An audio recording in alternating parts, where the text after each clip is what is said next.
All right. Welcome on in, everyone. Sorry about that. I'm a little bit late. I'll get you your hippos. Don't worry. Here, let me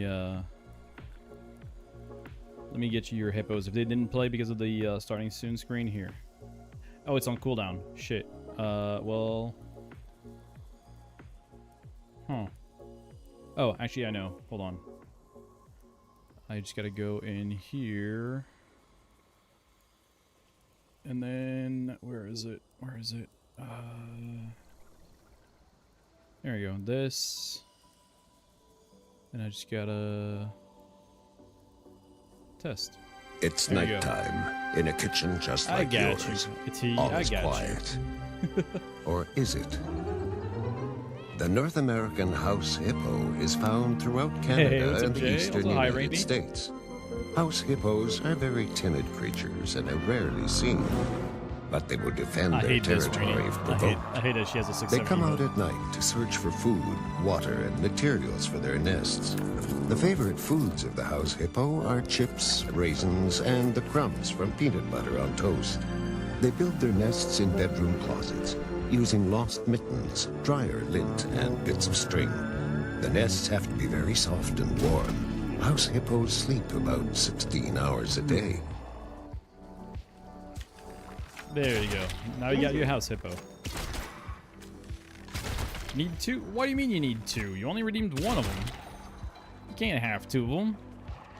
It's 1 for 1, not 1 for 2. I don't do free hippos over here. Gotta earn them.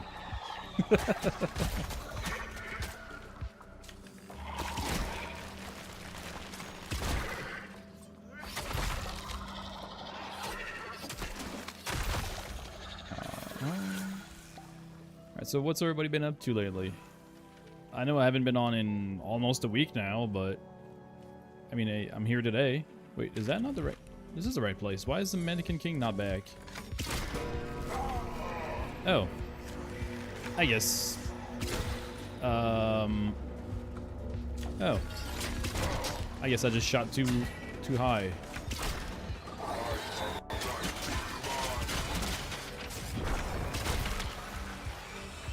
Wait, nope. Okay, I gotta dodge that. Okay, so I get it. I gotta dodge these.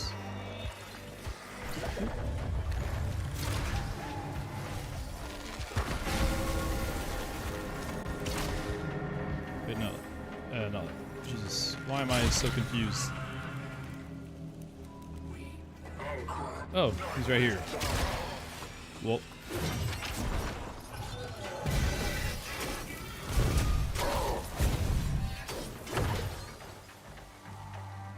Sexy old. Wait, what do you mean, old man? What do you mean, old man? Oh shit! I'm almost dead. Whew. I almost died here. Hey, what's up, kids? Oop. I really don't like the aiming system, though. I'm leveling a bow, and honestly, I'm not a fan of how the aiming works at times. It's like the character model takes too much space on the screen. It's hard to actually aim where I really want to shoot. Hello there. Hey there, Nika. How you doing? Welcome on in.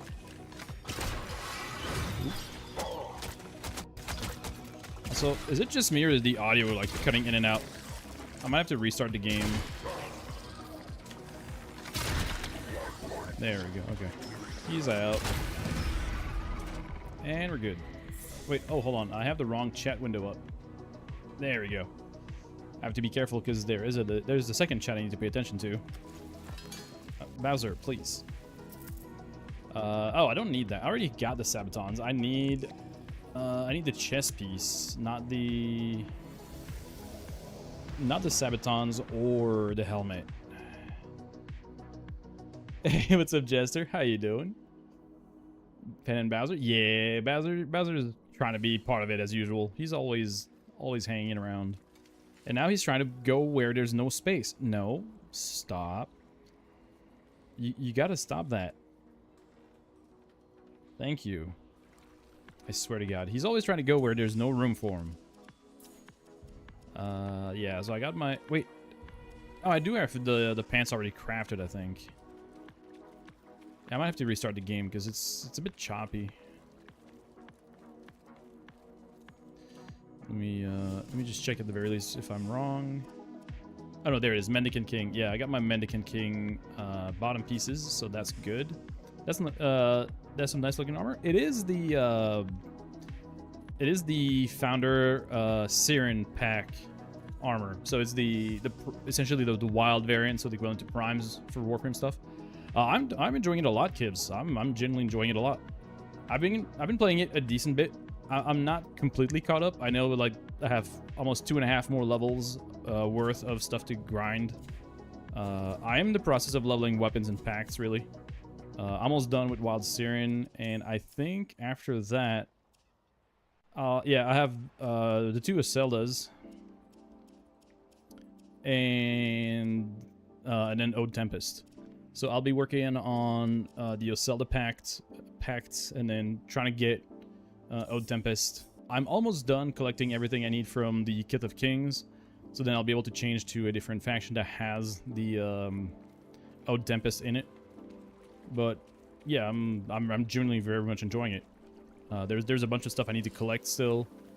I have a bunch of weapons I need to work on. I need to just level a bunch of things, craft a bunch of things. But yeah, there's something about the game. I need to restart it real quick. There's something a bit funky about it. Just gonna restart real quick.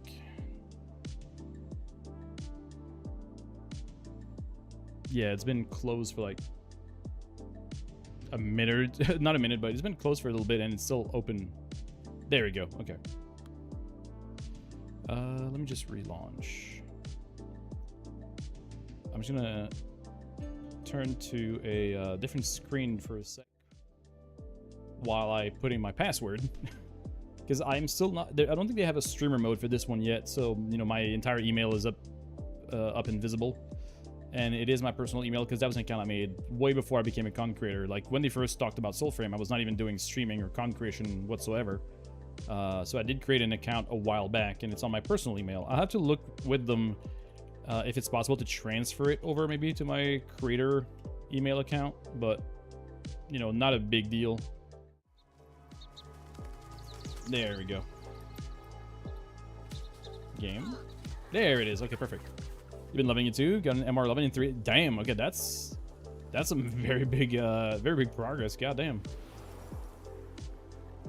I didn't really take the leveling like too seriously until recently, and I just happen to have 2 buffs, which I know it's not intended, but currently I have both of the like the leveling, the XP bonus buffs, because for better or worse, the Blessed Meetings buffs you get are bugged or lasting longer than intended, so now I have an overlapping Pact XP and Weapon XP buff, so I'll be trying to level as much as I can within that time frame. That's a Dermat. I'm not a big fan of the Undercity when it comes to just running quick dungeons. The tile set can sometimes get really, really big. I mean, it's good for some certain things, but if I'm just trying to do like quick dungeon runs or even like votives, not the greatest. Also, like the projectile drop on the bows is pretty major. Like I'm aiming way above the heads to score headshots. I'm not sure how I feel about it. Like I'm way over aiming for headshots, but the projectiles are kind of firing low or they're arcing down very quickly. It's a minor nitpick, but it's still a bit awkward when it comes to aiming for headshots. That's not what I'm... Oh, he's right there. I was looking for that ghost guy for the votives.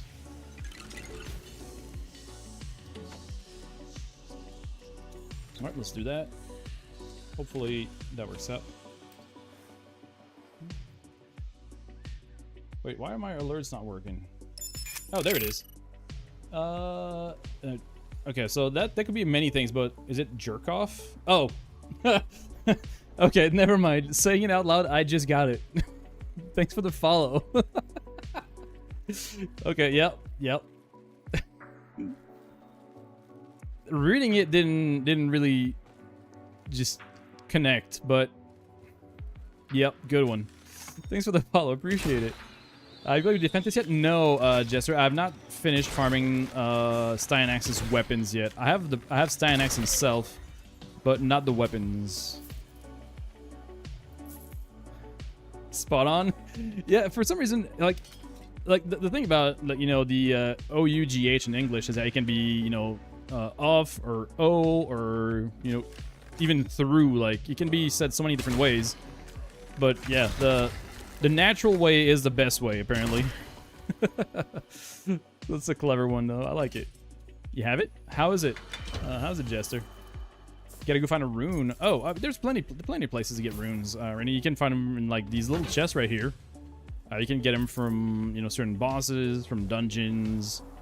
There's a bunch of sources. Unadulterated. Jeez, I don't like that word. Unadulterated. I don't know why I'm not. It's a confusing word for my non-English speaking brain. Or non-native, I guess. Because I can speak English, just... There are still some of those words that don't really make sense. Oh. Crouch around, grab the center one. Whoop, thank you for those. Wrong weapon.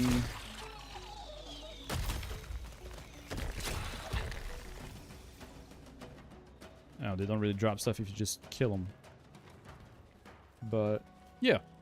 So, I need to collect more of these guys too, because I'm still not done with my totem collection either. I need more harmony. Although, I've gotten pretty good at doing the little mini game, so I get a lot of harmony per capture. But there's a couple of totems I don't have in all virtues, which I do need to complete. Or, well, need is a big word. I want to complete that collection because I want to have all the options available. Not that.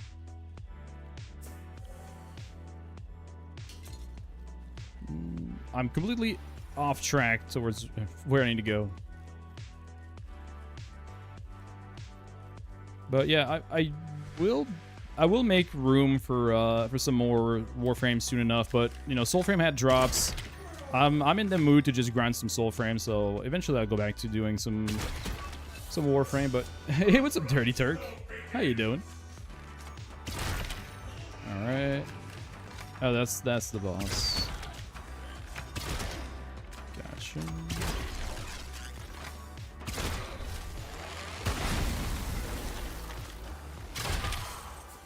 Oh. Oh. Okay, never mind. You know what? I'm gonna just not bother trying to kill him in close range with the bow because I'm a terrible shot. All right. This guy though. That's better. Okay, just make sure they're not Moonsteel. That would feel terrible. I don't even want to start thinking about how it'd feel to dismantle a Moonsteel. I've only ever got one, and it's a weapon I don't even use, so...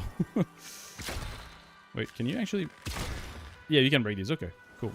I seem to find a chest. Oh, no, that's a mine. Where's the chest, though? That dude had a key. Oh, wait.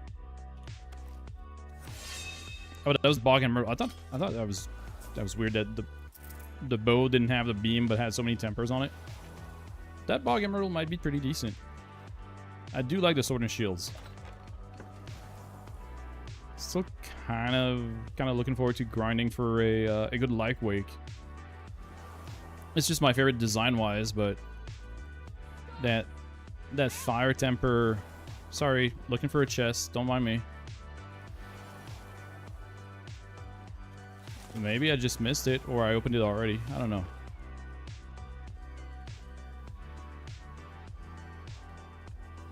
Oh, there it is. That was weird. I don't know why it didn't really show up on this on the spectral site. I don't need that. And I'm still not doing the actual objective I'm trying to do. Sidetracking. Oh, that was a miss. Well, not an actual miss, but not a headshot. Oh, I'm done with Siren. I guess I have to switch to one of the Oselda packs, because I don't want to waste the experience that I would gain.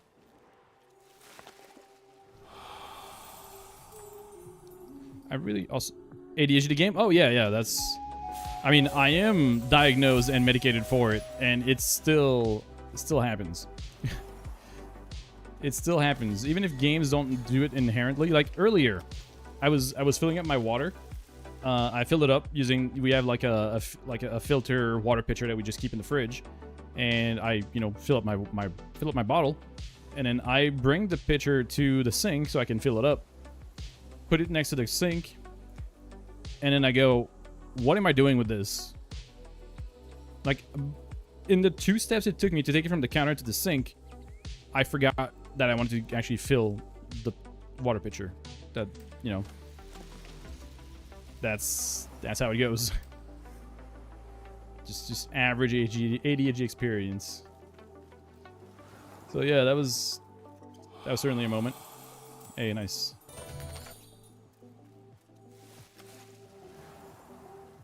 And for those that are probably just joining us or are not completely aware, we do have drops enabled. So if you watch the stream for just 30 minutes, you'll be getting a access code to play Soulframe. If you already have the game, you can then share that code to someone else that doesn't have it. It's not like locked to you or your account in any way, but you can share that code to someone else and give them instant, unlimited access to Soulframe, which is great. Honestly, I like that they're doing it that way. Little guy, you're just... You know what? I'm not even gonna question it. You're just floating in midair. Is it? Yeah, that seems right, because they don't usually spawn here. Yeah, these guys don't usually spawn here. They're definitely the target. Treasure chest. Don't really care about the song. So I said I would switch weapons or pacts, so I should probably do Siren. Or, not Siren. I am doing Siren. Oselda. Stupid cat hair stuck in my mustache. That's tickling my nose. This is kind of ridiculous. Hey, is that a rare bunny? I don't know. It shows the universal grip, but it is possible to get some grip-specific totems that have better power than just the average.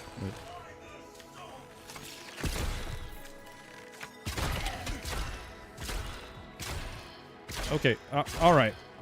You know what? Screw you. I'm tired of this. I'm taking you out. Stupid bow shots. I really am not good with the bow in this game. I'm only leveling it for rank, because I am pretty ass at using the bow. Oh, I see the chest from here. Nice. It's right over there, across the riverbank. Oh, that's a beaver. Oh, I already captured it, apparently. Or charmed it, sorry. Is that like conservation? Yeah, sort of. So, it's kind of like conservation, but that's also how you get your mods, sort of. So, what you see after you charm an animal is kind of like a mod. Here, actually, let me show you what I actually mean. So when it comes to upgrading your equipment, there's a lot of systems that are very different from Warframe, but this is probably the closest equivalent we have to like modding. So weapons have a slot for a rune, and that rune goes in the center and then adds one extra socket. Like baseline, if I take the rune off, you have one socket of each type. You have one red, one green, one blue, or the courage, spirit, and grace, which are your attributes like strength, intelligence, dexterity, more or less. And these totems are based on the animals that you rescue or charm.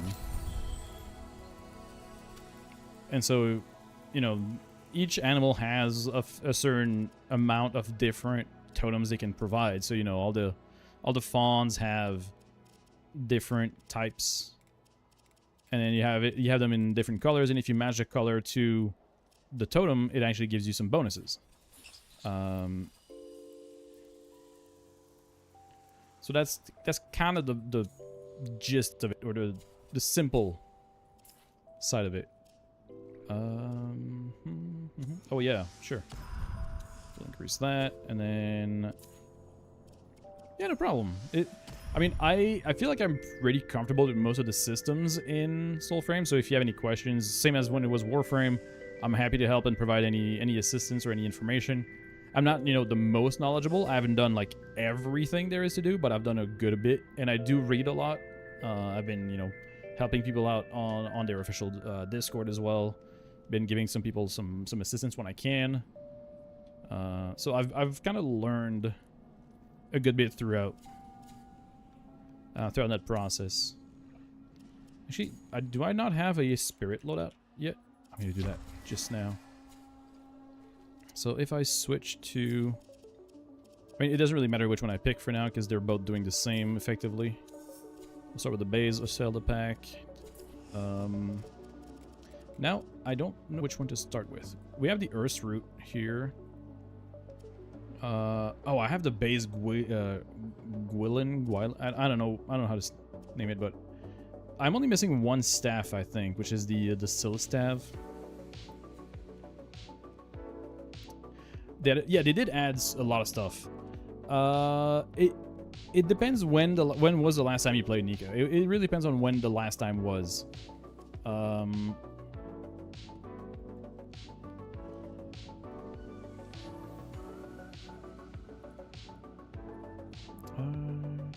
Sorry about that. Missing that one too? Yeah. I think it's from the Mirror Siege, right? I'm pretty sure that's where the Staff comes from, and it's mixed with other drops too, which is Staff not missing, but not good for combat. Yeah, the Mirror Siege. Okay, yeah, that's what I thought. I mean, we'll have to start from the bottom anyway, so let's just grab the basic one. Like a year or two ago, chances are you're good. But it's not impossible that you might have to redo some things, because they did reset progress, I think, in 2 different instances in the past, but like limited instances. So there's a chance, but it's not guaranteed you'll have to. I guess I'll have to go with just the Founder Pack sidearm. Yeah, you'll figure it out when you boot it up. Really, that's as good as I can give you. Unfortunately, not exactly great, but. Let's upgrade those. Alright. Actually, wait. I don't think I need Restore Life if I'm playing a Zelda, because I have healing innately.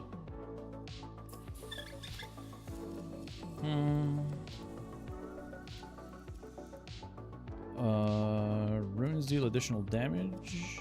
Actually, I have that on courage, so I'll just go with the ones I already have. I don't want to spend too much investment on other. Yeah, runes deal additional damage, and for this one here, I do like this. I do like the blind on smite. Actually, pretty neat.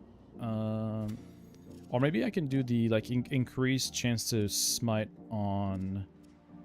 Or increased chance to smite based on rune charge. I don't know if I have that though. Oh yeah, there it is. Smiting stack, that's the one. Okay, this one I'll upgrade though.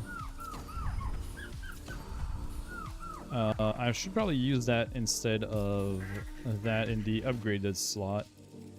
Smiting stag. Hello there. So that gives me 6.9 nice % per rune charge on smite. Hey, what's up, Headless? Good to see you. Hope you're doing good. Okay, so that looks pretty alright. I'm honestly not a huge fan of like the massive AoE smite New King, but it's unfortunately very effective. Also, do I have 2 upgraded Archstorm? Wait. Oh, I guess I do need to have 2 of them if I'm going to use them. Actually, no, you don't, because you can use the same totems in different slots. Anyways, doesn't matter. You have a dad joke for me? All right, I'm all ears. Fire it away. Actually, you know what? I should be able to do this. I don't know if I can stack the smite chance like that, but you know what? We'll try it.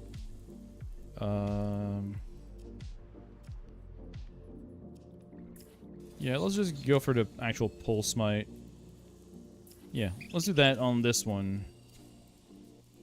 And then I need to change my... I don't know if I have any, like, proper... I don't think I have any better armor just yet for spirit. I don't have much in terms of good armors in general, so I guess the pensive set is still my best in slot right now.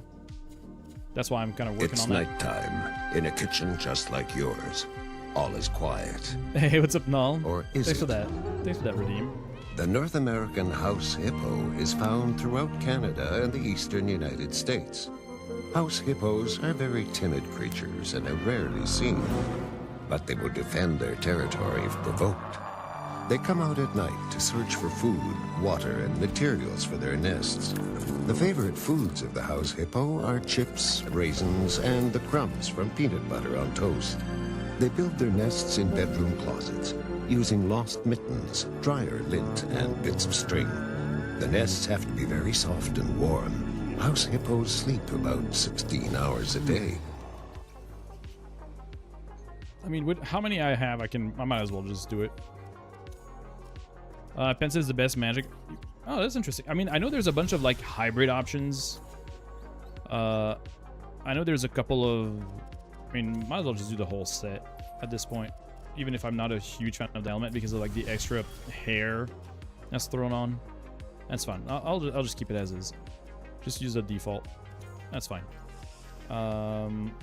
Just saying hi. Go sleep. No worries, Nob. Appreciate you, though. Thanks for dropping in. Thanks for saying hi. It's good to see you. And I hope you have a good rest of your night. What kind of fish knows how to do an appendectomy? A sturgeon? Nice. That's a solid one. Oh, right. There's the banneret. That's the last step. Got it.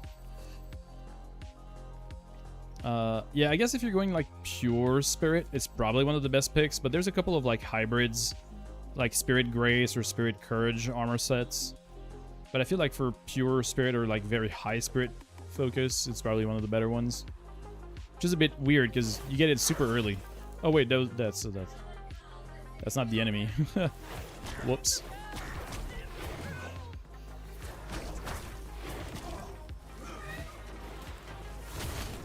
Oh shit, did I miss my chance? Yeah, I think I missed my chance at breaking that. Too bad. I mean, yeah, you can run pensive on pretty much every class because it has scaling for a bit of everything.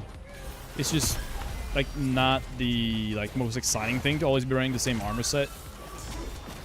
But there's a good bit of like grace heavy and courage heavy sets. I just wasn't really familiar with the spirit ones because I don't really run spirit gear all that often.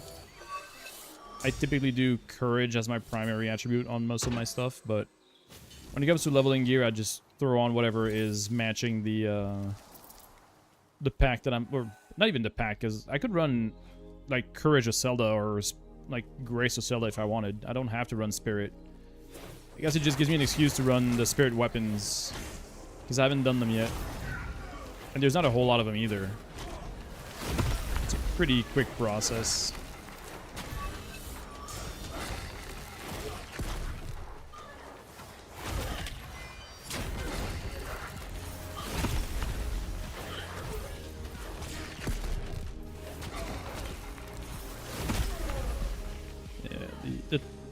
The totem explosions are so damn strong, I kind of wish they would nerf them. Because right now, it takes away a lot from the actual weapons themselves. Like, you just hit stuff until they get smite, they become smiteable, and then you smite, and then everything just chains into a bunch of explosions. Which, I mean, it's powerful, not denying that, but it's kind of not super engaging. Most of the actual gameplay revolves around just fishing for smites and then exploding everything.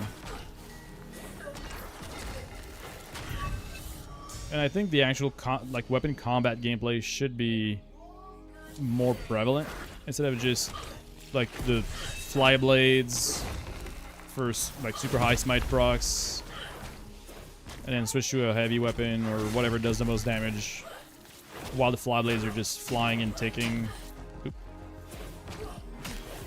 Why are you just taking 9 damage per hit? That's weird. Oh, I missed my smite chance. That's fine. Swear to God. Why? Oh, were they considered blocking? Oh, they might have been blocking. Even though I don't feel like you should be able to block magic projectiles. Frigate Fire Wizard. Okay, that's not what I want. I'm also hunting for the Fire King's armor set while doing this. Because I am missing one fragment for the chest and one fragment for the pants. So, whichever one I get first, I can buy the other one. But I don't think I have enough to buy both of them until I get at least one of them through a drop. But for that, I need to run tier 3 votives, and it's not exactly working out so far. So I'm trying my best to find like tier 3 votives to run and hope that I get one of the fragments that I would need so I can buy the other one and be done. Because I need to change factions to get Morrow's Hand, not Morrow's Hand, Old Tempest, which is the only pact I'm missing. But since I have 2 more packs to level before even switching to another one, I have a little bit of time. Because I'm looking at it purely on a, like, being efficient at leveling aspect, but I could just completely switch to something different. I just happen to have the buffs, so I'll take my chance.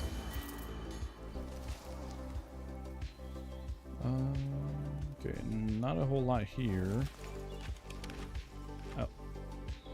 I mean, those are going to be low level, though, so they're going to level me pretty slow. I should probably go up there.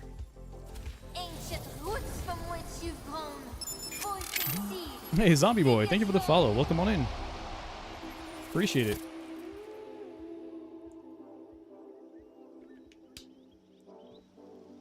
Okay.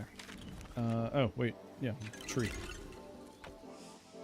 I mean, yeah, sure. A dungeon votive will give me twice the amount of faction standing, so might as well.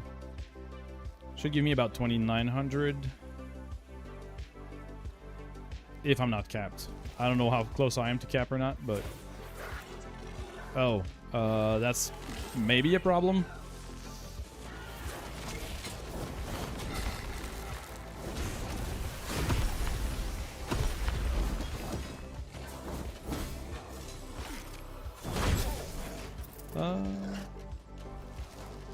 New here, wanted to check out Soulframe and support a creator too. Stream as well, so respect the grind. Hell yeah, I love that. I'd appreciate it. It definitely is one hell of a grind. I've been at it on and off for almost 2 years now. Used to do it full time for a little bit, while you know, my life situation afforded me the ability to do it. But now I work full time and stream whenever I get a chance. But Soulframe is a pretty great game. Community is nice. It's still very early, so it's probably somewhat easy to carve a spot in the creator sphere for it. So I'm hoping it's a good good opportunity.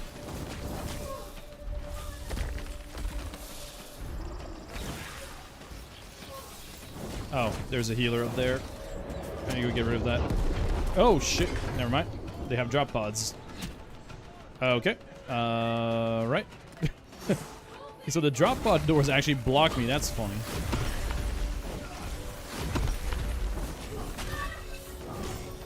Okay, I need to find the other healers and get rid of them. There's one. Okay, so the blind on smite is actually pretty strong because it just completely disables the enemies. They just stop acting altogether, which is kind of crazy good. Ow! Oh shit! Hold on.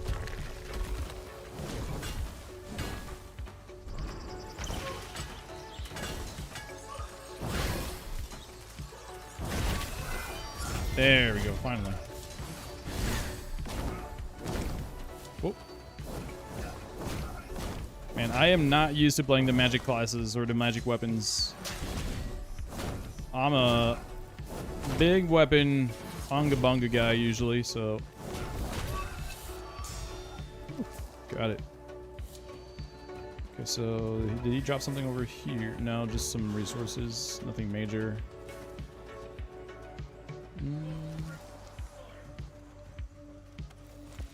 Oh no, okay, that's the weapon I saw drop. Oh, there's still a healer up there. Hey, buddy. All right. Oh, there's a chest. Big sword gang, hell yeah.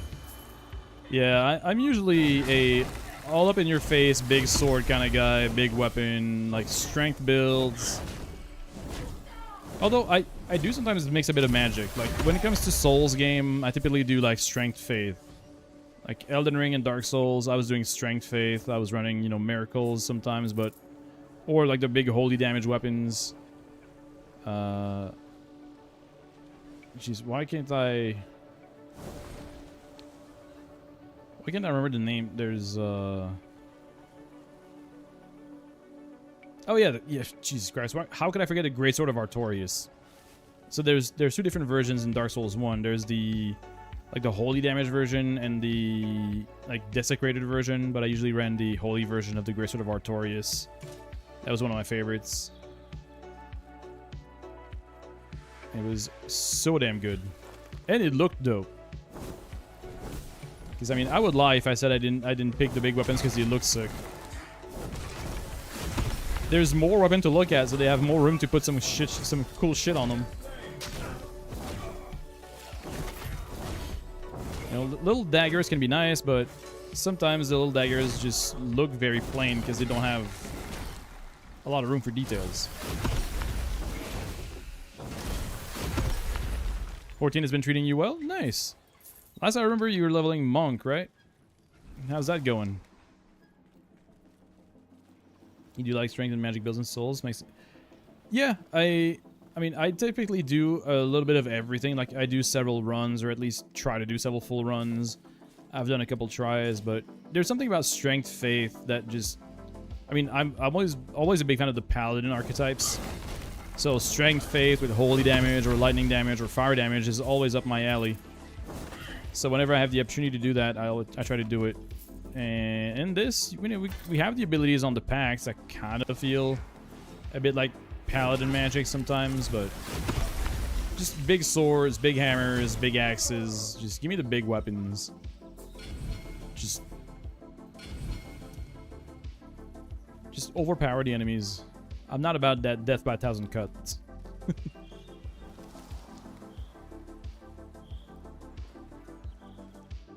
Oh, I think that's them over there that I need to stop. Monk's level 74. Nice. That's pretty good progress. That is really good.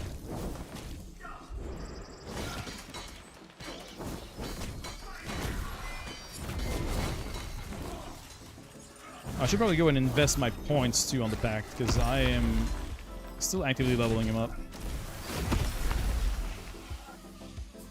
Yeah, okay. The smites and totems are definitely carrying my ass right now. The weapons are not doing a whole lot because they're still low level. But the totems are just... Hell yeah, perfect. Get that bonus harmony. Alright, let's go back and spend some of those points. Yeah, that's a good bit of levels. Yeah, holy shit. Okay, so packed 9 upgrade points. Okay, perfect.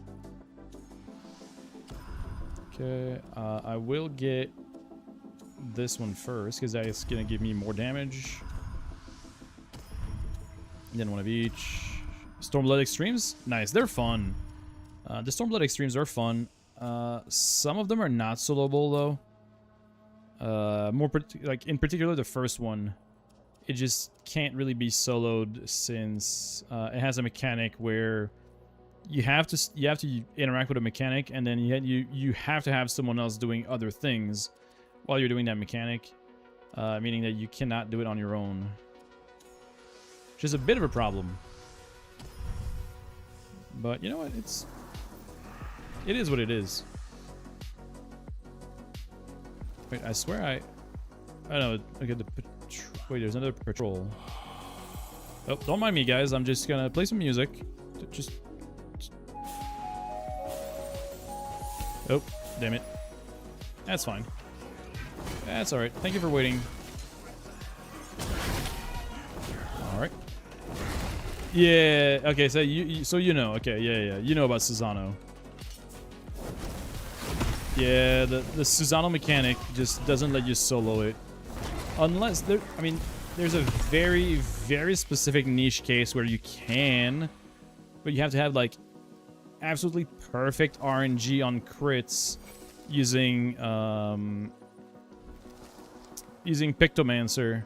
Like you have to get your exact rotation and exact crits almost like perfect to a T to skip the phase, but you need to be like level 100. You have to be almost max geared, and you have to get like the perfect crit rotations in order to not miss that little window where you can skip the phase where you die if you're not, you know, if you're solo.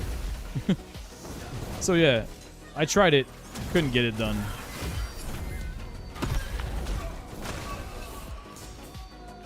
Yeah, there's a handful of them that are either very difficult or just not soloable at all. So. But they're pretty commonly done through like Party Finder or even just groups of people that are looking to get like some mount farming done. They're not that rare. Ah, there you go. That's the chest. Ooh, what do we got? A needle's eye? Nah. Oh. Wait. What did I get? I got a fragment of something that filled up the fragments. Because Tuvolcane said something, or Tuvolcane. Apparently that's Tuvolcane and not Tuvolcane. She said something about... So that means that I have all the fragments for an item, but I didn't see which one it was. It looked like an armor piece, though. So it probably is. I don't think... Or maybe a talisman. I could maybe see it being a talisman.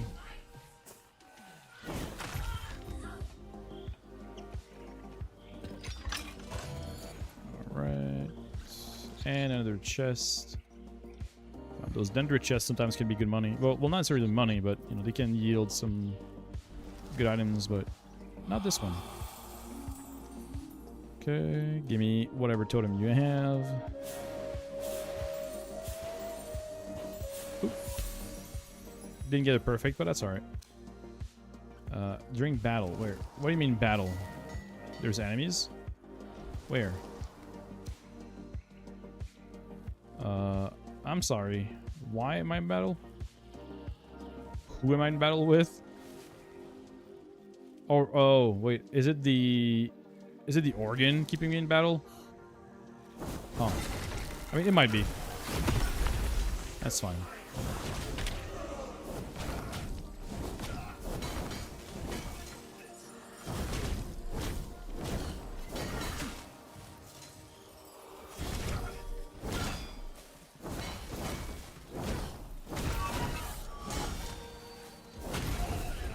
Got it. Oh, there's a key here. Oh, wait. Guys, stop it. Stop, please. Leave me alone. I'm just trying to get my chest. Don't. There we go. Okay. Oh, nice. Moronite. I do need Moronite.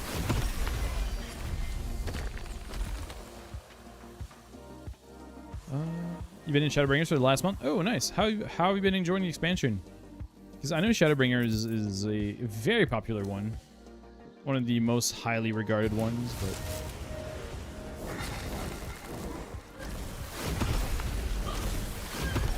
Of course, they had to spring a trap. They didn't last long, though.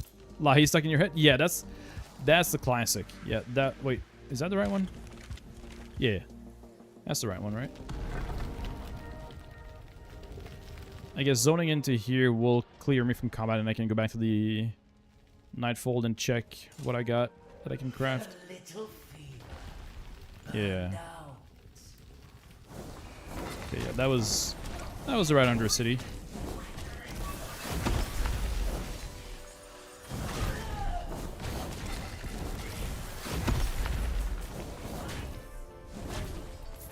Okay, good. Go back in. Wait, actually, I might have some more level ups to put it. Yeah, I got 2 points. I'll go for courage for just more health. Doesn't really matter in which order I do it, because I can do both Zelda packs and get everything leveled up, since wilds and basic combined gives you 60 points, which is enough for the full tree. Okay, so I don't know what I got the fragments for, because I can't. There's nothing else I can craft right away, so I don't know which fragment I got. I might have to go back and look through the VOD to see what it was, because I don't know. Like, I've had those two for a long time. Weapons normally shouldn't be craftable, or except for stuff like sea thorn or some rare stuff. Generally, they don't take fragments. Usually, those are not like crafted anymore. So I'm not sure what happened with that. Odd. Oh wait, I think I might have to claim something here though. Oh. Well, I'll wait the 38 seconds and start a new chord stone.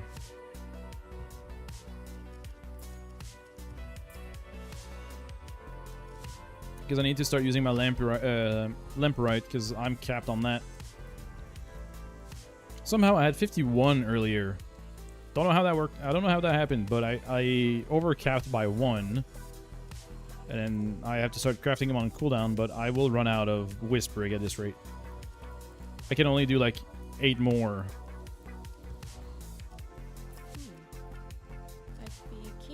I would have to do more Whispering Chordstone in order to do more Lilting though. So I might actually start that. So we begin. Okay. Oh, okay. Uses Quenching Acid on both of these though. Whispering, damn. I mean, yeah, I'm not gonna be going for that just yet, but I will have to keep in mind that I need Whispering, for sure. I'm still trying to work on my armor set collection before I start worrying, because I've not even really been upgrading weapons at all, to be fair. Until we have more details on the actual way we're gonna be controlling tempers, I don't really want to overinvest or spend resources on upgrading weapons too much. I mean, they did say a few things, like apparently it's going to be only for legendaries, but we're not 100% sure. Like, if it's more than just legendaries, it's going to be better, in my opinion. Farming something to legendary just to start messing with tempers is going to be very time consuming and very resource expensive. So I'm hoping that they tone that down to maybe like noble or sovereign instead of just legendaries, but we'll see how they decide to work it out. But until we know for sure, I'm kind of saving my resources and just kind of using whatever I get with minimal adjustments. But I am prepping a few... ow, holy. I am prepping a few chord stones just for, you know, for good measure. So if things stay the same way, I'm not stuck like 20 hours of farming behind, or 20 hours of crafting behind, trying to make some chord stones to make a legendary.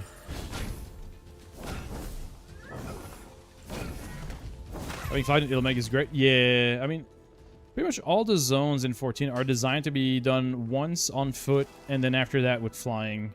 It changes the whole dynamic of the zone whenever you get flying. You don't have to go through the same landmarks or the same locations. You don't really do like the navigation choke points. You have 7 legendaries? I don't even have 1 yet. Best I got is Sovereign, and honestly, I'm kind of okay with that, because even if I did make a legendary, if I'm not happy with the tempers, I'm probably not even going to bother using it until we can modify the tempers. So I'm kind of waiting on that. Yeah, I got 1 or 2 Sovereigns. I got a couple Nobles. But I haven't really been big on like hard grinding weapons. Only recently started doing Koga. Oh, there has to be a lever somewhere for that, because I don't remember exactly how you can lower that, but I know you can lower it. I don't remember exactly how, but I know there's a way to do that. Just about every open up to tier 4. Yeah, that one is reasonable. Yeah, like getting stuff to like noble at the very least is reasonable. I can see that being, you know, doable or at least viable. Mainly where moons do. So that's the thing. I don't know if we have any confirmation about moonsteel rates being increased whatsoever. We know that Koga increases the odds of having like higher craft work, but I don't know if it does anything to affect moonsteel. The only one I got is from just standard, so I'm not 100% sure, but I could believe it. And I was surprised at how, I guess, simple Koga is with my current primary build. I just run, you know, Deathrin, Courage, and just slap him with runes. It's honestly kind of ridiculous how easy it is. Oh, no, Bowser, stop. No, you can't be here. No, stop. I don't know, any other cat owners has a cat that just tries to be all up in their shit all the time? Because that's me. Jeez, stop. Swear to God. Do we do 4 people that change? Yeah, I mean, I know that like multiplayer like duplicates drops essentially. Like if one player gets a drop, everybody gets a copy of the drop, so I know that does help in terms of just raw amounts. You're a piece. You're an absolute piece of work. Just slowly crept up. I can't hate him. It's impossible. I just can't. Oh yeah, no, it is standard cat behavior. I'm trying to, but you know, you can't teach an old cat new rules. So it's at level 84. Oh, okay, yeah, I guess I get what you mean. If you do Koga in multiplayer, it increases the starting level, which makes sense. I mean, it does the same in regular, really. It does the same in regular difficulties as well. If you do multiplayer, enemies are higher level innately. So why am I lost? Am I just that stupid? Oh, there's a lever. I knew there was a lever. Called it. But yeah, it does make sense. You know, multiplayer scaling does require things to be a bit harder in order to make it not like trivial. I missed my jump. I want to die. I'll get it, I swear. I'm not actually bad at video games normally, but sometimes I am, and that's one of those times. There we go.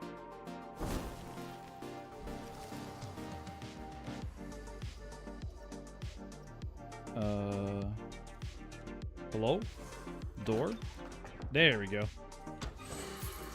Wait, that was it? That was just for one small chest? Although it did... Oh, okay, well, it did have Dendrit Weave, Patch Leather, Whisper Egg. Okay, that was a good chest. Not gonna lie, that was a good chest. Why am I just... I probably looked with my eyes closed. Want to see more Tomb Raider vibes? I mean, I do like the Dungeon Explorer... Oh, yeah. No, I went that way. Oh.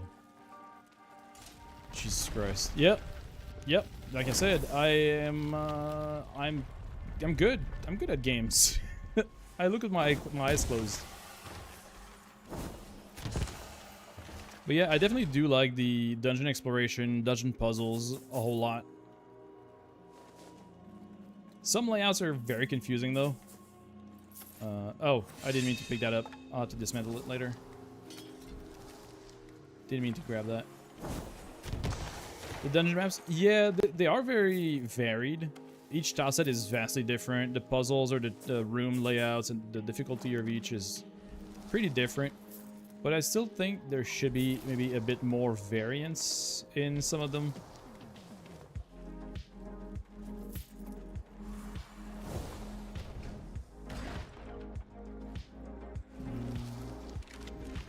And some of the rooms like this one, are very wide, but also just filled with dead ends, which is kind of. Oh yeah, no, I completely agree that there's a lot more than the like first couple times I played the game. The game has vastly improved since the first time I tried it. Yeah, I have done the. Hold on, I'm gonna snooze the ads just a bit while I'm doing this dungeon. But yes, I have the whole Crypt of the Circades puzzle done. I have the combined talisman. I have the armor set. That was a great puzzle. That was a great time, honestly. It was a fun one, and I want to see more of those because those are great. Especially the way they made it so everybody had like one number that they could share, and it forced people to group up and share information to actually solve the entire puzzle. Unless you went around and trying to like decipher the way they encrypted the numbers, which I mean it was possible. You could do it if you really wanted to, but the initial intent of just having people share information and like compile everything and like put numbers together, it was cool. I like that. I like that concept.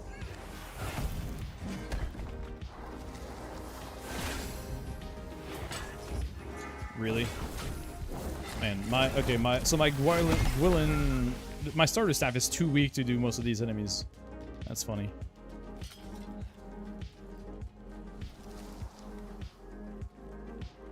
I know there's something about this one. I think this door is meant to be openable, but I don't know exactly how. I know there's writing on the wall and some symbols, but I forgot what they mean.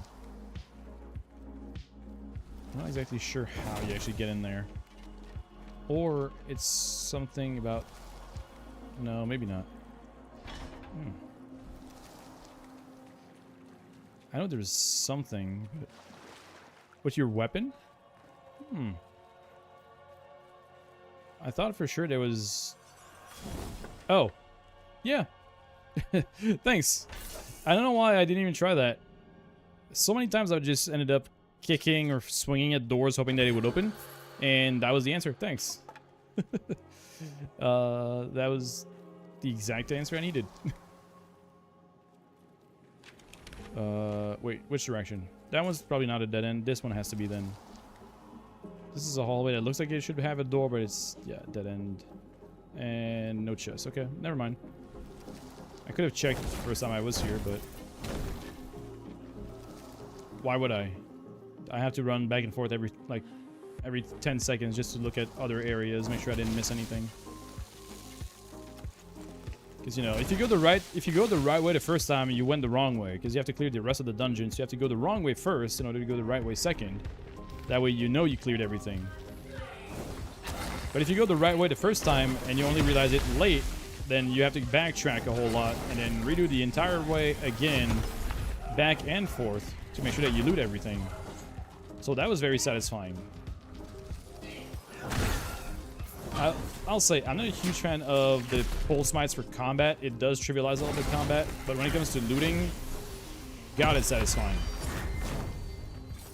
When the entire map just breaks open and just spills out a bunch of loot, that's the good stuff. That's what I want to see. Take notes, Path of Exile. Breaking all containers in one nice explosion. I wish we had that more.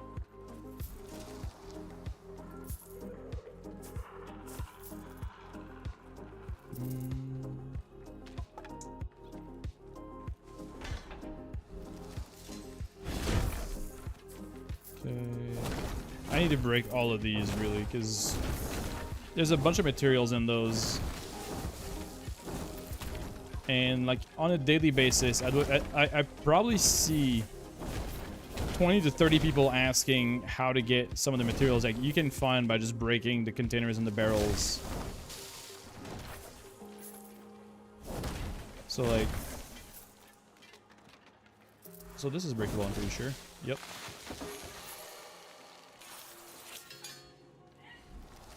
Wait.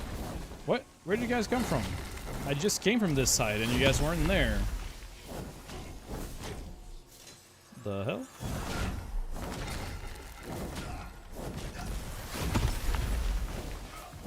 was weird.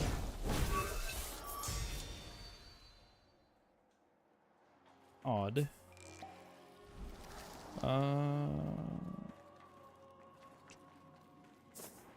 We are gonna have, at least on the Twitch side of things, we are gonna have an ad break very soon. So if you want to avoid ads, you know, the usual stuff. I'm not gonna start pushing subs and all that, but there are a lot of ways you can avoid ads that don't require subscribing. I can't really promote them, but if you have those, I'm not gonna be against it. Just be aware that there will be a 3 minutes ad break in just a few seconds because Twitch says we have to, so we will be running those. Can't really do against that since I got to partner. But for those that are sticking around and watching even through the ads or anything, I appreciate you being here, and I hope you enjoy your time here.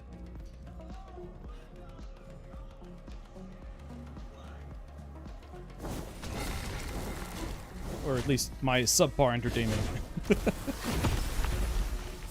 I should stop deprecating humor, but it's my signature.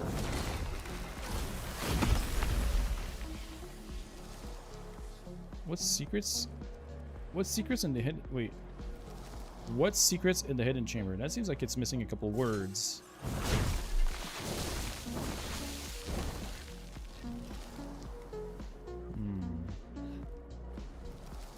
I know there's... Oh, shit. There's a couple hidden chests, or at least locations where there can be chests in here. Because I did it earlier.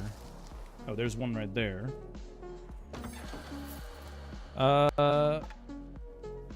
Yeah, Steam. The drops are basically just a key that you can register to your account on the Soulframe website to gain instant permanent access to Soulframe. So after 30 minutes, you can redeem it, go to the Soulframe website, log in, and in your account management, you can grab the key and then go to their redeem page. It's a bit convoluted, but for 30 minutes, you can save, you know, 30 bucks. So I feel like it's a pretty good offer. All it takes is 30 minutes of watch time. And if you already have that, if you already have access, then you can just give the key to someone else that you know that doesn't have it. You got permanent already, really? Then yeah, if you already have permanent access to the preludes, you can just give the code to someone else, and then they can use that to gain access for themselves. So, you know, that's pretty good option. Yeah, if you've been playing, you're in for good. But then if you have friends, or if you just want to share it to some random people, or, you know, do whatever you want, you can at least do that. So that's a cool thing. They offer everybody the chance to get the code, even if they're already in. Which I think is the best way to go about it, because it just means that more people get to enjoy the game. Took a break after the wolf boss. I did take a break after the bear myself. So I played a good bit after coming back from TennoCon 2025.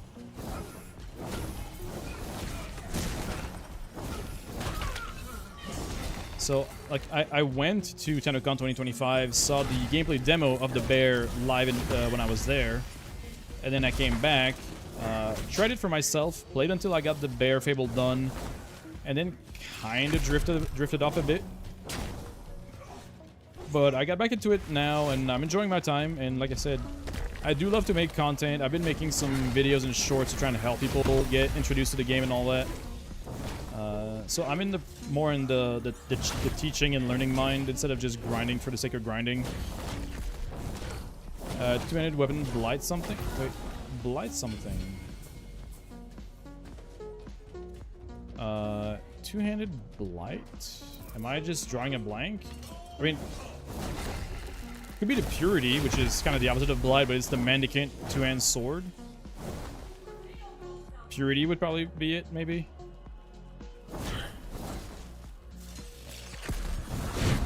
If so, good choice. It's one of my favorites. Yeah, purity. Yeah.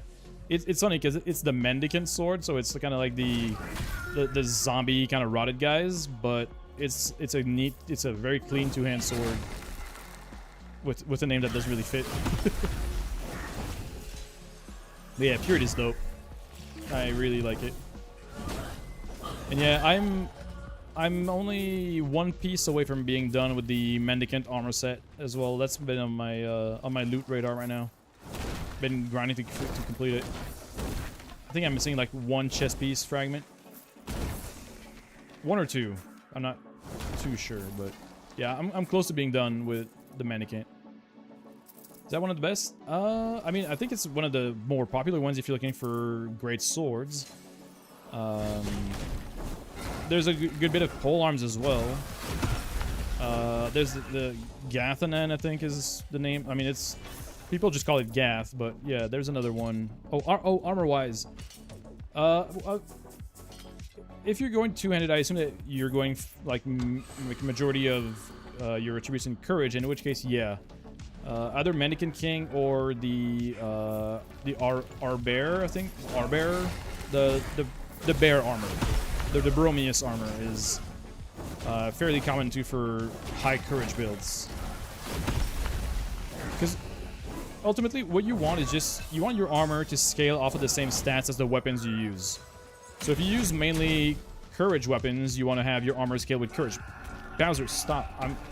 I'm getting griefed by my cat right now. He's just laying on my actual keyboard. The same for his pack. I mean, genuinely, I think Tetherin is probably one of the best ones for just raw damage output.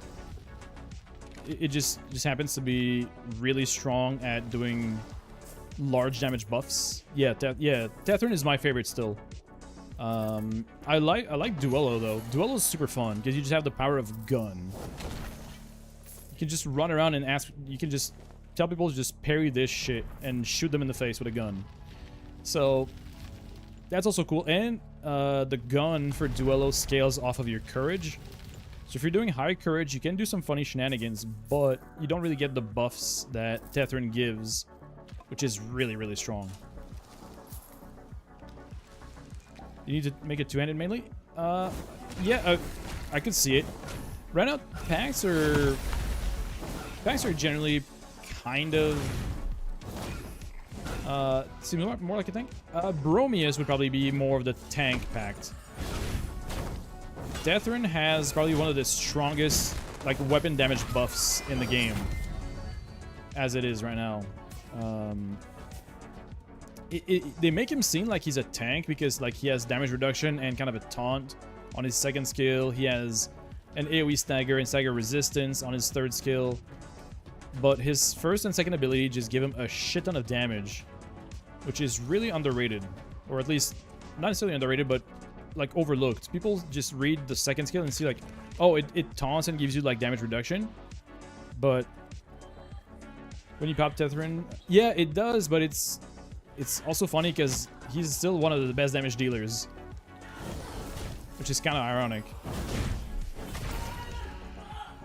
But I can see why he would seem like a tank. And, you know, when you start the game, they give you 3 choices. They give you, like, a caster, a melee guy, and then a ranged guy. And you're like, okay, so that's what tank, healer, and DPS, right? You know, it kind of gives you the Trinity approach because they structure it that way. But I think it's a mistake. I think they made a mistake by having the pact and the weapons kind of forced together.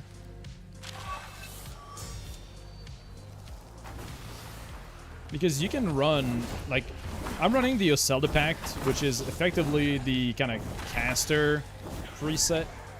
But you can run Oselda on, you know, courage and then melee weapons and be really effective too. Because every pact has an ability that scales with every virtue. You know, every pact has like a red, a green, and a blue ability. And those abilities scale with their matching stats. So if you do a lot of courage, no matter which pact you run, your red ability will scale, so you can do like Courage of Zelda and run melee and just smack shit really hard. So the way they have the new player experience right now is a bit misleading because people are going to see that and they're going to be going like, oh yeah, so the green was the healer because, you know, magic and the second ability does heal. But you can also do like massive damage increase with the Petrify. So the first skill on Oselda is a Petrify, but also it has a damage amp. So enemies that are trapped by the petrification take more damage for the duration of it. But it doesn't really tell you that.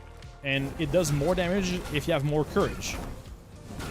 So you can play courage, like strong melee weapons, and beat their shit out of stuff with the mage. So I mean that's why I want to go into making some of that kind of content, to try and drive people maybe away from the misconception that packs are like strict classes. You want to? Yeah, I know, dude. The TennoCon demo showed some really cool stuff, and that sword whip, amazing. I can't wait for that.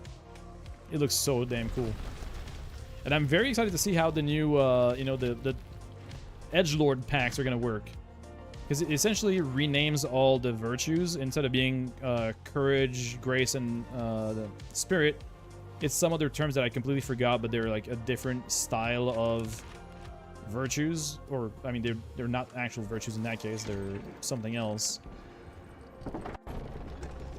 But I really want to see how they actually work out, and if it's just like a rename or completely like a different archetype, and then you have weapons and armors that scale with that, and then yeah, so but they showed that it will be a new type of playable pact, which is going to be like ode driven instead of being envoy driven. Yeah, the corrupt classes. Yeah, exactly. Yeah, it basically inverts the meaning of courage, spirit, and grace. But I wonder if it's going to just replace them on weapons and gear to have scaling, or if it's going to be like you have specific weapons and armor you can use with the corrupted pacts. I don't think they mentioned any of that, but I would love to know a bit more about that. Also, where am I supposed to be going to leave? Probably this way. This is the one thing I don't like about this dungeon tile set, is that sometimes they get super confusing because the rooms and the networks are just super large. I think that might be this way.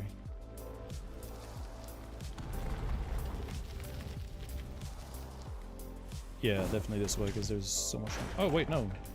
I think I might be done.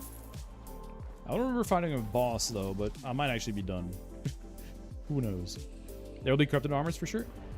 Yeah, I mean, I would imagine, because they have to have some armors that fit with the design and the thing. Oh, there it is. Okay, I was confused for a sec. I mean, I'm sure they will, because they need something that fits thematically speaking with the corrupted pacts. But I don't know if they'll just make the existing armors and weapons just scale on the corrupted equivalent of, you know, grace, courage, and spirit, or if they'll make it like a completely unique thing of, well, these weapons are for corrupted packs only, or these armors are for corrupted packs only. Also, there's a healer. God damn it.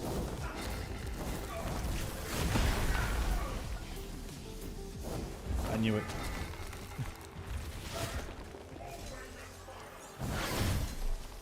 There we go. See, with the Petrify, that was doubled the damage. I did 1,000 instead of 500 on that Petrified boss. So, you know, Zelda's also pretty strong. Wedge with a steel chair. Oh, no. Look out. Those, the Lollapal's about to smack you in the shins with a steel chair. But yeah, I'm honestly very excited for the future of this game. There's a couple things. I've obviously have some gripes here and there with some of the aspects. I could see some changes being done. Like I've been saying, as much as the smites are extremely powerful right now, I feel like they could tone it down and still have a good, you know, game on their hands. Oh, that was a double tempered from above. Whoops. I don't really do like jump attacks that much. And I don't really use the two-hand maces either. I'm more of a swords guy. But yeah, I wish the totems were a bit less about smite nuking and more about just enabling playstyles. Like, give us something that relies on perfect dodges, something that relies on parries, something that relies on ripostes or sneak attacks or throws even. Like, let me build with like throw totems and make like a Captain America build, because honestly, sword and shields are super dope.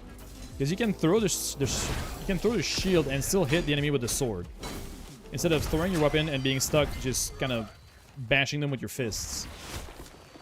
So I can definitely appreciate the sword and shields being able to throw and still use an actual weapon to hit. Oh, I didn't even realize that was an actual weapon. I thought that was just a bag. So Stag and Bear drop armor unless you're going for faction armor. You mean that the so you mean like the Vadagar, Stag and Bear have armor pieces? You mean? Oh, is that a history? No, oh no, that was a mockery. I thought that was a history mode. No, it's a mockery. Because I know the there's the Arbearer and the Garen Root armors, but I don't know if those are the one you're talking about. Oh, that's a Glades entrance. No, I don't think I'm gonna be doing Glades.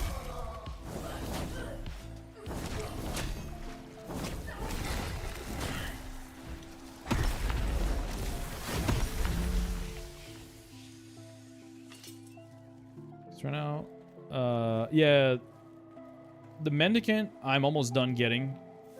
I have the helmet currently crafting. I have the pants done. I need the chest piece. And I'm only, I think I'm halfway done. Yeah, I'm 2 out of 4 on the Mendicant chest piece. I'm 2 of 4 on the Garen Root chest. I'm 1 out of 2 on the Wizard helmet. Yeah, these one, the Arbearers. That's the one that comes from the Vadagar Bear, I'm pretty sure.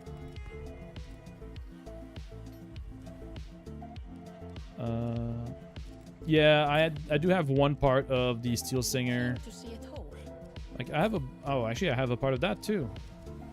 And then you had the Mockery from Thrice. Yeah, the Impe, or yeah, that guy. Organ's Dark Wizard. Oh shit. Okay, I need to stop skipping them. I need to stop skipping those. 1 out of 2 on Garen Rood. Tempest, Braze. I don't know. I don't think I have those done yet. And then the other part is this. Yeah, the Mockery. Yeah, that's the Thrice Bound, I think is the name of it. Thrice Bound Impe was the Mockery boss. I'm kind of trying to do too many things at once right now. I'm trying to level all my gear. I'm trying to farm some patterns. I'm currently doing tier 3 Kith of Kings votives for the Fire King armor. Unless I can get enough. Standing with them to just buy both of these pieces right away and just move on to the next faction. But I'm working on trying to do a lot of stuff at once. I do have the Weapon Impact XP bonus buffs from an Ancestor, so I'm trying to do as much as I can on that part too. Spectre Strike. No, I'm not really doing Spectre Strikes much on this. I'm going to wait until I have a bit more points. Yeah, oh yeah. The standing I have, I've been keeping up on that, no problem. But I do appreciate the reminder. I've been doing that pretty regularly. I guess at this point, I should go and I have 15 left. Do I? And no, I'll just hoof it. I'll just kill whatever I find on the way there. I want to know what my standing is at, but I don't want to waste seeds. Plus, I need the experience, so I'm going to kill whatever I come across, get some experience, level up the packs, level up the weapons. Since the Envoy rank does give more stats overall. Yeah, well, yes and no. So, Kith of Kings has Mora's Hand. The other 2 sell Ode Tempest. There's only 2 packs spread out across 3 factions. They might give one of the 2 other ones a unique one later, but right now they're spread. They're sharing Ode Tempest, which is the one I'm missing, incidentally, because I've been with Kith of Kings since the beginning. Yeah, Alka and the Rose both have Ode Tempest, but Kith of Kings has Mora's Hand, which I do have already. Oh, speaking of which. That's the guy, right? Yeah, Thrice-bound Impid.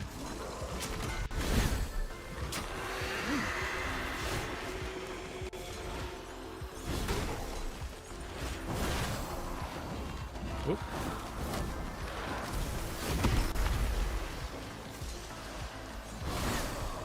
Okay, he's kind of tanky, or at least That or my damage is just ass. Also, that's very loud. There's a lot of shit happening, and it is loud.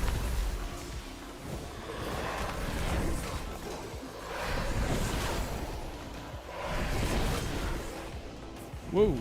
Okay. Alright, I also have birds. Just send the birds.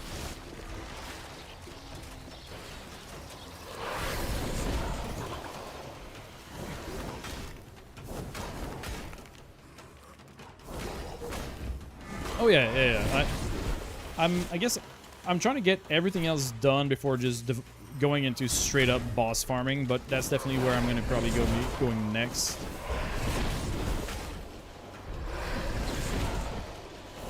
I did a little bit of solo Koga and it was already pretty like efficient at doing resource farming.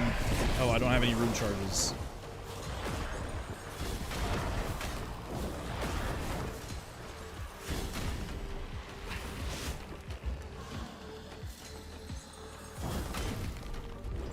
Well, I guess we're just gonna be throwing birds at him until he dies.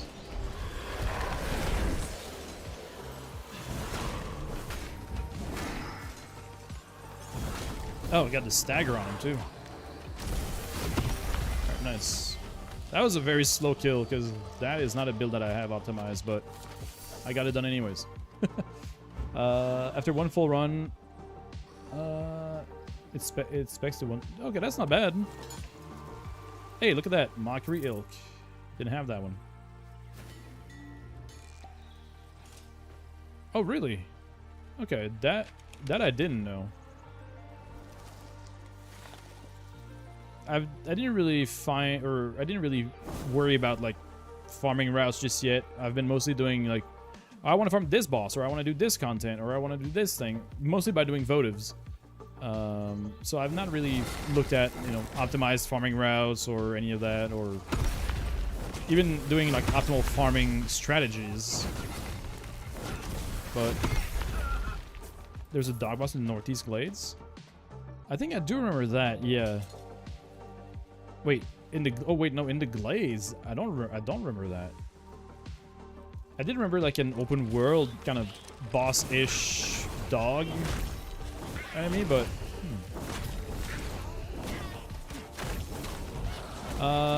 the spiders I do know. The tree boss I do know as well. So I'm sort of familiar with some of them, but I didn't really pay too much attention. This game isn't real? I know, right, Amy? It's all just a fever dream. How you doing, bud?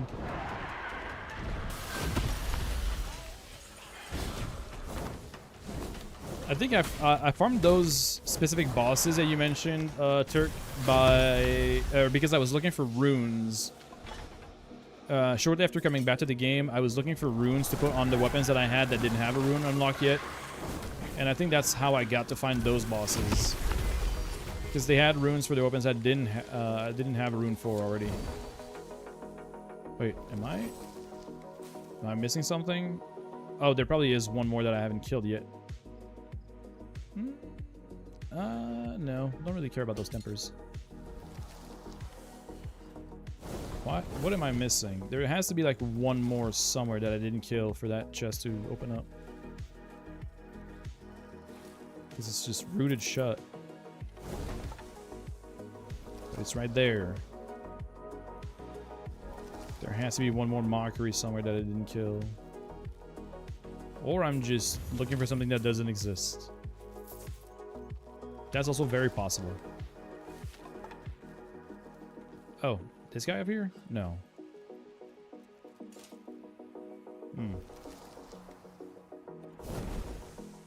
I don't know. Confusing. I'll come back to it later if anything. I'm not gonna spend too much time looking around for a chest that I might not even be able to open. Just a spawn glitch? Figured. Yeah. That's actually yours? God damn it. Come open up that chest, Amy. Can I sit a bit of fever dreams? Also going good, just can't sleep? Yeah, I feel that. Sometimes I have that too. mostly because I still have the problem of I want to do too many things and I end up going to sleep late because I stay up late doing too many things, and instead of accepting that I won't do everything I want to set my mind to. It's a hard process. It's a hard process of just accepting that you won't be able to do everything you want to do and just enjoying what you get to do instead of worrying about the stuff you don't do. FOMO is one hell of a drug. Even if it's self-imposed FOMO. Like, I'm not even feeling like everybody, like people are putting pressure on me, but I put that pressure on myself. And it sucks. It's dumb. Don't do that.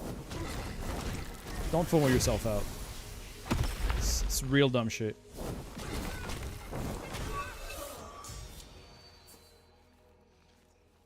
Damn, already 21. That was quick. I can probably switch back to the staff here. Yeah, the enemies are lower level, so I can actually level the staff here.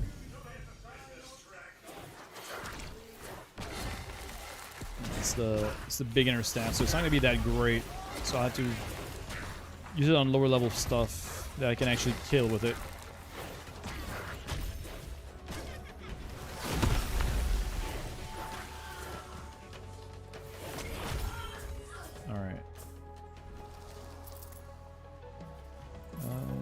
I thought that was a... Wait.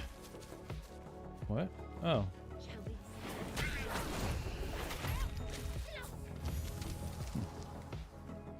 Okay, there's at least a weapon rack with nothing. Lovely. We love empty weapon racks, even though there's like weapons on the rack by the time you hit it. You heard Cuomo, not FOMO? Well, I don't know how you heard that, but no, I definitely meant FOMO.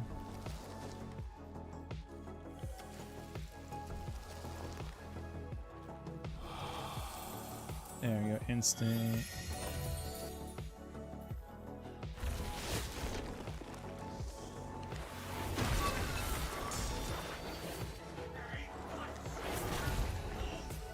Nice. What's this? A Blitzel. Oh. Not the little guys that drug you.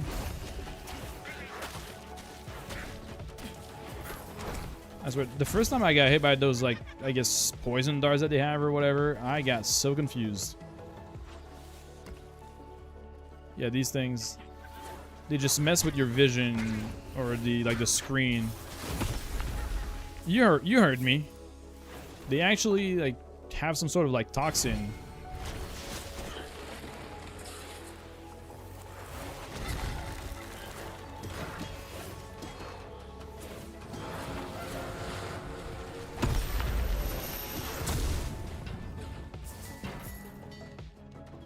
Zodiac, don't need. I swear, stop pressing on my keyboard. You're gonna mess something up one day, this little guy. Oh, I mean, same. I can do that too. If I take off my glasses, I can't see most of what happens on my screen. I can't read my chat either. There's not a whole lot I can do. 7 streak. Hell yeah, Amy. Appreciate that. I'm not gonna read that message because I'm not gonna give you the satisfaction of saying those words, but thanks. Appreciate you. You should know by now.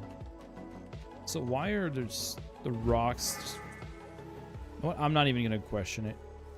I just accept it. Oh, this is Carlisle, right? Yeah, we're almost home, as it were. Might actually do the siege since we're here.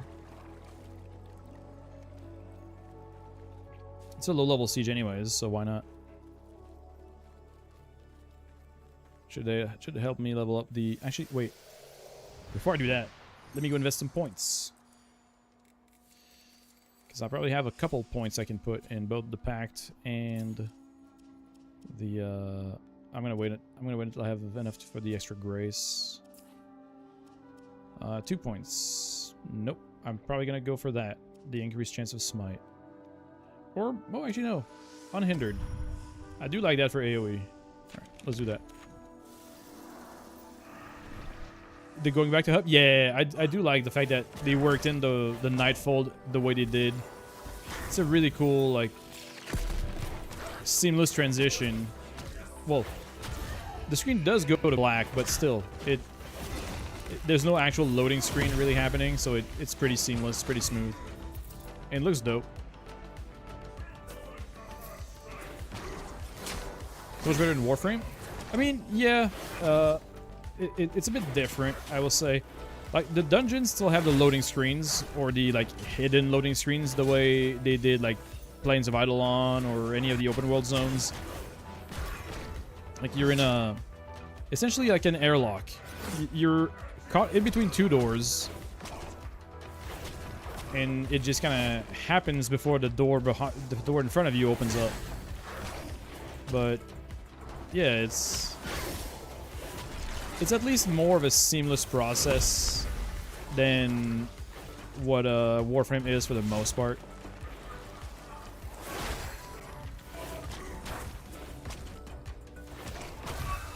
There we go. Get the fodder. Look at the chests. The other shit. Yeah, I do understand that. Yeah, the orbiter gets a bit old after a while. Okay. Can you not throw your weapons off, like, off the railing? That'd be cool. Thanks. Yeah, let me just grab the weapons off the rack and they just fly away.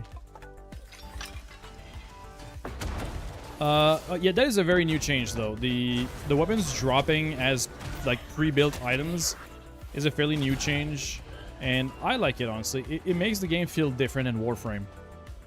Prior to the update that brought that, weapons had to be crafted the same way you would do... I mean, I know you know, but some people might be watching that don't, so I'm still putting it out there, because there's not always just people chatting. There's some people that are lurking that do appreciate the info sometimes. What? What?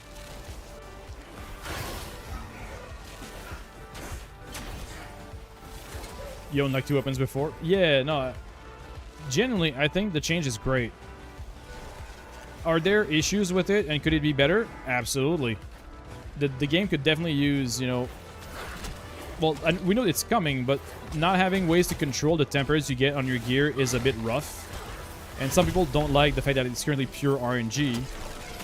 But I think for the overall health of the game and the ability to give new players a lot of different weapons to play with and find their playstyle, instead of being locked to, like, the one weapon and the one pack they get instantly, is a good change. You just need to, you know, tweak a little bit how the tempers work and how they can how people can customize them. But as it stands, I think it's a pretty good change overall.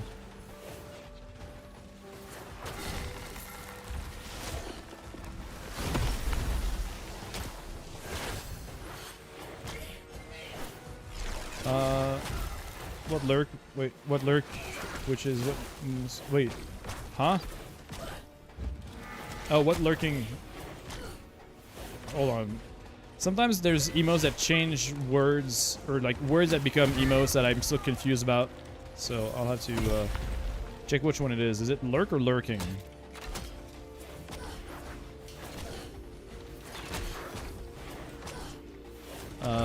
Different abilities? Oh, so those are, yeah, the pacts. You have two main choices.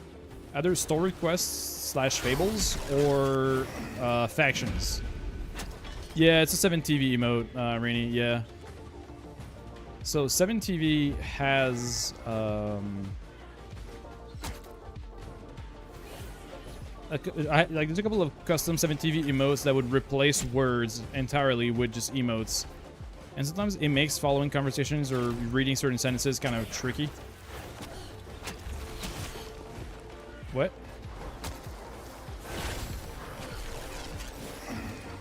Oh, really?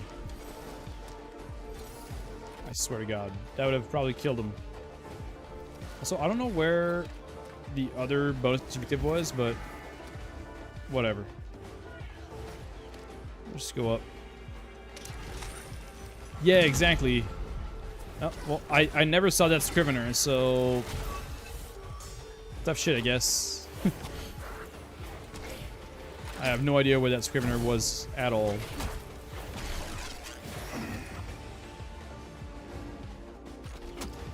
Oh, what? Okay, you just teleported like 2 meters away. Dude. Finally.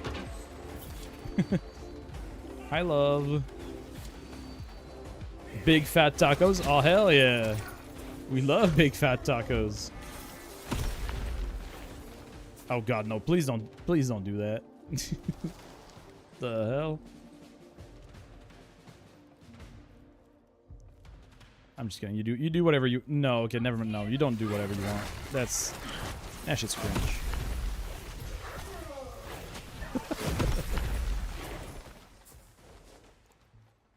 Here you have a deadly juniper. Quick shot from above and sympathy pang. Ooh. Yeah, that's pretty tasty. That is pretty damn good. Right, and then whoop. There we go. Zip over.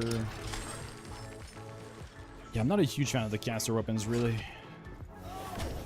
Although it might just be because I'm using the base one, but it is not great.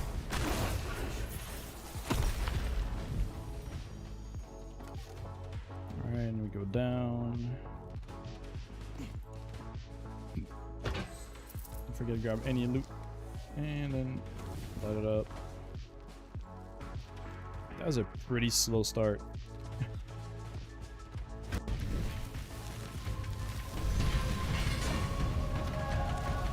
You haven't seen one? I mean, they're really not that special, but because they're rare, you know, they are special.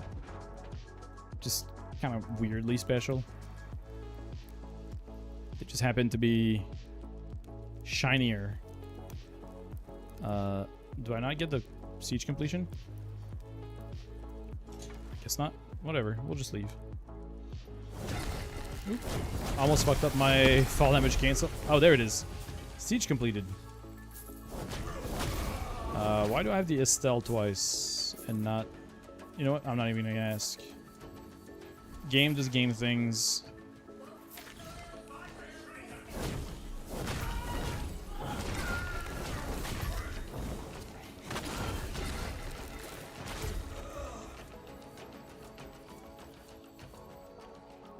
I hate that one of those mushrooms or plants is called the Toe of Ode.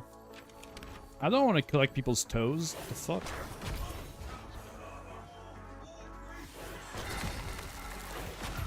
I'm gonna pass on them toes.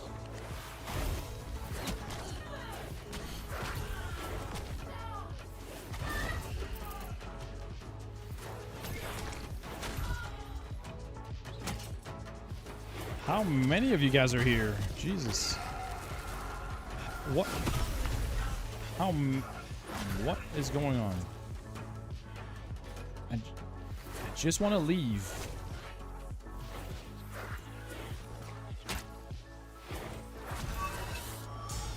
Oh well, that was a level up. I guess that was kind of worth it.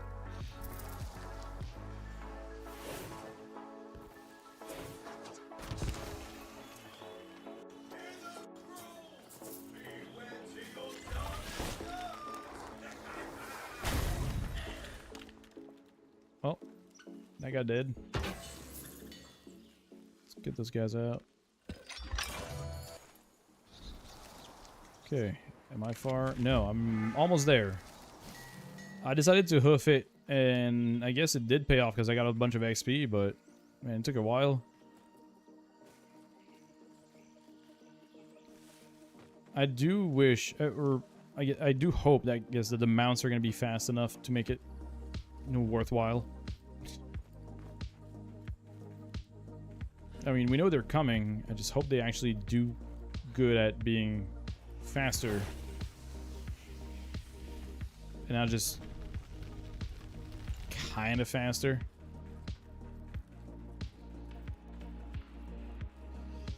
Okay, so what did I want to do here?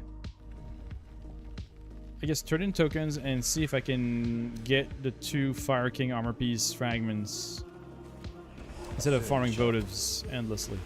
Oh, okay, yeah, I can. I am almost capped, so I can get one of these. Very well. Now I can get the Fire King's kilt. My Okay. beloved flame. So I'm all done on that. Chosen the same.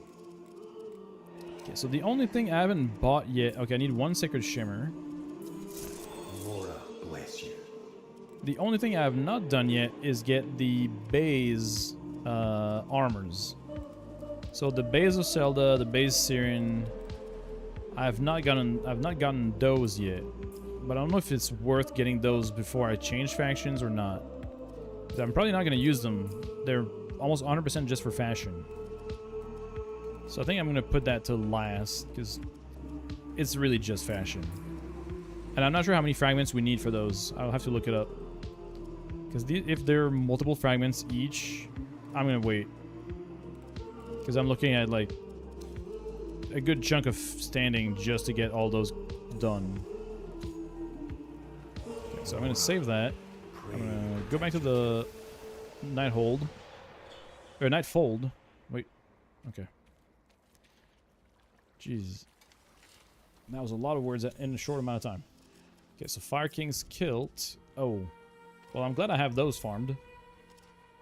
Okay. Cool. And then Fire Kings. To yield you worthy stock. Yeah, okay, so I have the last 2 pieces of Fire King that I needed going. I have my Mannequin King helmet. So now I'm pretty much done with Kith of Kings for now. So it's either the Roses or the Sprout Folk. I'm gonna start with that one. Oh, it's a whole day?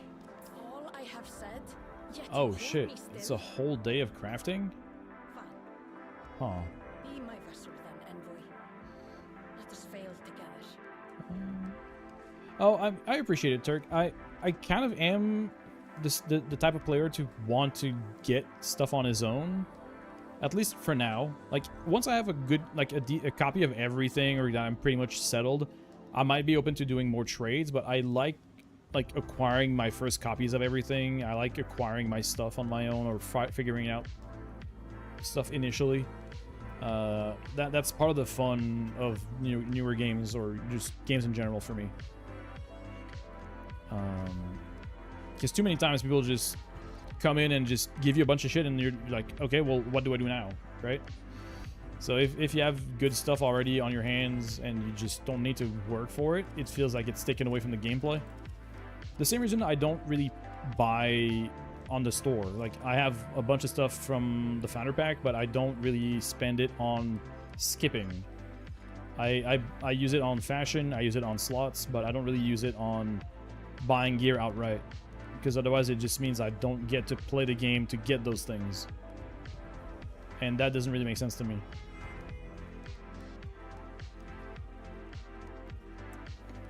So for that kind of monetization, I'm a really bad target, because I don't mind waiting. I got my stuff collected. I got my gear. Founder Pack sure up they did. God damn it, Amy. Jesus. So, but I very much appreciate the offer, though. It's very kind of you to offer that. Me neither, but you probably buy Silly Staff. You know what? That's not a bad call. There's like 1 or 2 things that I remember buying outright in like Warframe. And one of those things, I mean, I don't even know if you were a Warframe player at all, but there is one weapon in particular that was a absolute shit fest to farm. And I did buy that one because I didn't feel like doing the actual gameplay required to grind it. Which is one of the rare exceptions, because I did not enjoy the gameplay to grind it. It's one of the game modes I just disliked the most in Warframe, so I skipped it. And that's probably one of the only cases of me buying something instead of farming it.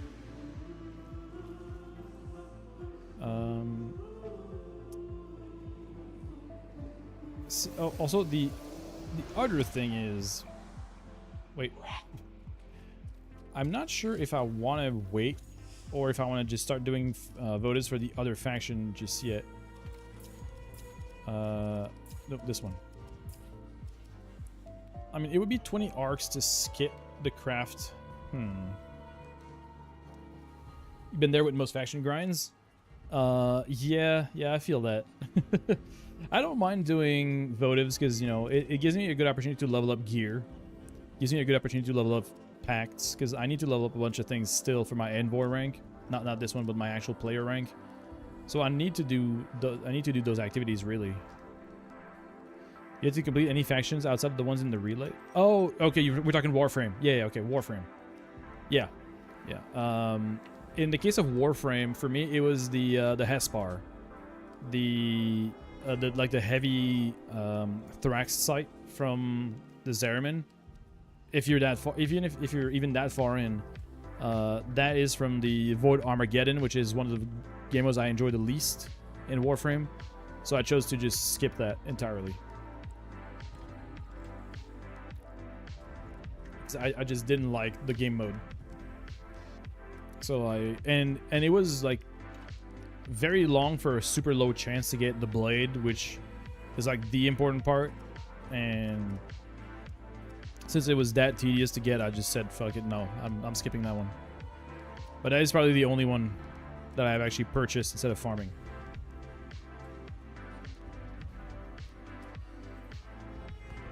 You know, I mean, I get that.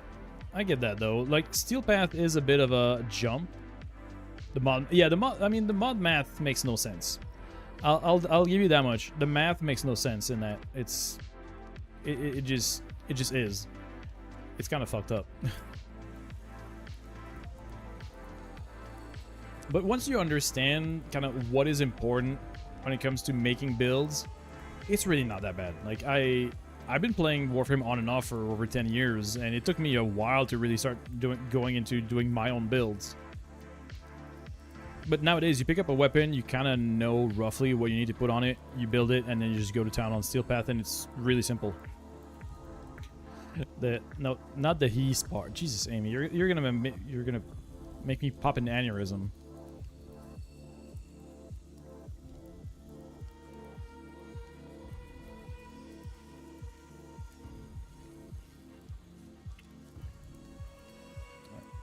Hey, what's up, system? Good to see you, buddy. From Tower Key days? Oh, yeah. So you're also an OG, yeah. It has been a while. But that's the cool thing, though. It's a game that's easy to take breaks from and then come back to, and not really feel like you're missed out on a whole lot. Wait, that didn't update. That's funny. The claim all button lit up, but the button didn't change from rush to pick up, which is funny. Soulframe been popping up? Yeah. I mean, there is an active drop campaign, so that's why a lot of people are jumping into it, because, you know, drops generally attract more people, because, you know, people are just fiending for access to the game. Actually, yeah, you know what? I'm gonna rush that, just so I can move to the other faction. I don't want to wait until tomorrow. I want to just start getting faction votives done for the other faction. So I feel like I guess I need to put that on, right? I need to equip that and then find the enclave for that.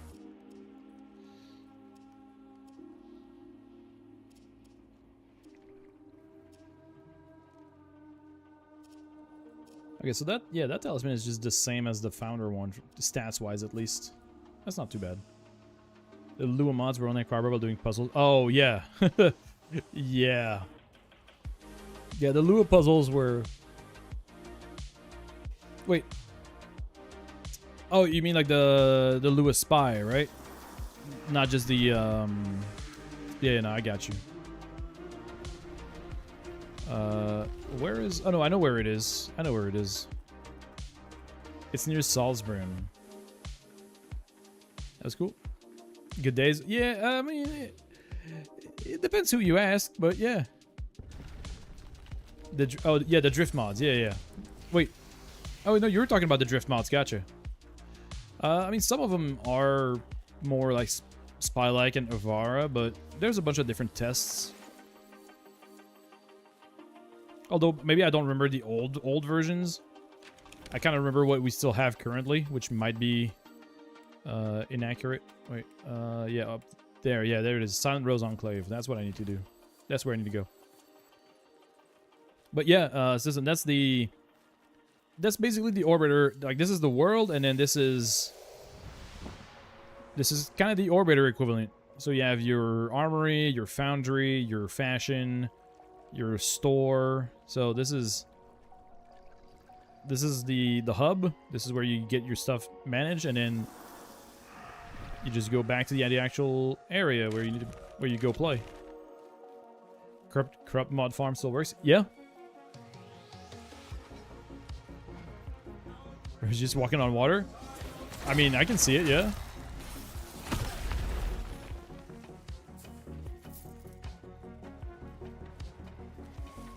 Oh, you talking about Nightwave?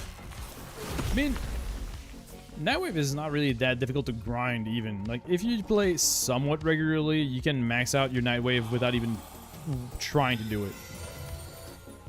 Sure, there are some weeklies that are a bit more demanding or that you need to do something actively, but for the most part, you can do Nightwave without even trying.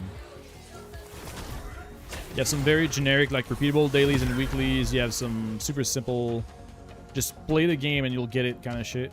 And then you have the occasional do this specific activity for a little bit, or do like this one really out of the way challenge. Yeah, but well, yes and no. So let me give you the quick breakdown system. You have pacts, which are basically like your frames. Hey, what's up, dude? Yeah, I do stream in English though, but yeah, I do that from time to time. But this is Soulframe.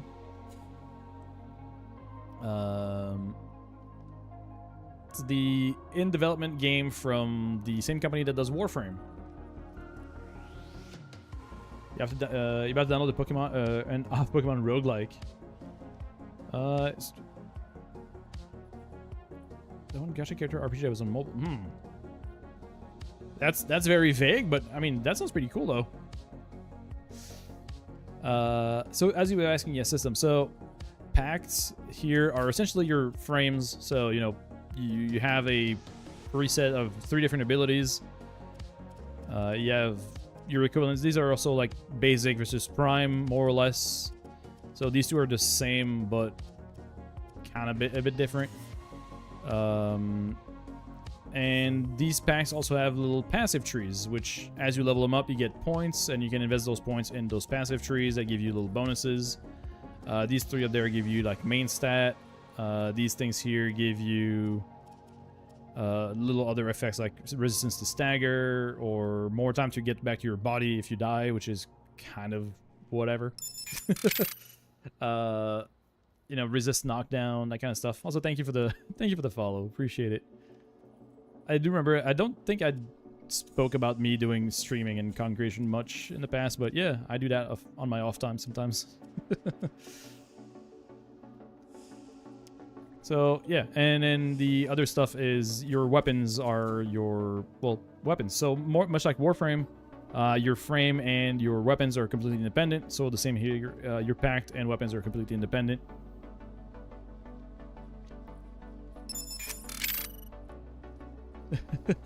Back to Eve. Yeah, enjoy, buddy. Yeah, no, I don't really talk about it much, but I still do it on my own time. I mean, I've been streaming for about 2 years almost, and you know, got some pretty good progress done. I did, you know, I'm a Twitch partner.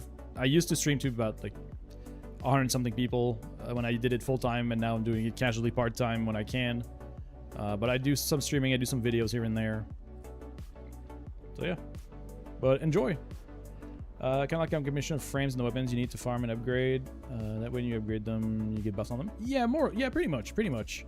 So pacts have 3 abilities that get ranks. So as you level up your bond, which is your level, pacts like frames go to level 30. Also, Turk, thank you for the follow as well. I kind of miss it in between all of that, but I appreciate the follow too. So yeah. Packs level up to 30. Your abilities also rank up as you rank up your pact, and then you also get your passives. Weapons have levels, same as Warframe. You know, you level up your weapon all the way up to 30, increases the damage as you level it up. And they also have combat arts, which are kind of skill trees tied to weapon types or weapon arts. So these are magic weapons that use the kind of little staff icon. So they both use this skill tree. The French in chat. Yeah. Hey, what's up, Timmy? Yeah. You have a question? Is Soulframe free? Well, it technically, yes. The game, when it comes out, will be free. But right now, if you watch any stream, which means including mine, for 30 minutes, you'll get a Twitch drop that gives you a code that you can redeem to get access to the game instantly for free. So yeah, you don't have to buy a founder pack. You don't have to, you know, purchase anything. Just watch any stream on Twitch for 30 minutes. And then link your account. Go to the Soulframe website. If you already have an account, just log in. Link your Twitch account in your account management. And then you'll get a code after it's linked. And then you can use that code to redeem access to the game. It's a bit of a process. It's a bit like it's a couple steps. But you can get instant access for free by just watching 30 minutes. So yes. If you're on console, though, you will have to wait a little while because it's currently only on PC. But it will still be free once it comes out on console as well. It is effectively a free-to-play game, the same way as Warframe is.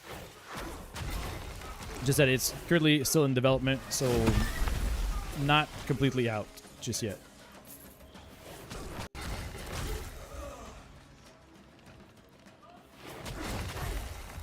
If I need to repeat any of that as well, because sometimes I do speak pretty fast, so if I need to repeat any of that information, Timmy, feel free to let me know. I will re-explain the whole process. I can even show the process if you need to. I'd be more than happy to help.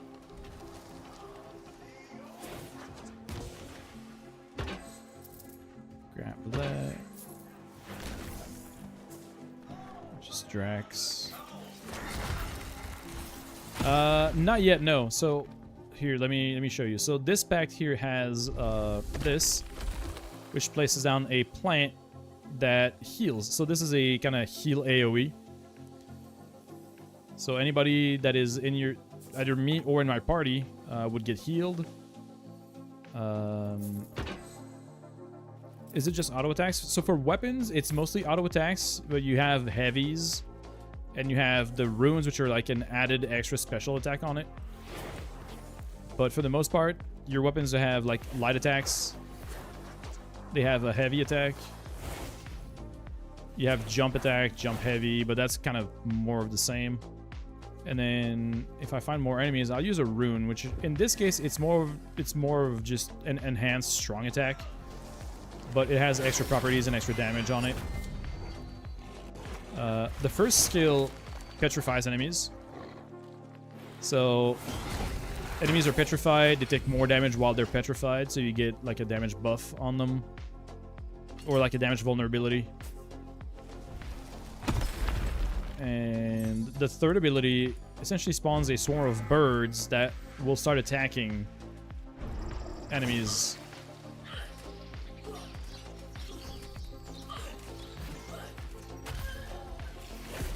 So those are the abilities for this current pact. And then each pact has its own kind of thematic or... Yeah, absolutely. It's 30 minutes, you get a code, and you can play for free. It's basically, I didn't really answer the question, but it's essentially like an open world RPG. You can play in co-op. It's definitely a bit of a grindy game though, but there's no real like time restriction. You don't have to be like rushing through. There's no FOMO or anything like that, as far as in my opinion at least. It's a very chill game. You can play it very casually.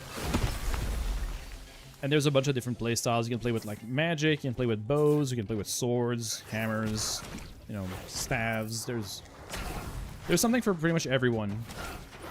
They have story quests. It's still early stages. They consider it pre-alpha, so, you know, take it as you will, but sort of. It does sort of have dungeons like Diablo. They have, you know, all of these icons here.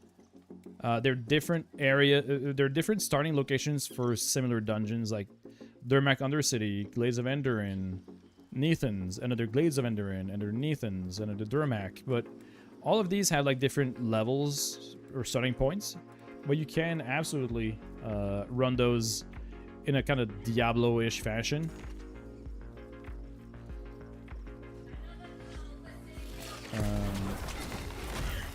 And the gear that drops definitely does feel like a Diablo game though. You have weapons with varying rarity, varying quality.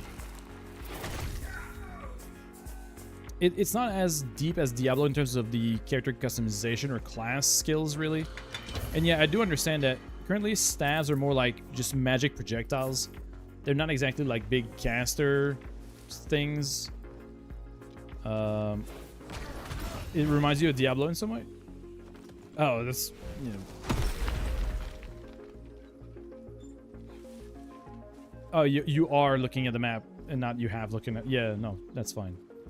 There are different packs that do feel more like a. I would say in this case system, you might enjoy Mora's Hand. Let me show you. Mora's, I don't have the other one, which I think could probably fit the bill as well, but Mora's Hand is probably something more along the lines of what you would like. Because let me show you what it can do. I need to find enemies though to better showcase it. So if I put... Wait, enemies somewhere. Okay, there's one up there. The packs change your right arm. It doesn't change the entire appearance, but it changes your right arm. I'll show it better when I go back, but... So, I have like this flame shield, and if they attack me... Like, come on, buddy. Come on, hit me. So, it kind of retaliates with fire damage. And then you can do like this big eruption thing.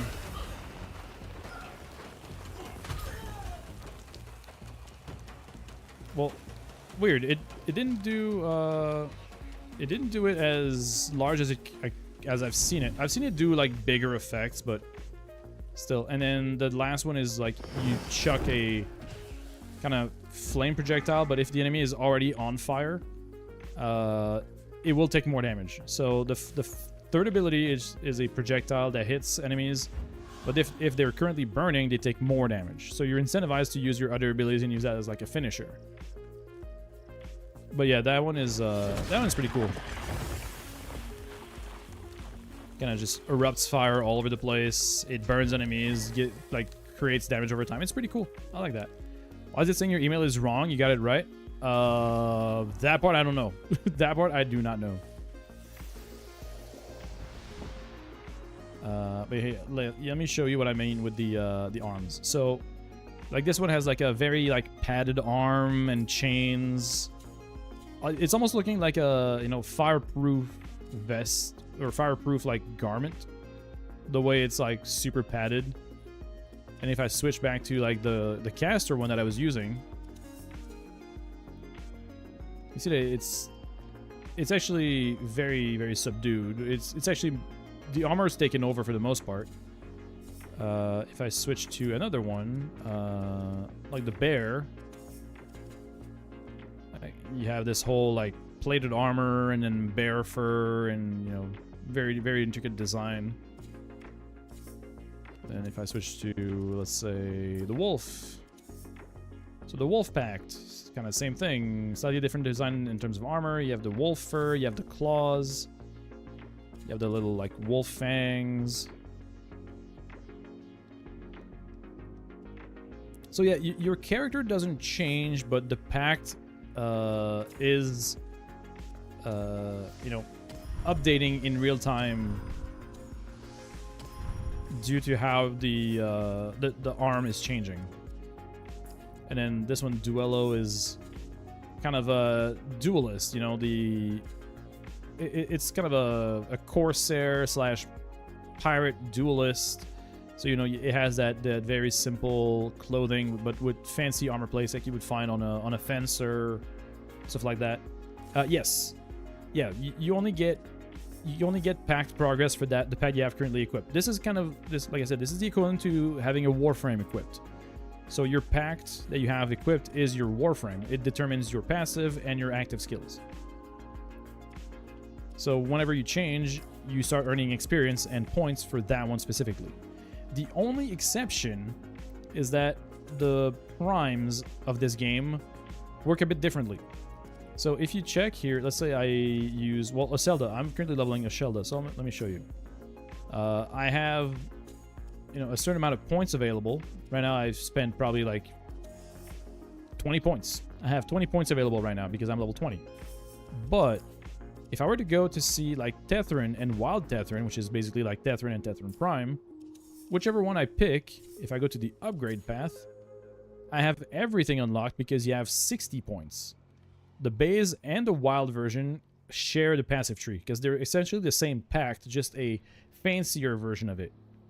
So once you have the base and the prime equivalent, you can max out your skill tree, which you can't do unless you have both. So that's the only exception to that rule. You can gain progress on the tree by using wild and regular. So like if I switch back to the regular Tetherin, I might not have invested the points on it. Oh no, actually it's the same. So you can see that this is the same path. It doesn't change. So that's how they make kind of primes work into the original. Also, we got ads coming up. I can't really snooze them anymore. We're going to have an ad break for 3 minutes. So I'll keep explaining and answering questions whenever we're back. I'm going to grab some more water in the meantime. So you guys sit tight. I'll be right back.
All right, welcome back.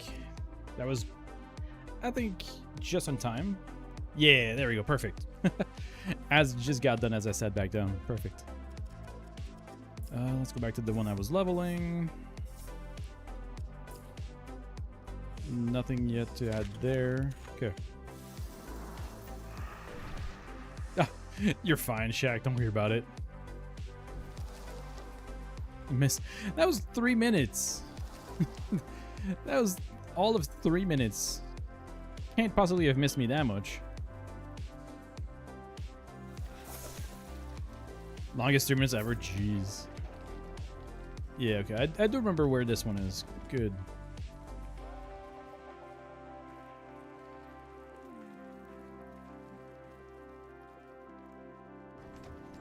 You just want to know what got you so damn tired? I mean, it could be so many things. But it's funny because you say that, but Roxy recently did a couple tests, and apparently she has sleep apnea, which could be the cause. It is a common cause, at least for, you know, drowsiness, sleepiness.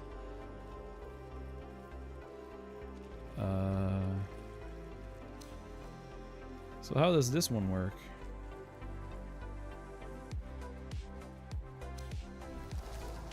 Oh.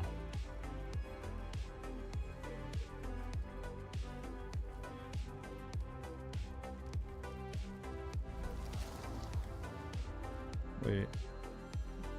There has to be something I can interact with, right?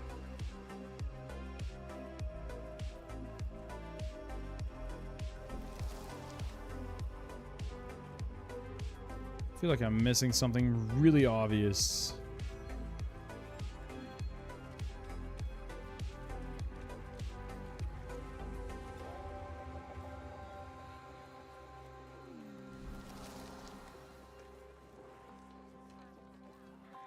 Although I will say this one is much more oh. Staying busy, I hope. There it is. So it's like Dark Souls game. I mean, it definitely has a bit of a Dark Souls or Souls-like inspiration. Yeah.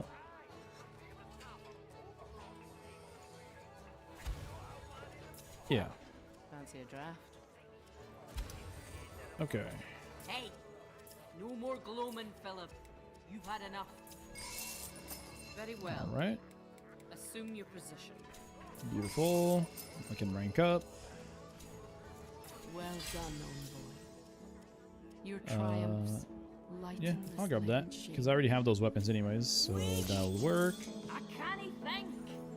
Good. All There's right. much to be done. God, So these. take these all. Actually, wait. I should. That's whatever. Good. There is much to be done. Whatever. Okay. 3,300 out of. Wait, I don't have the rook. Wait, do I not have rook? I don't think I have rook. Oh wait, it's their equivalent to the Ignimora, right? Okay, and it just made sense. It's the Ignimora equivalent, so I will get it probably from votives. Okay, cool. Race of root. But yeah, Timmy, it does have some Souls inspiration. It's not as hard and punishing. It doesn't really have like much penalty for death, which a lot of people are kind of not a fan of, which I can see why. If people are looking for a Souls-like that's really punishing and still has like the whenever you die you lose progress, it definitely doesn't really have that. Hey Wolves, what's up, bud? Thanks for the raid. Welcome on in, Raiders. How was your stream? What'd you get up to today? Hey, what's up, Monada? Welcome on in. I hope I said that name right. But welcome on in, Raiders. Make yourselves comfortable. If you're looking for some Soulframe codes, here's the place to be. Just watch for 30 minutes and then you get access to the game for free. And that access is permanent, by the way. You don't have to, you know, get new codes or wait until there's a new wave. You're just in for good. And also, Wolves, if you do need to raid and run, even before, you know, answering any of my questions, if you do need to raid and run to get some sleep or get some rest, get some food, whatever, feel free to do so. You have no obligation to stay or even hang out for any length of time. Because I know what it is to be done with your stream, and sometimes it's just, I want to go to bed kind of vibe. So I feel it.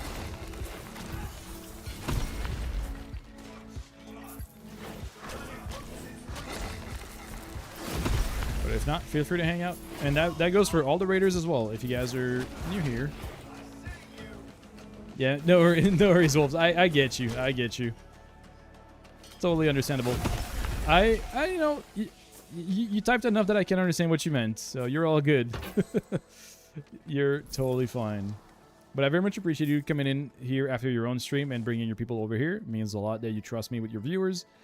And if you guys are looking for any Soulframe or even Warframe stuff, because I do play both games. But right now I'm more in the Soulframe vibes because, you know, we got the drops going on right now. People are kind of getting interested into it. People have been looking at the TennoCon showcase, which was amazing. So, yeah. Motherfucker.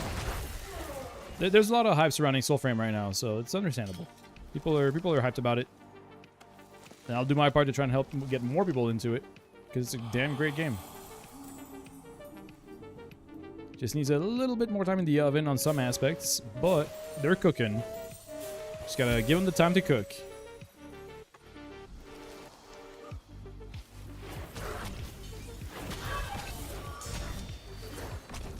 Actually, wait.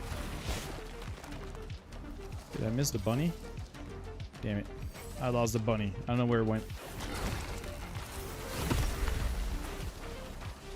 But yeah, I guess I always forget about the introduction part for those that are coming from raids. If you guys are coming from a raid and you guys don't know me yet, which is probably very understandable. My name is Phenom, or Fen, or Phenom. You know, however you want to pronounce it. I don't really mind. People just usually call me Fen anyways because it's shorter and it's easier and there's no no misunderstandings. I'm a Warframe content creator, but primarily, variety streamer nowadays. More like I play pretty much what I feel like instead of focusing on one thing in particular.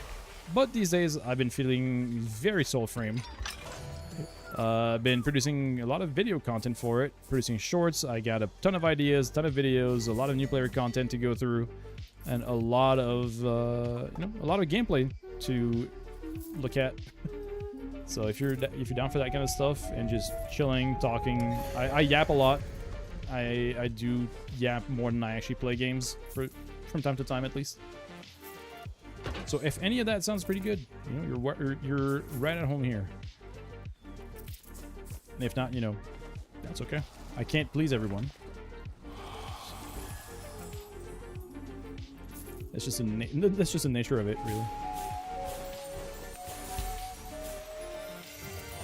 And I wish I was that good at playing music in real life. This shit makes it look so easy. And sometimes you don't even have to play music at all. You just get it instantly. Which, by the way, is not a bug. It's a feature. It's an upgrade you can unlock where you have a chance at instantly charming animals. It's not actually just the mechanic bugging. It's intended, even though it looks weird.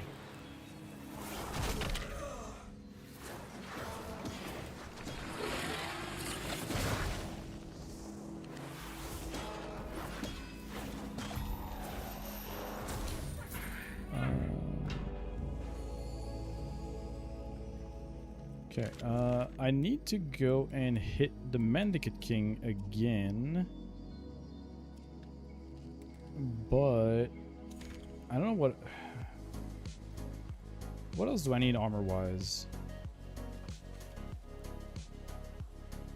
I need the Mendicant set. I mean, the Arbear.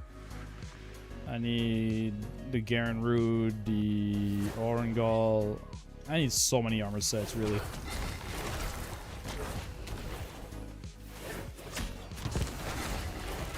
Man. Oh. I mean, Clivers with fire damage already on them? That's pretty good. That's actually not... Wait. I don't even know if I leveled the Clivers before. I'll have to look.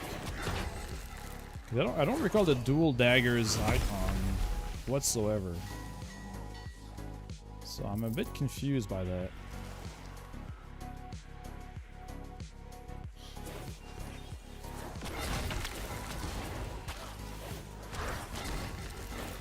Either I've done it like ages ago and I forgot about it, or I've just not done that weapon at all. But I don't remember the Clivers.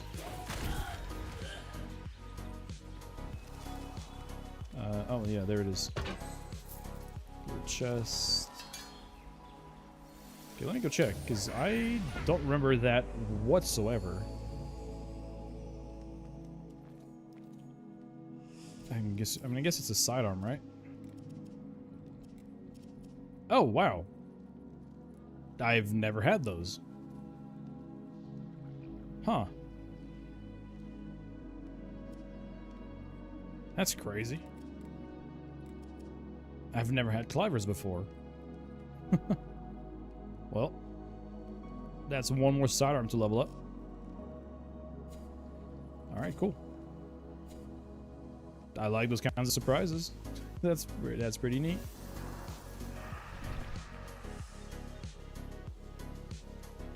But hold on, I need to check something real quick because I don't know why I've never seen those before.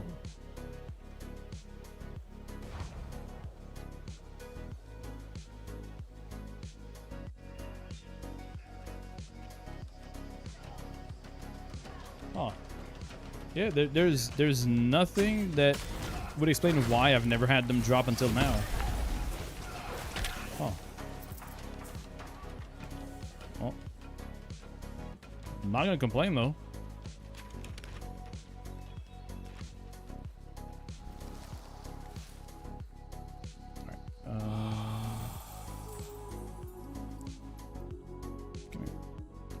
I can't wait until they add a feature where you can mass release totems, because right now the totem releasing process is tedious to say the least.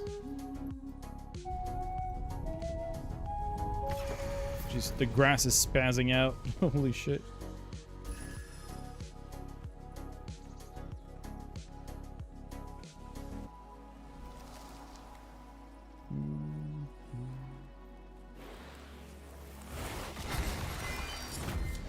Nice. Okay.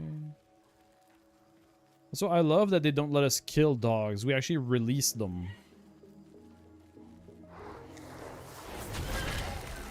They have this kind of like metal cone on them, on their head. And whenever they die, quote unquote, you just break the metal like muzzle that they have on, and then they just run away. So we don't actually kill the dogs. We just break their cone muzzle and freedom. And I'm happy that this is how they do it, because I wouldn't kill the dogs. That would make me really sad. I don't like hurting animals. Unless they're like big predator animals, but like cats, dogs, anything that usually you would have a pet as a pet. I don't like hurting those. You know, they're not inherently dangerous. Don't make them enemies.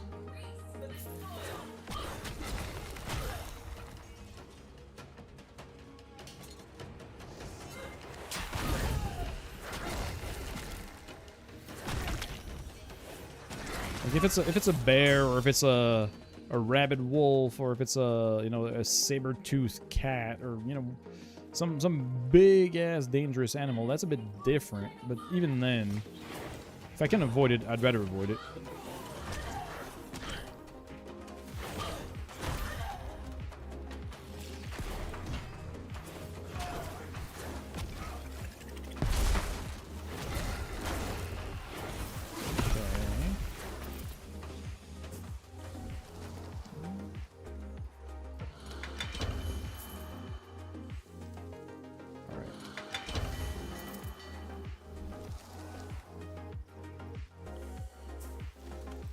Okay.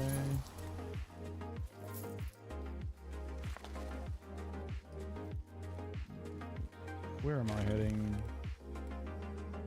Yeah, we're heading towards the Mannequin King. Never mind, we have some drop pods.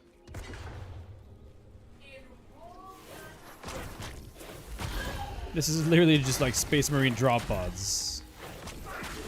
Almost like down to the shape, even. It's crazy.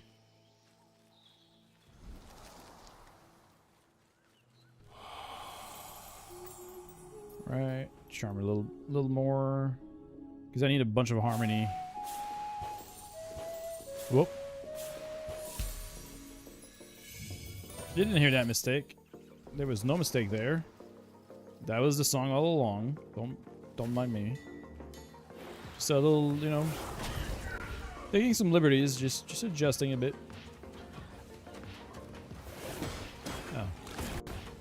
Oh yeah, speaking of, see, there you go. You break the helmet, and then it just leaves.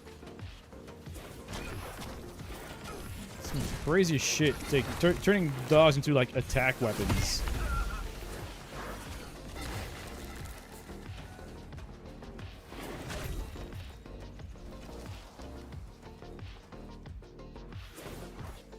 No, not this way. Alright. We got more wildlife, more harmony, more inventory management.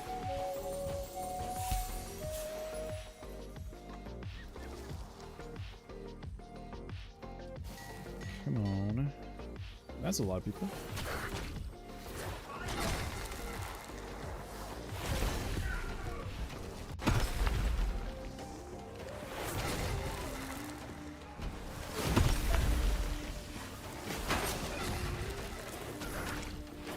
Okay, yeah, the blind is just working overtime. That's crazy. It's a Durmak under city, but that means that it's a lot of XP too. Yeah, screw it. Let's do it.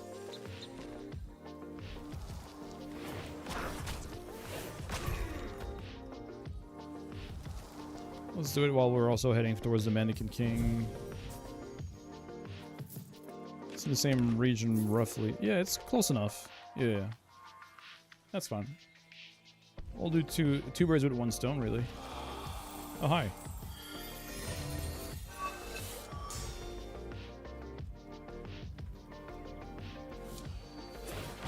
And so the staff is level 18. Okay, it is leveling decently fast. I was not expecting it to go that fast, but I do have the XP bonus buff, which helps.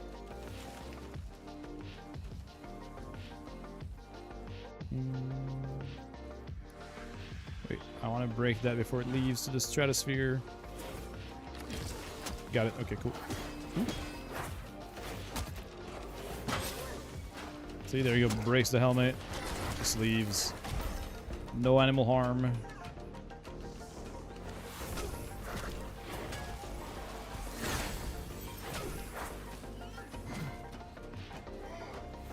Yeah, exactly. Yeah, you get it. It's not even a cone of shame. It's a cone of they can't see shit. Like, it's an actual metal, like, bucket. Which covers their eyes completely. So, of course, they'll just run around like crazy trying to get it off. But you just break it, and then they leave. Because they're good boys. And girls.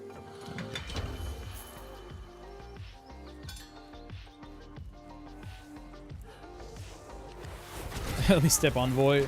Okay, not that kind.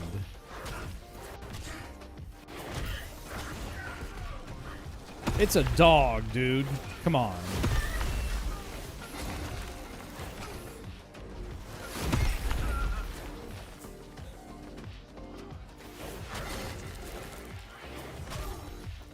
Walk right into it. No.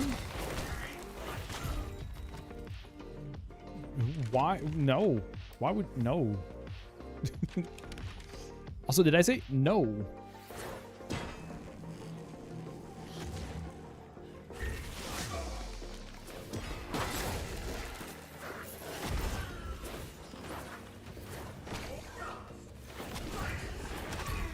And now all I can think of is this guy that I've seen on some TikToks where he's like pretending that he's teaching someone English and how certain words should be said, and it's all the weirdest fuck ass exceptions of like words written the same but not said the same way, like tough and then though and then through and that kind of shit. And then whenever the pretend student says something wrong, he just goes no in such a weird, funny way that it's all I can think of when I say no like that. It sounds for Soulframe. Yeah, I mean, it's DE we're talking about. So their sound design team, their music team is they knocked it out of the park in a lot of the aspects. Like shoot and shoot? No, it's I'll have to find it and I'll probably post it in like mod chat. I'll have to find the exact context because it doesn't really make sense when I say it like that, but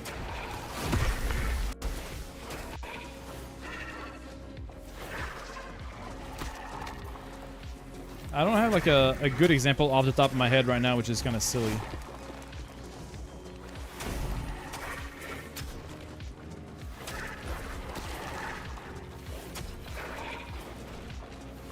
He's like, so like the word he writes out the word read, you know, R-E-A-D. He's like, so like what's this?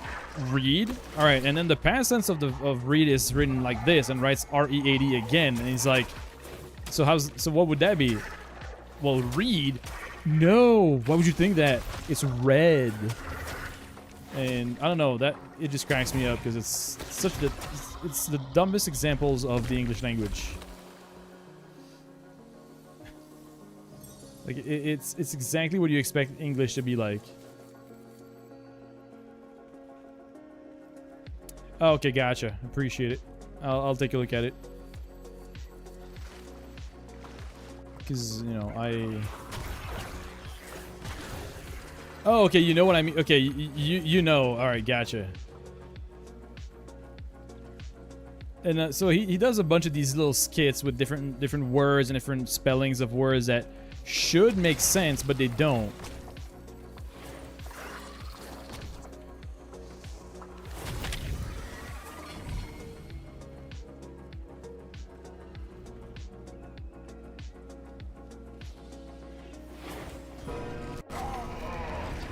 So anyways, yeah, that's a long thing just to say that the way I was saying no made me think of that, and it kind of cracked me up.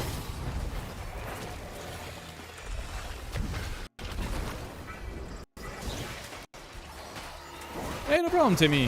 I hope you enjoy it. I hope you enjoy the game.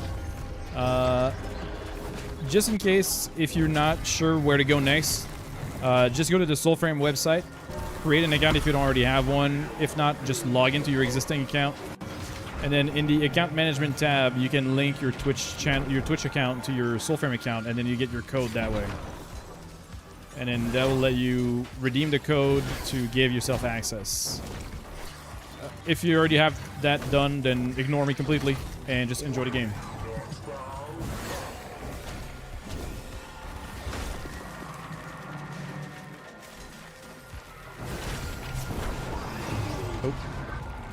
Oh, that's pretty bad. I might die here. Nope, never mind. I'm good. Got it. Oh, you got the file? Okay, perfect. So yeah, if you have the installer and everything, you should be good to go. Just make sure that your account has has prelude access, but otherwise you're good to go. It's awesome. And if you have any questions, feel free to ask. I will be live for probably another hour and a half to 2 hours. But if anything, you know, I have a Discord server, or you know, you can just, there's a bunch of different very helpful streamers as well on the platform, so you can just go in channels and ask, or even join the official Soulframe Discord. There's also that option. People are super helpful for the most part.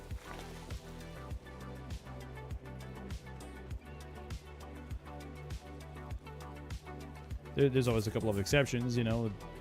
Fortunately, people are people, so sometimes you have some weird ones. There's a little bit of both. There's a little bit of both, Timmy. So there's a lot of open world stuff. You know, the map is pretty wide. It won't look like that for you. You'll have to discover, you know, the trees to expand your map and unlock portions of the map. But for the most part, it is open world. There are some story quests, but not a lot. It's kind of like the early stages of Warframe, where there's like a handful of quests, and then you're just kind of left to explore the world and run whatever content you want, farm the items you want. But there is a little bit of story. There's more story coming later this year, so around fall. So probably like October, November, probably. We don't have an official date yet, but there's more story content that's coming. There's going to be more story elements. But there is a story, just kind of light right now, because it's still technically like early, essentially like it's early access. It's early development. It's not fully done. It'll keep doing more and producing more stuff.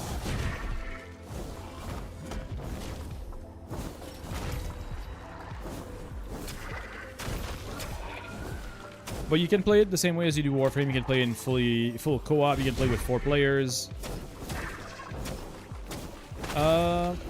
So they didn't want to do Excalibur Prime again. So there is... Wait, why is there... Oh, there's this guy. Hold on.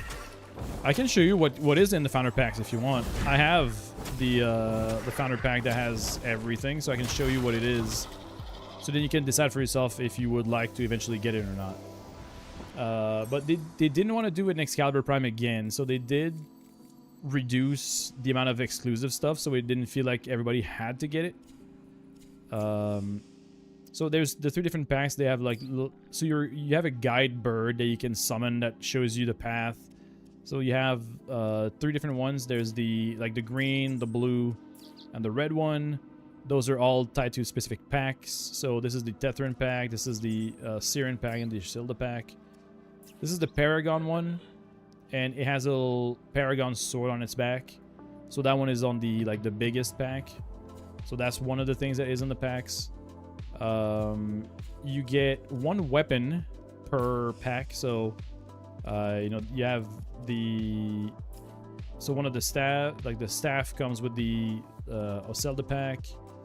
There is a sword somewhere. Well, this is one, the Paragon sword, which is the big Founder Pack one, the Paragon. This one currently is exclusive, but once the game launches, or at least later on in the game's development, they will allow founders to create copies or blueprints of the Paragon to trade to other players. But people who craft it will always see the name of the maker as the founder that gave them the blueprint. So it will always say, if I give you a blueprint, it'll say the maker is me. So it isn't really exclusive, but it's still unique to the founders in a sense. And then there's a couple of other ones like this sword right here, the Ivor, which is with the Tetherin pack. So there's a couple things, but everything but the Paragon you'll be able to get in-game for free later. So it's more of a early exclusivity, but not permanently exclusive. It's just you get to play with it early. People will have to farm it later kind of deal. So not a whole lot that is really yeah, if you don't get it now, you're out of luck. There's none of that in this one. So you feel free to just wait. They will also let people know ahead of time when they take away the Founder Packs. They said that they would give people at least 1 month of a heads up. So if you don't feel like buying anything now and you want to try the game and maybe in 2-3 months buy a pack, you can. There's no problem with that. Yeah, I think that pretty much covers it. It's mostly early access or cosmetic stuff. You get color palettes for fashion. You get little player icons. These are the founder icons. There's the green, the blue, the red, and the Paragon. That's really all there is. There's not a whole lot.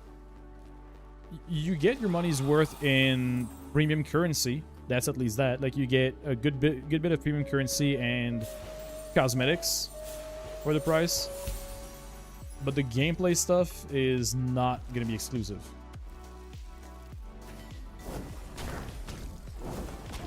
Which I think is better for the health of the game. I think it's better to not have another Excalibur Prime, because it became a pretty common complaint or problem that people had not being able to get everything that's in the game. So the fact that they're going to be offering, the ability to trade the Paragon sword is pretty cool.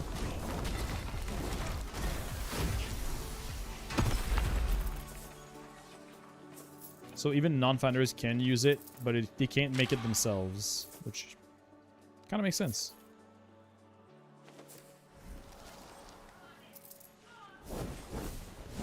Wait, why is this missing?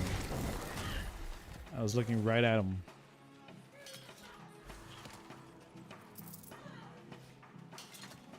Oh, up there. Wait, not quite. Okay, got him. Oh, it's the guy in the tower. Well, the archer in the tower.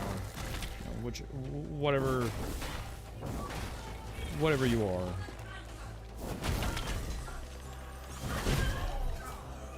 Nice. No, I'm already on a votive. I'm not going to accept a second one. I'm going to focus on one at a time. Thank you very much. Because otherwise I would be way too sidetracked.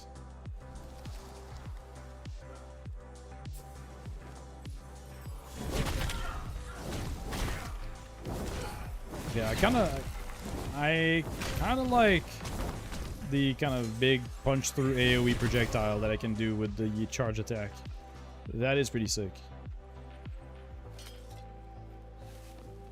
Not gonna lie, I like it. What is this? Senator Blitzel? Yep. How long would the drops will end on Friday at noon Eastern time, so the North American Eastern time. So I would say about under 1.5, almost 2 days. Yeah, I mean it will be free to play down the line, but as of this Friday, they will stop giving codes to everybody for free on Twitch. People can still gain access from other sources, like founder packs come with extra codes. I have a bunch of extra codes myself that I'm holding on to for when the drops end.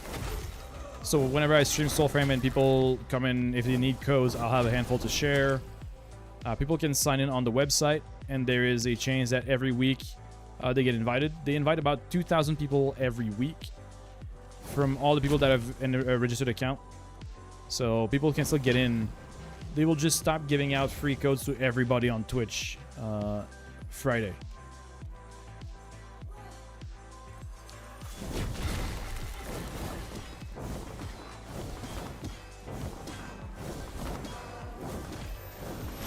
So about like 40-ish hours from now, they will that will end.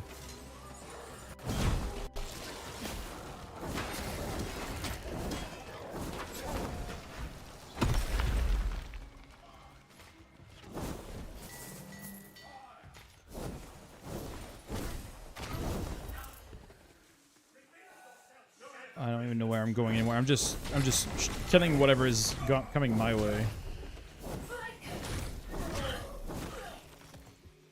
I'm not even paying attention. I'm just shooting.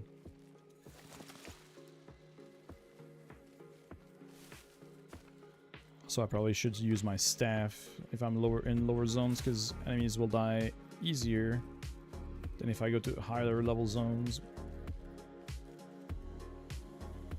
Oh, Lizard. And Lizard. Yep, that's a good use of your points. Very good use of the points. Alright, moving Musk. Musk?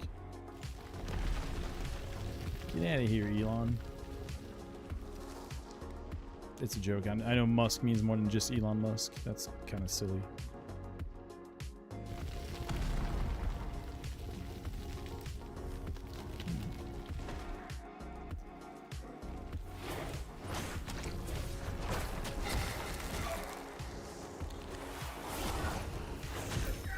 Okay. It still kills pretty decently. Not the fastest, but it gets the job done.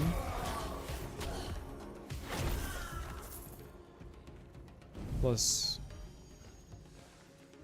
Wait, do I want to do... I could do Koga. I haven't done Koga in a little while.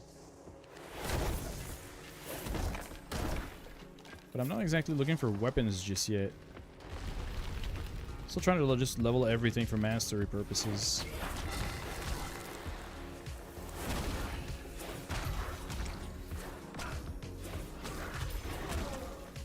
Okay. Nope, nothing here. Some money.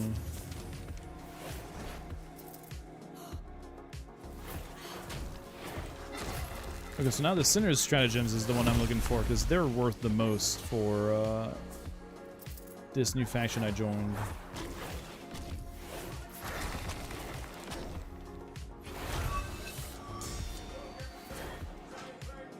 Okay, so I need to free these guys, but how do I do that?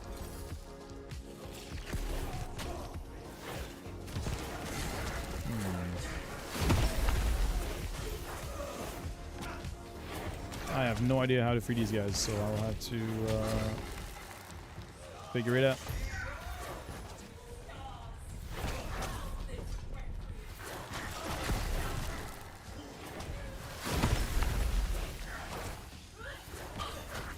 Okay.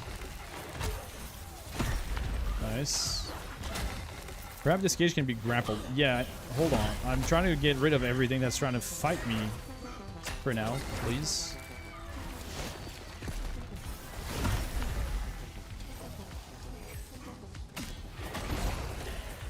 Oh, grappled. Hold on.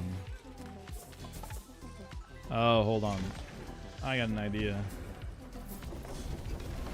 Oh, wait, no, that's the Ghost of Fenyotar. Oh, there it is. Oh, okay. I'm silly. It was literally right there.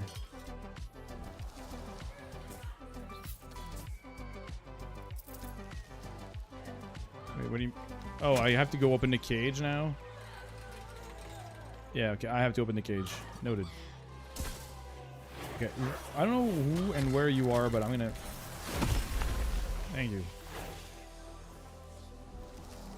Alright. I'm 99% sure oh, there's another one there. Wait.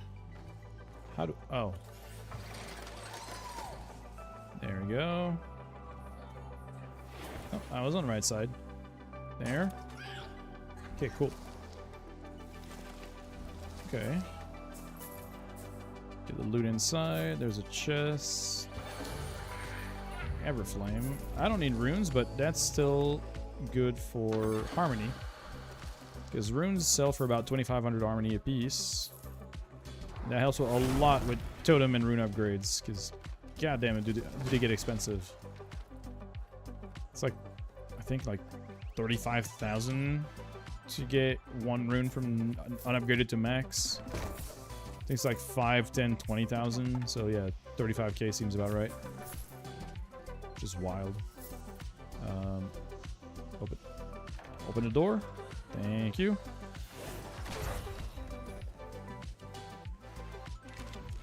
Oh yeah, I definitely skipped some stuff. Let me finish the votive. Let me finish the objective first, and then I'll go back and finish the rest of the dungeon.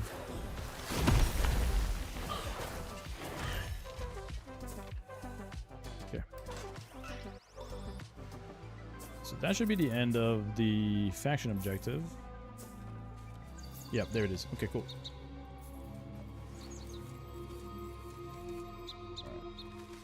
So that's the end of the faction objective. What did we get? You get like a weapon or armor or nothing.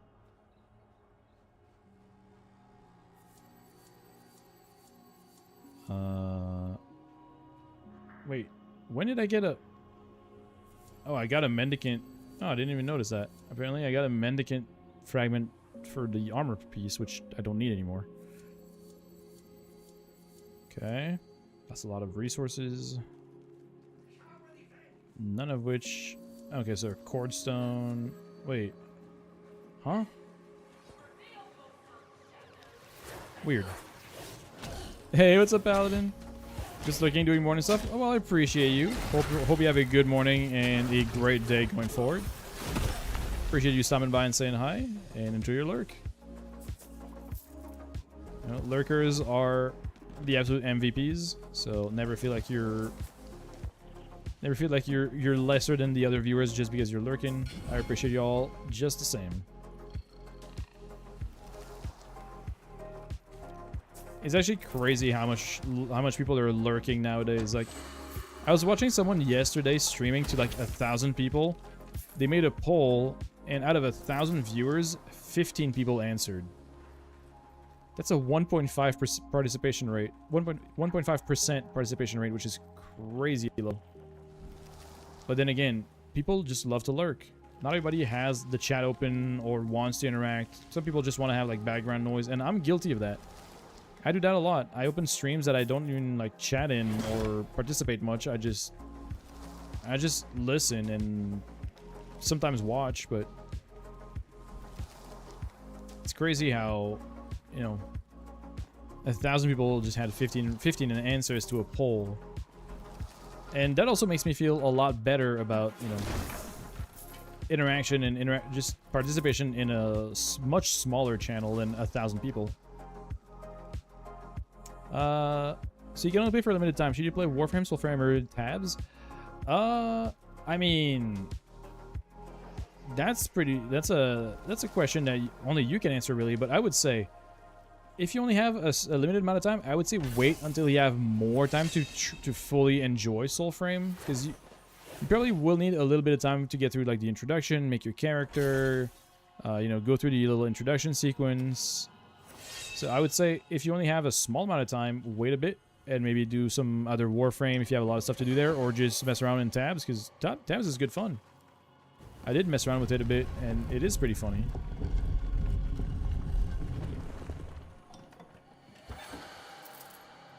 Also depends what your limited time is. Like, is it like an hour, or is it 5 hours, or is it like 30 minutes?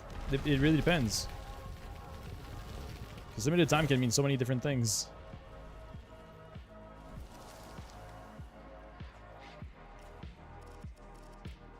I'm gonna have to do a little bit of a cleanup in the inventory department, because I have a shit ton of duplicate weapons. Oh, I'm capped with this. Okay, I can go re-level the faction. Nice. Well, that's good news. So I can. I'll just fast travel there. Oh, okay, okay, I see. Okay, that kind of limited time. Okay, that's a very different response than what I was expecting. Honestly, I would say even more so now, don't really get started on Soulframe just yet, because if you play like 2 days of it and then you leave for a couple months, you'll probably want to relearn everything when you come back anyways. So in this context, stick to something you're familiar with. So if you're familiar with Warframe or tabs, just go with that.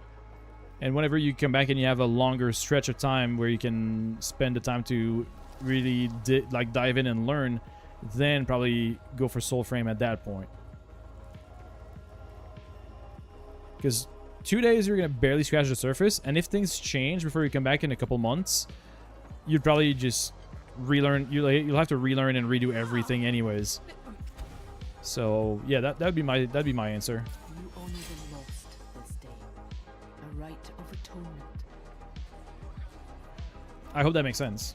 Hey, no more gloaming, Philip. You've had enough. Wait, what is the Shade Maker? Oh, it's the Grace Potion. Nah, I think I'll just grab a Rook. Why do you feel like that simulator is not accurate at all? Because it totally is. It is absolutely the most accurate battle simulator I've ever seen. Totally. Totally. Yeah, I'll grab the Rook, I think. That's the one that makes the most sense. Because I need new weapons to level up. Assume your position. So you go that. I mean, it's on Steam. If you're ever curious, it is on Steam. I can't think. Oh, I don't have a lot of them. 3, 5, 3. Yeah, I'm gonna just hold off on just selling them just yet. 20k for next rank. Protect these old folk. Okay, so it is what I thought. They don't sell the pact or the matching armor for the pack that they're aligned with. So they will not be selling the Siren pact or the Siren armor, which is fine. I'm not really looking for that specifically right now anyways. I'm just building up until I can buy Ode Tempest.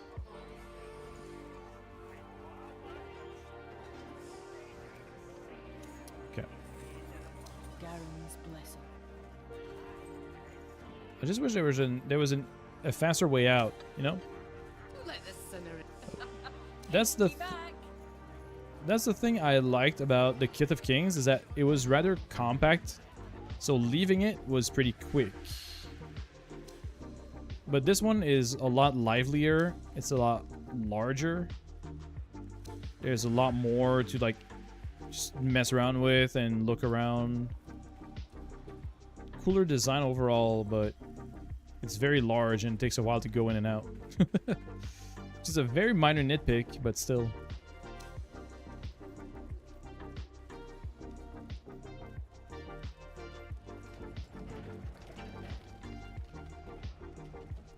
But it is a cool concept of like hidden hideaway inside like tunnels and all that with slidey doors.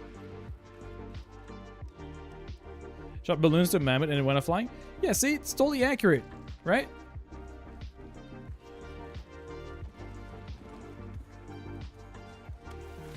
That's exactly it. It is the most accurate thing you can think of. If you were like a 5-year-old. But that's besides the point. You know?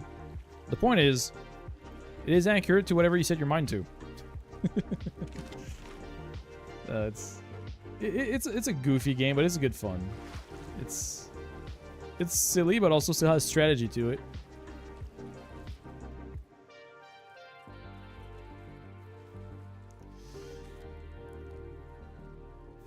Yeah, well, you know, yeah, it's a subjective kind of accurate. It is accurate to someone or something. Just don't really know what.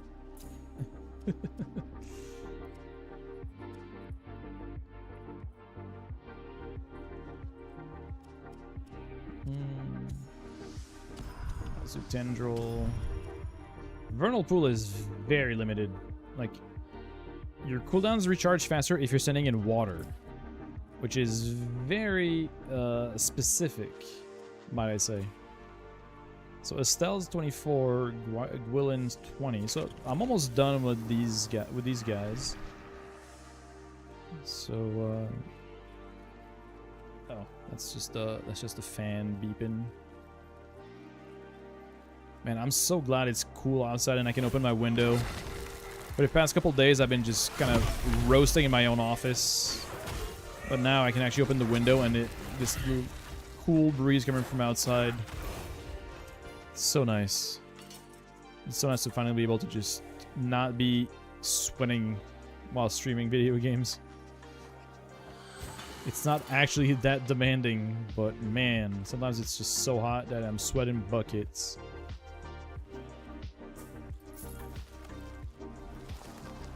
So I'm glad that that's over. Well, not necessarily over, but at least not the case for today.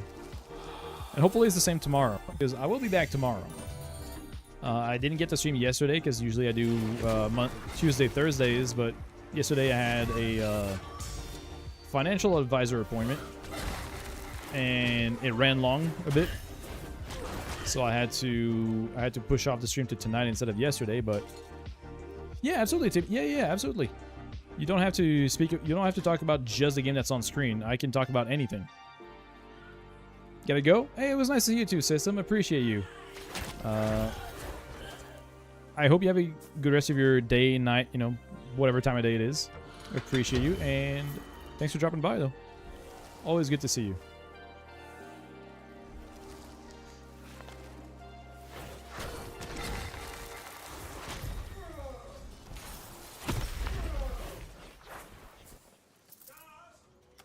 No, why did you mean to? Why did that not offer to dismantle? I'm so confused. Sometimes it just doesn't dismantle.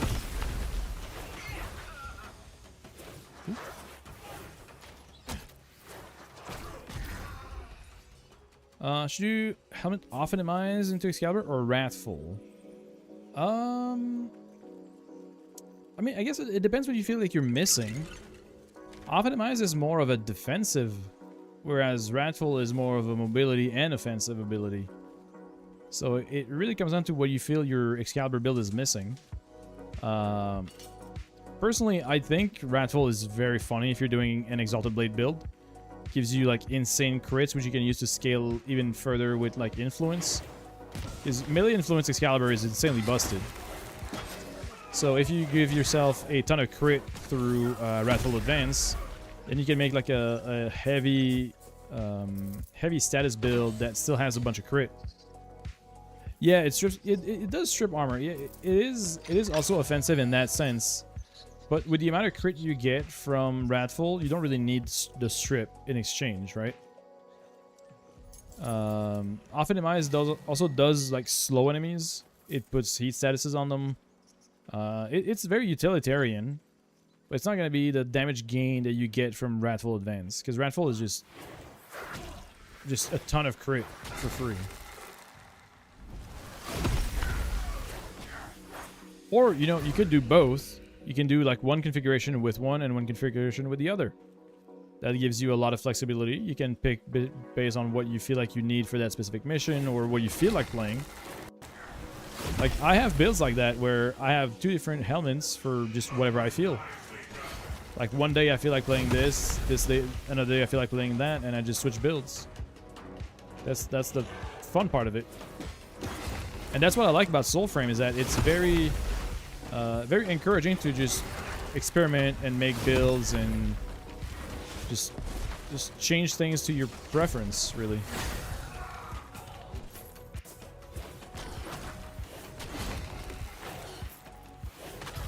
Like if you want to play melee heavy or range heavy or abilities based or... Oop, that's a mine. Alright, so there should be a chest somewhere because I just looted a key. Oh, it's right there. I was gonna say, I just looted a key, there should be a chest. The chest is literally in my face.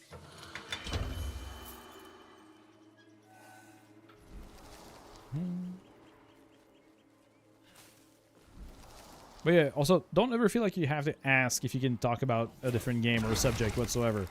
As long as the subject is within terms of service, I have no problem with it. Like, I am playing a game, but I'm not here to make you guys look at me playing the game and talk about nothing else. That would be boring as shit. So I'm all for having conversations and talk about, you know, almost anything. Because otherwise there's going to be a lot of gaps where there's not much happening on screen and not much to talk about, and I'm just gonna be like, yeah, you know, this is a game, and we play the game, and this is what I do, and that's not exactly the most exciting part. So instead, I tend to turn things into conversations because I feel like it's more enjoyable, and some people like participating. Not everybody has to, but I know some people like, you know, asking for advice or opinions or, you know, anything. So yeah, feel free.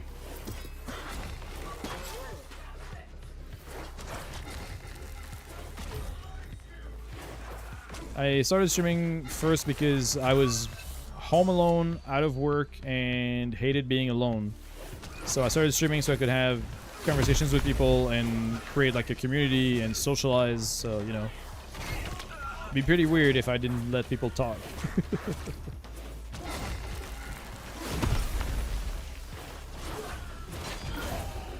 It's a bit different now because there's less people than when I used to stream full time, but it doesn't matter. It doesn't make it less fun, doesn't make it less enjoyable. It just means everybody that's stuck around matters even more.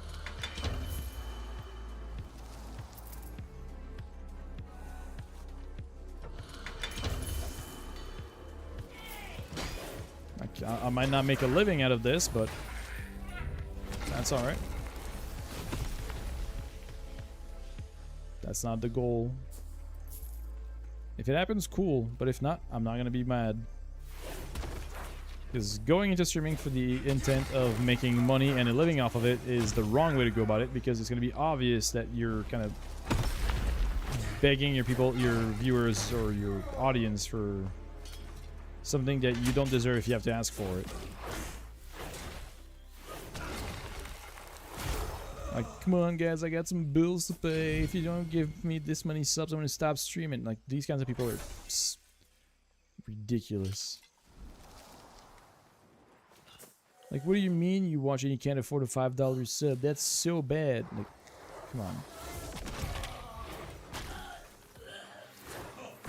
If those people weren't as full of themselves as they are, then maybe they would get more subs. Like, seriously. Anyways. I'm not here to try and shit talk other people, but I think streaming attracted some people that are in it for the wrong reasons, which is unfortunate. Where? Oh, wait, I'm on the wrong spot entirely. That's where I want to go. Because these guys are, yeah, Fallen Sky Tower is not where the boss is.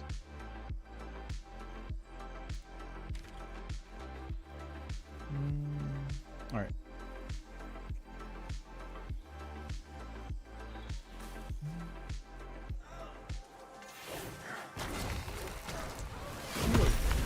I'm already getting sleepy though. How long have I played Warframe? Since beta.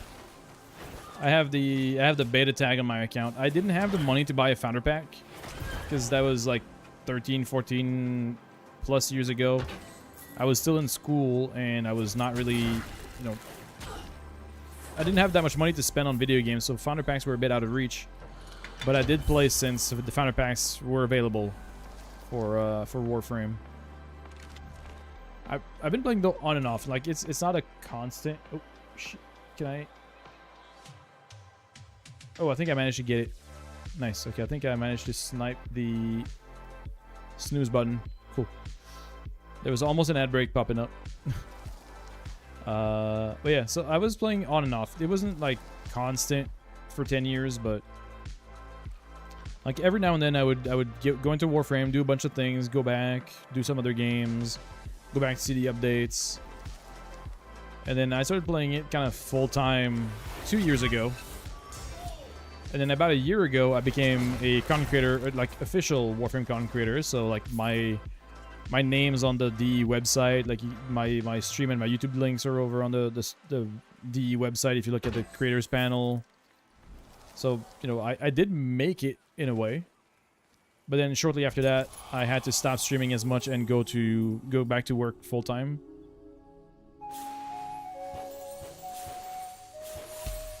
And now that's what I'm doing. I work 40 hours a week, and whenever I can, I try to do videos and stream.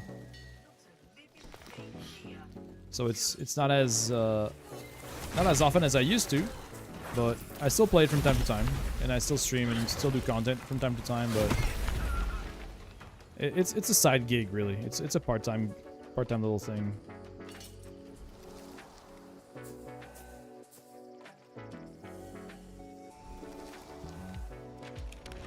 But it's still fun, you know. Whether there's 10 people or 100 people like there used to be, I'm still having fun with it.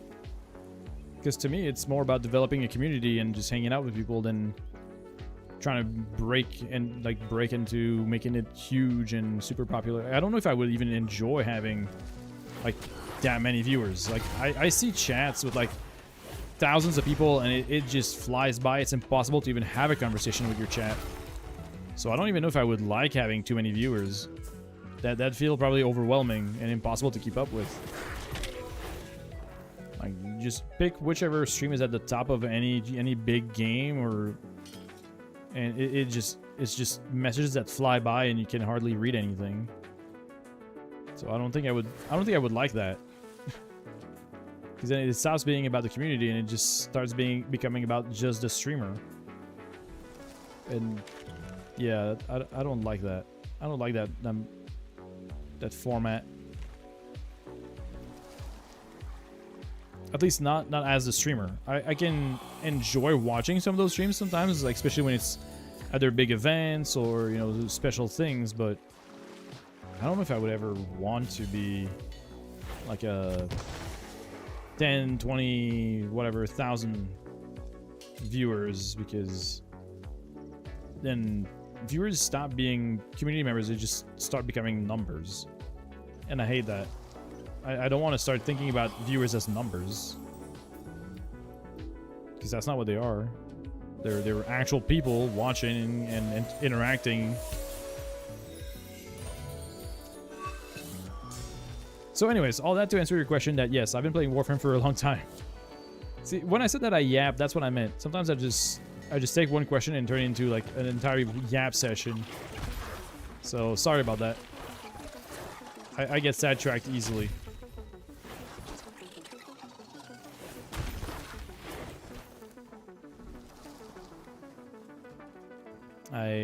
I didn't mean to completely derail it.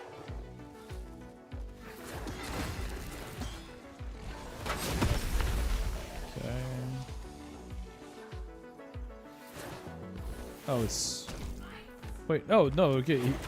It was just an enemy sitting on a bench. Okay, I thought that was one of those little like stationary gas spreaders, but no, it was just a dude sitting on a bench. That's kind of funny, not gonna lie.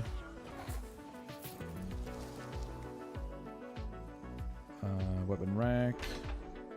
Okay, so now there is another ad break coming up. I will be letting that ad break go through, so there's going to be a little 3-minute pause as the bot just notified. I will be taking that break as well because I do need to get some water and get a bit of a snack because I'm getting hungry.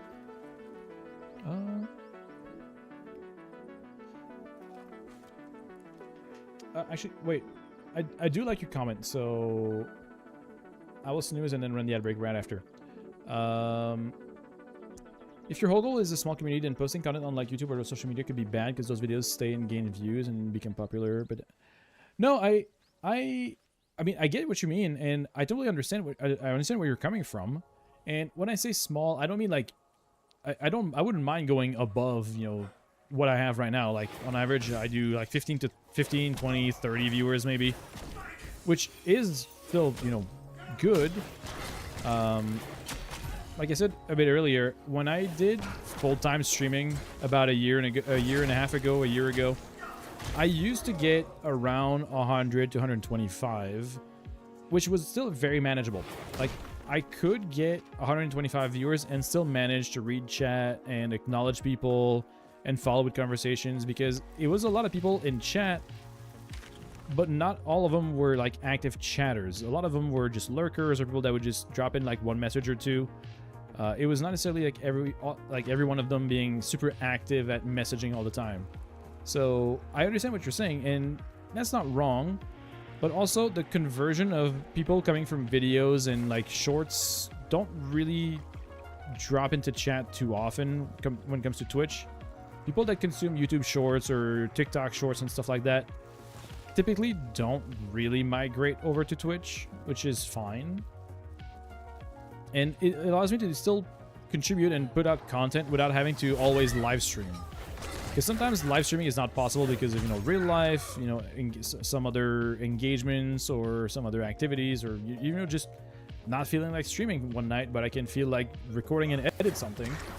And that still allows me to put out some content and be helpful to the community and to the game without having to be live all the time. So that's a great point though. You make a good point with that, and I don't think I'm at the point where it would become a problem. Like, I've seen like streams where like there's hundreds, 500, 600, 800 viewers, and the chat was still very manageable.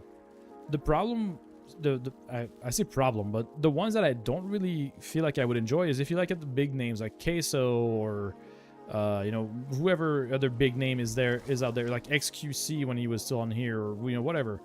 All those big ones where there's like thousands of people just spamming random messages or spamming just emotes, and it's impossible to just follow conversations because it just flies by too fast.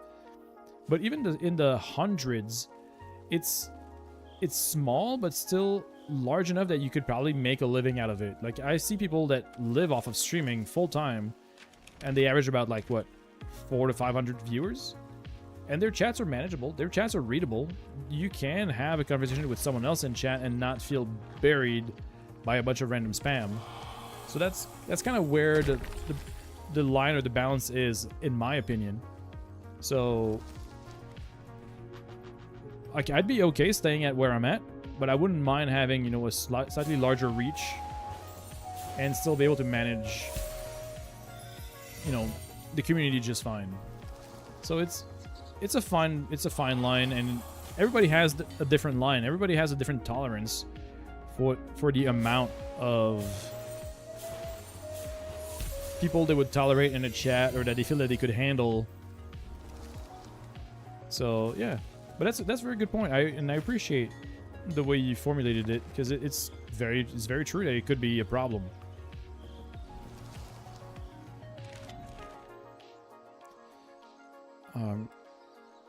Oh, yeah, okay, I was trying to head there, but is there just... Oh, I missed... There was a door right there that I completely missed, and I could have just gone through here. Wow. That's kind of stupid. Anyways, now I will actually take my break, though.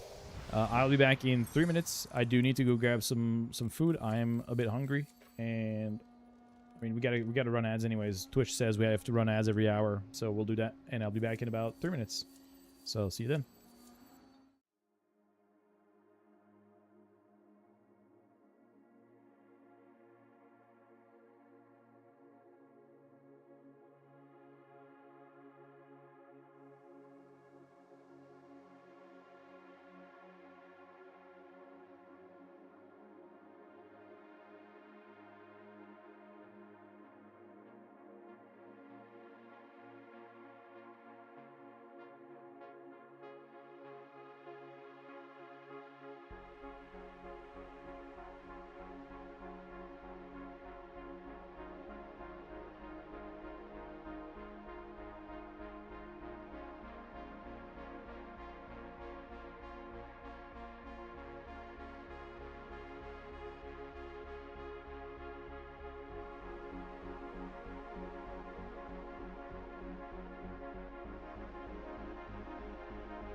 All right, welcome back. Hey, just in time. Hey, what's up, Vesper? Welcome on in.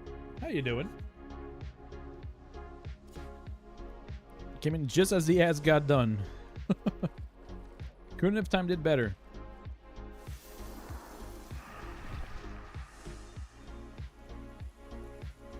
No, I'm on the complete wrong path, but that's fine. That means more enemies, more experience. I can level up better. I can level up more, not better, more. Words.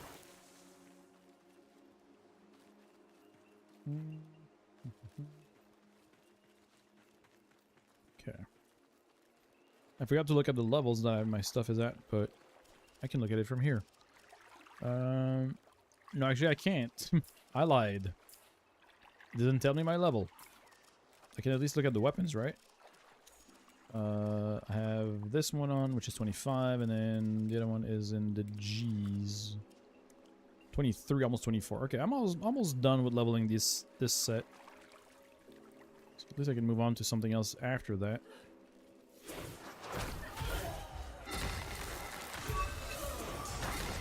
Okay, you're up 24.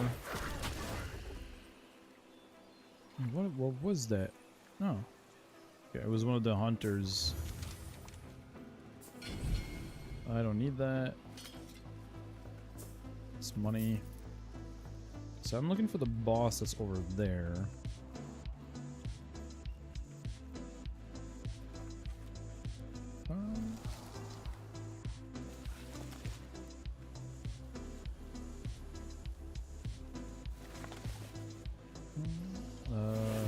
Still. Wait, that was not a fully charged projectile, was it? I guess it was. It was just weird.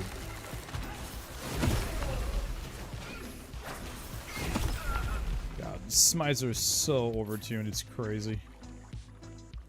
I can't they can't keep it as is. There's no way to just keep it that way in the final release. They're just way too strong. Like, it's to the point where you don't even use your weapon as much. You just trigger a smite with your weapon, and then you just smite everything to death. Which, I mean, some people might be into that stuff, but man, we already have Warframe for like war crime simulators. We can have something that's maybe a bit less dramatic in here. Maybe a little bit less, you know, explosive. Doesn't mean we can't have stuff that's strong. We just not like massive AoE explosions. Maybe focus more on the gun, or not gun, swordplay and combat than this part of the smite system.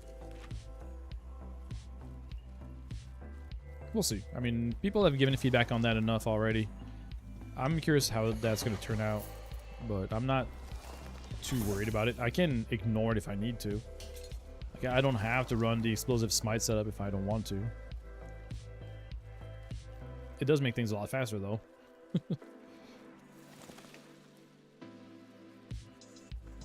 Speaking of faster, I can't wait until we have mounts. Because since fast travel is limited, moving around the map can be a bit slow.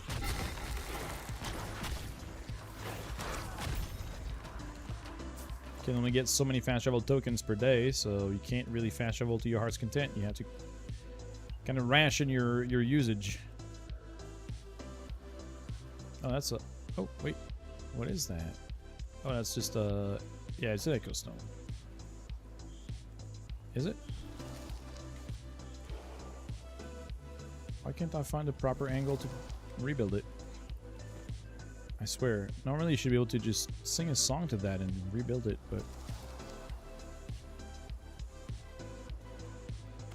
Wait, is that a dungeon entrance? Oh, it is. It's a Glades. Okay, yeah. It's a Glades entrance. What is this? Well, now I'm confused about that little statue outside, because normally you should be able to just repair it with a song. But it doesn't let me play the song. Weird. Oh well. We'll figure it out later. Right now, I'm more worried about finishing leveling up these packs and weapons. And if I have time, maybe do a little bit of a Koga boss run. Get some, maybe some rare weapons. Or potentially even more armor drops.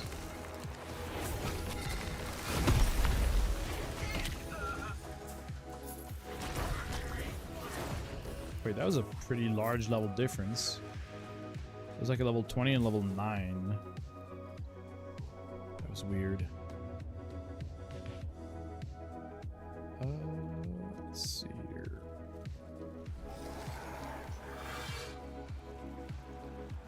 Okay, so we got the Wraith of the Wastes.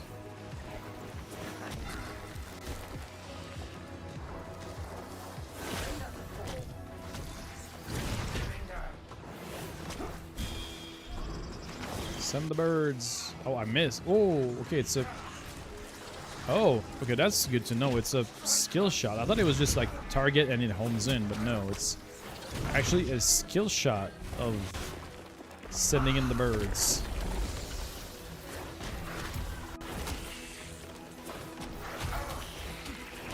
That is interesting and very good to know.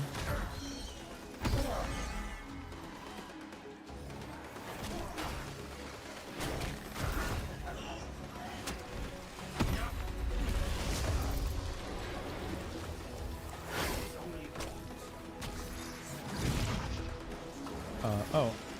Wait, I thought I could smite him. Why is he glowing red if I can't smite?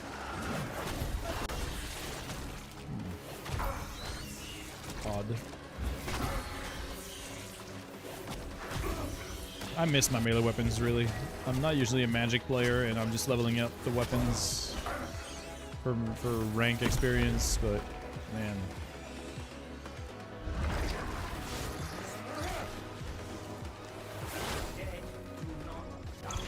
Okay. Got him with the birds.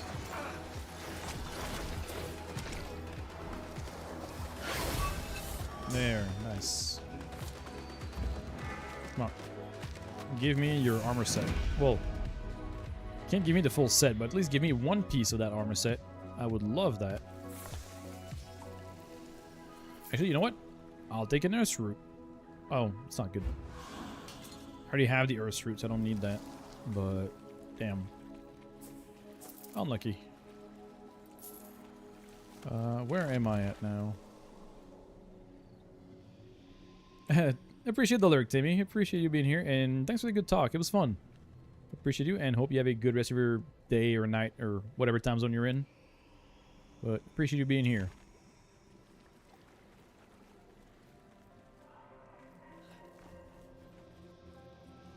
Oh, more guys over there. So effectively, I didn't really farm many armors as my title said, but it doesn't matter. We're still here to have a good time. And leveling gear. I mean, I have a buff that I have to try and take advantage of, so that kind of determined what I was going to do.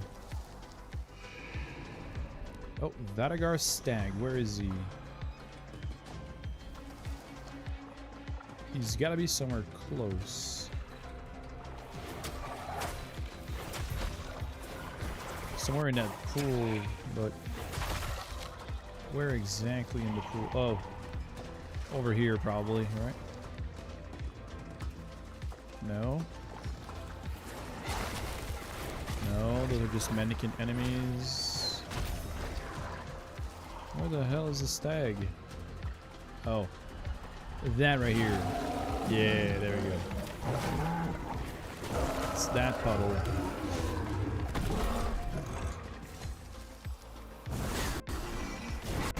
Okay, that's okay damage, but send the birds. Okay, the audio is starting to cut in and out, so that's a sign that I probably need to reset the game soon.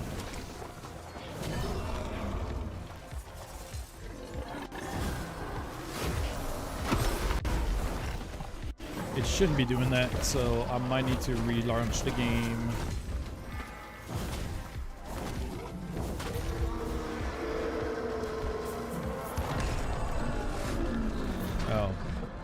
Emerald Tines. I mean, it's a decent draw, but that's not what I'm looking for. I would have loved the more exclusive weapon. Hey, loot is loot. Can't really complain. Jesus, are we gonna? There we go, finally. Where can I go from here? Oh, there's an organ. I could probably do the organ. Because apparently that also drops the Wazard set. So that's probably a good idea.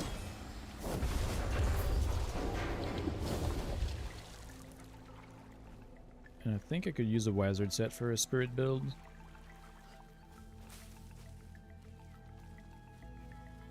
So just grab some water while we're running.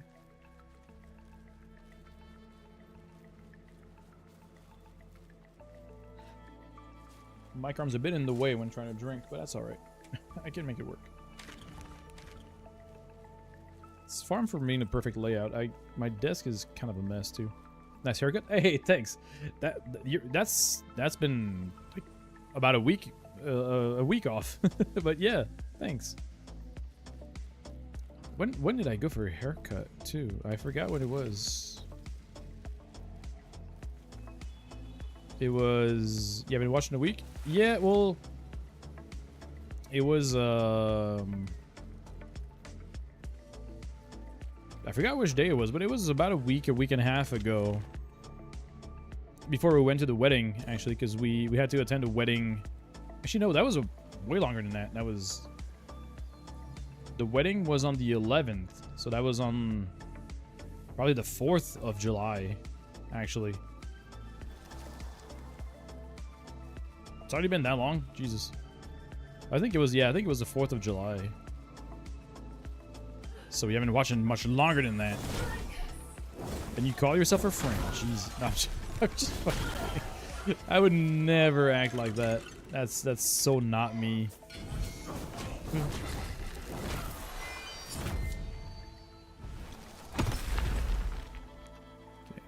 27.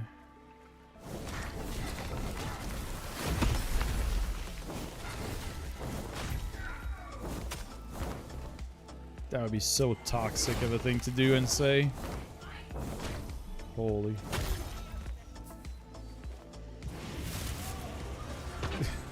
Yeah, I know, right? Like I'm the lucky one. You know, being a, you know, sensible, decent human being is not that difficult when you just are a decent human being. I guess I don't know where I was going with that, but it's really not hard to be decent if you're just, you know, decent.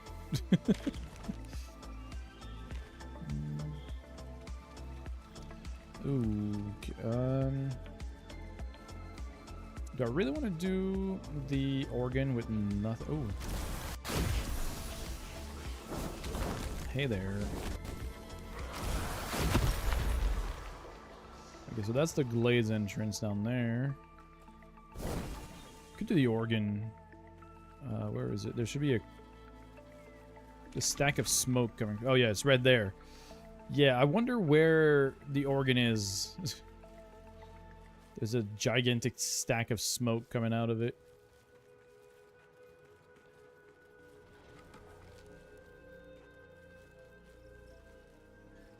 Yeah, double caster is probably not ideal, but that's all I got to level up that uses spirit right now.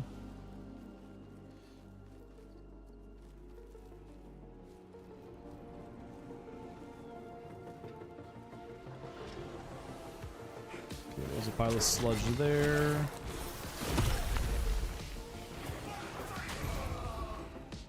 Okay. Mad great.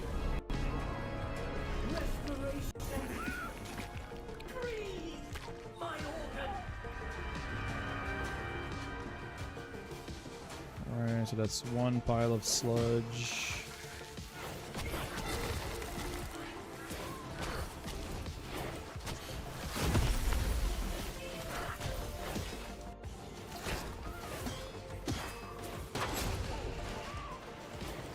Okay, another one here. Okay. Okay, another one here.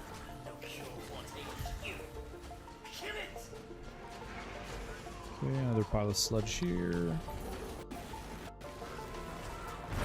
What?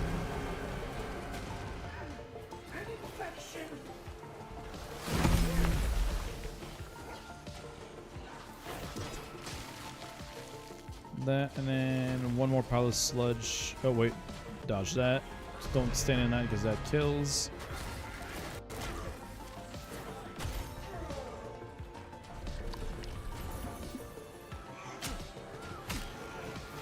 Can you stop?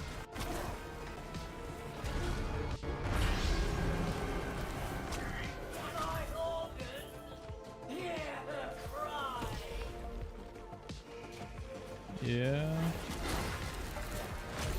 Alright, so the door should open soon. Open the door, lest Yep. she asphyxiate the place. Okay, so we just sabotage the pipes.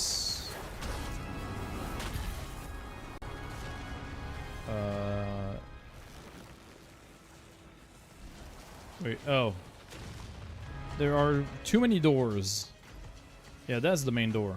Yeah, okay, that's where the banner it is.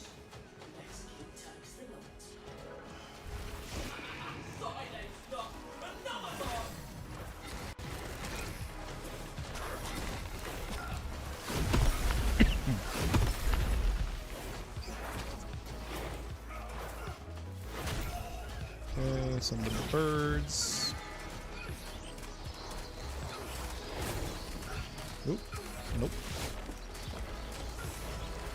Oh, okay, that's not ideal. The birds will cancel the petrify early, so not great.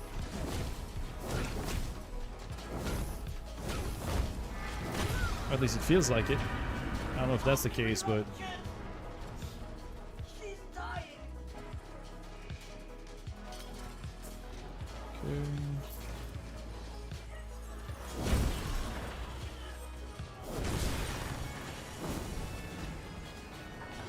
I missed it. Damn it.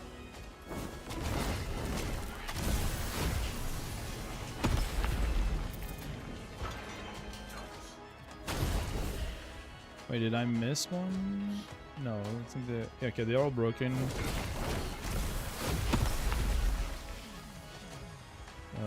Up here, pull down.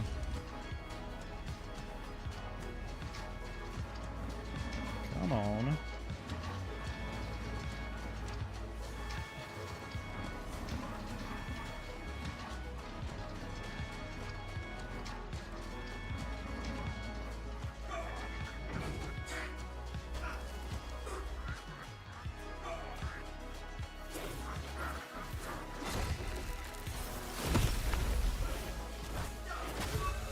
Okay, conductor's down. All right, and now we play the music. 2, 3, 1.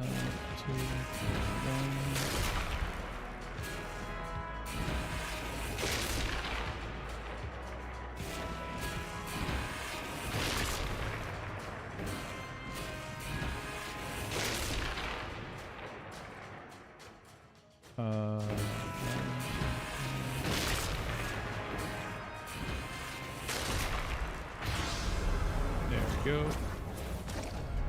Just in time before they actually try to backstab me. I got spilt.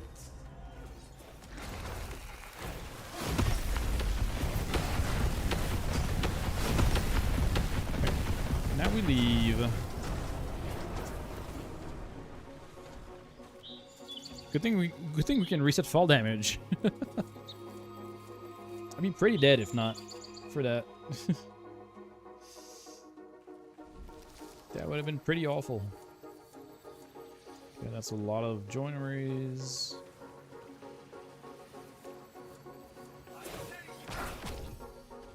So, no armor drops. No, these are all just materials. So I guess we didn't get the wizard set.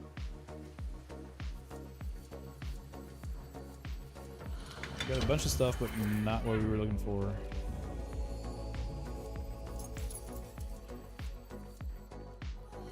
That's alright.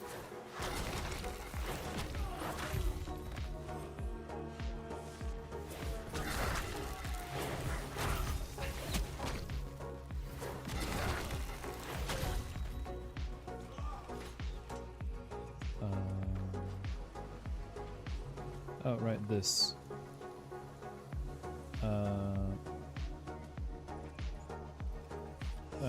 Oh, there we go. Need resupply. Send me loot.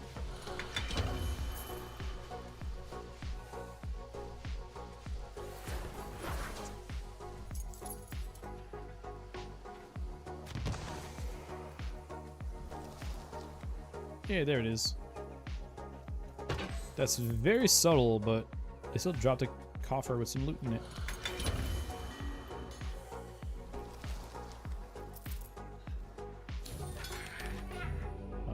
Where do we go next? Oh, we're not far off from the Dominican King. We can kill him again. Because I need the rest of his armor. Well, yeah, it's not... Actually, no, that's Ravgat Ruins. I mean, it's a dungeon, though. We can use it. We can run the dungeon.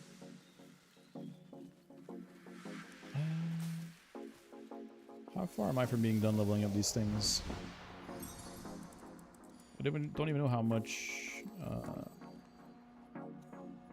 I think Zelda might be done. No, not even close. 27. Still need 3 more levels. Let's just do that so we can spend the points. About here. 2. I kind of wanted 3 points for Scry and Smitten.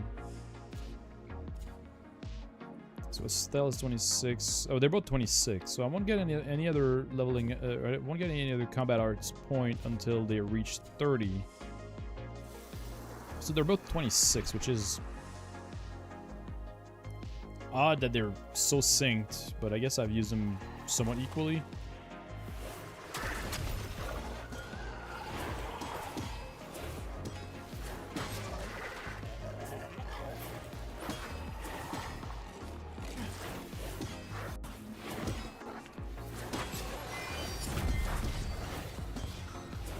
Oh, Cella's 28. Nice, okay. Pack's close to being done. That's good news. Pact is almost done.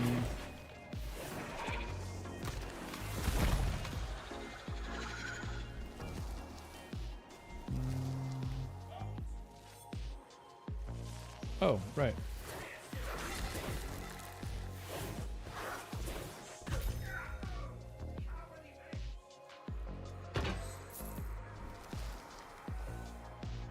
Isn't there a guy down here? Oh yeah, he's right there. Surprise.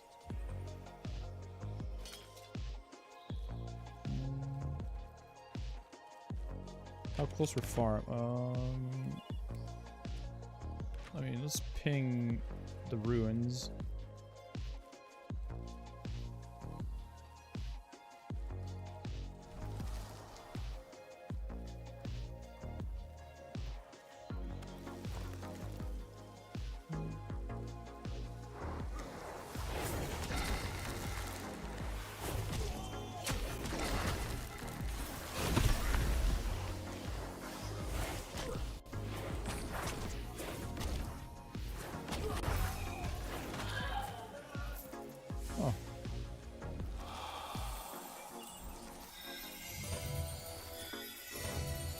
Oh, huh. So okay, apparently you can chain instant charms. The more you know. Ooh, a 5 dot. Okay, gotta not mess it up.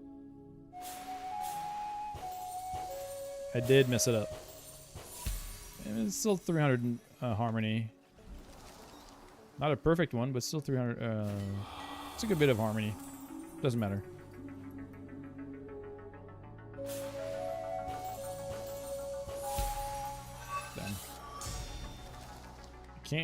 I can't hit them perfectly anymore.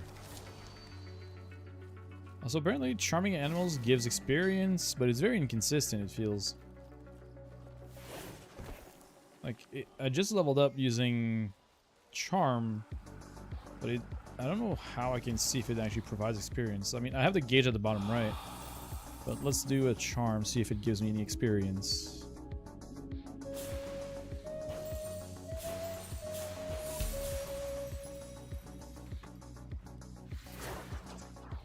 Yeah, it doesn't seem like it did give any experience whatsoever. The gauge at the bottom right is completely empty. So I don't know. It's very unclear.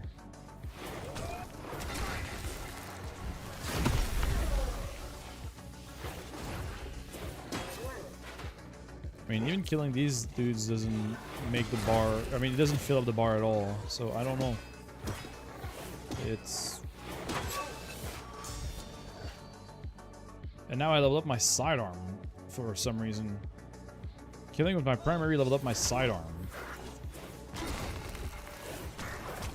I'm very confused as to how a lot of this still works.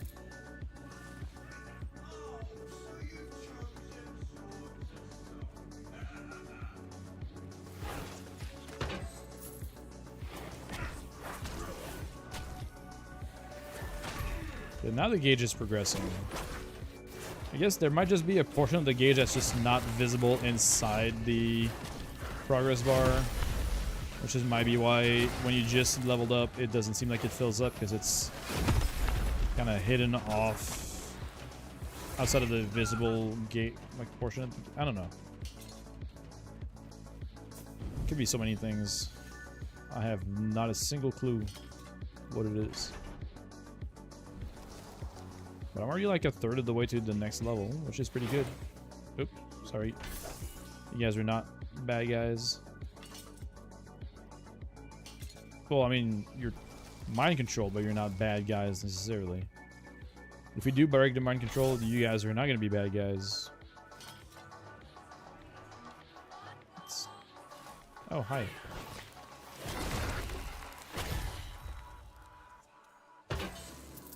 So now I kind of want to try and find an animal to charm to see if it actually does provide experience.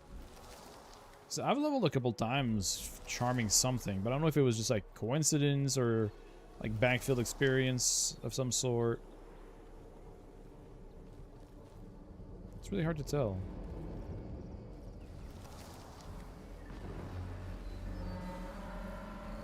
Oh, it's a collector. I might actually go try and do that. Or is it a collector or is it the organ?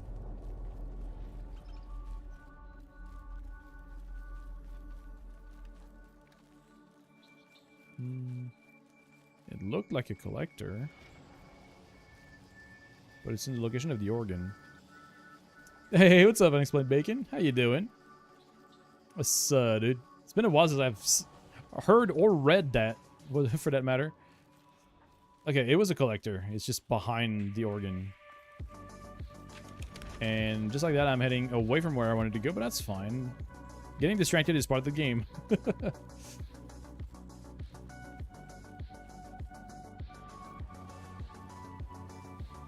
So what would make bacon unexplained? Isn't it pretty simple to explain bacon?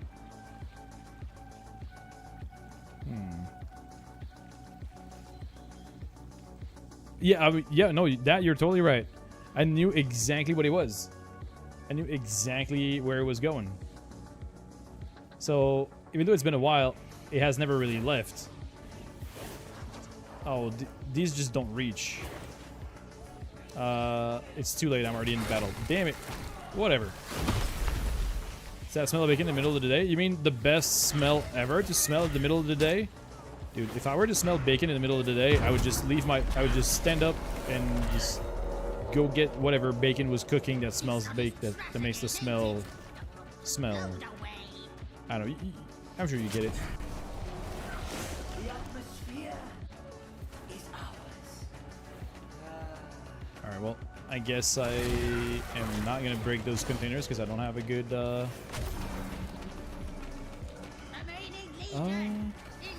I mean, I could see that, Timmy. I think they said that they didn't want them to be, like, directly connected, but it doesn't exclude the possibility that they could be somewhat, like, interconnected, but I don't think they want them to be, like, specifically a 10-0. I think they did say that pretty explicitly, which honestly is totally fine by me. It's fine to have something new and separate from your existing IP.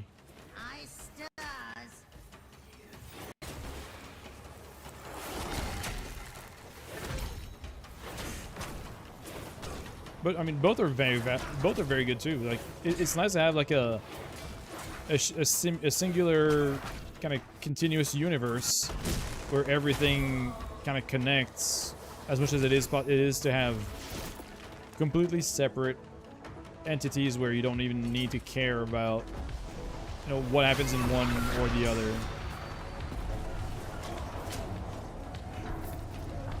Because if you start doing stuff where things are intertwined, if you make something happen in one, you have to try and make it make sense in the other one potentially. So it definitely complicates the storytelling a little bit, or at least in my perspective. Because if suddenly one thing happens in one universe and they're shared, you have to try and explain it in the other one as well. Oh, oh, yeah, that's right. There's a Nimrod, huh? Okay, 1,000 damage. That's not bad.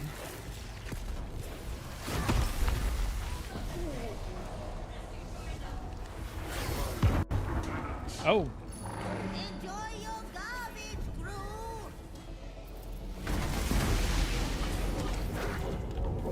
Okay. Yeah. Oh, hey.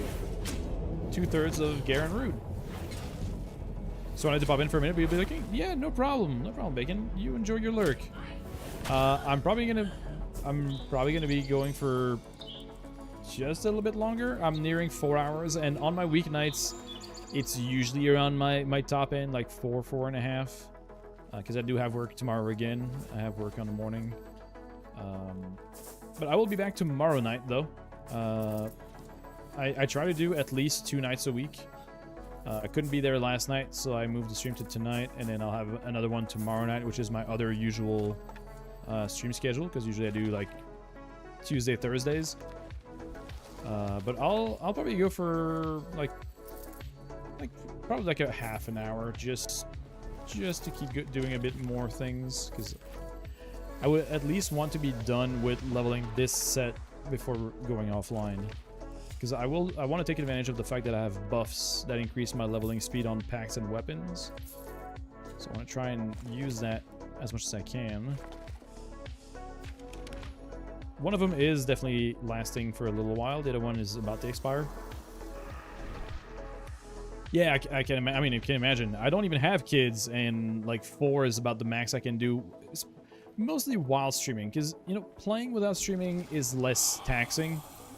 Whereas playing while streaming is a bit more like energy consuming, because it's very different to be playing and then trying to entertain and stay active and converse with people. Whereas when I play on my own and I'm either just with one of my buddies or by myself, I don't have to try and, you know, put on a show, quote unquote. I don't like that term, but that's exactly what streaming is. You know, it's trying to entertain your audience, even if it's not like stand-up comedy. You still have to give something for the people to watch and enjoy, right? So in that sense, it makes gaming a bit more demanding, even though it's very privileged to say that gaming is demanding.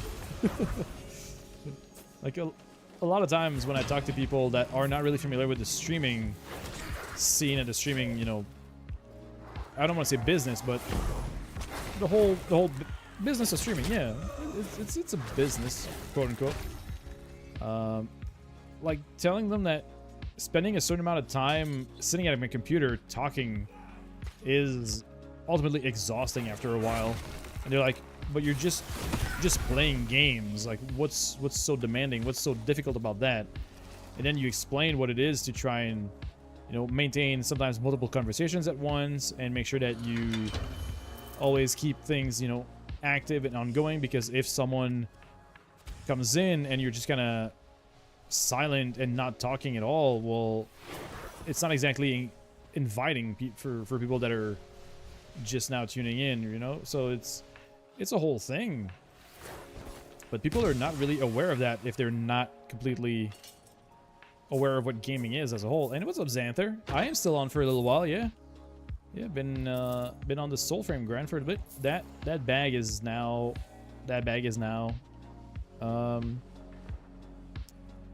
forbidden. Yep. That box just landed on the bag and I cannot pick up the bag. I am broke. I can oh wait no. I can get that bag. Yeah, there we go. Got that bag. There should be a chest that we can open with that key. 24? No. I have work in the morning tomorrow, so absolutely not. I'm not saying it's impossible that one day I might do one, but right now, no. Most definitely not. People don't understand the idea of talking to really a renegade. Well, see, it's not even that part. For me, that part is not really a problem. Do you stream longer weekends? If I get to stream on weekends, yes.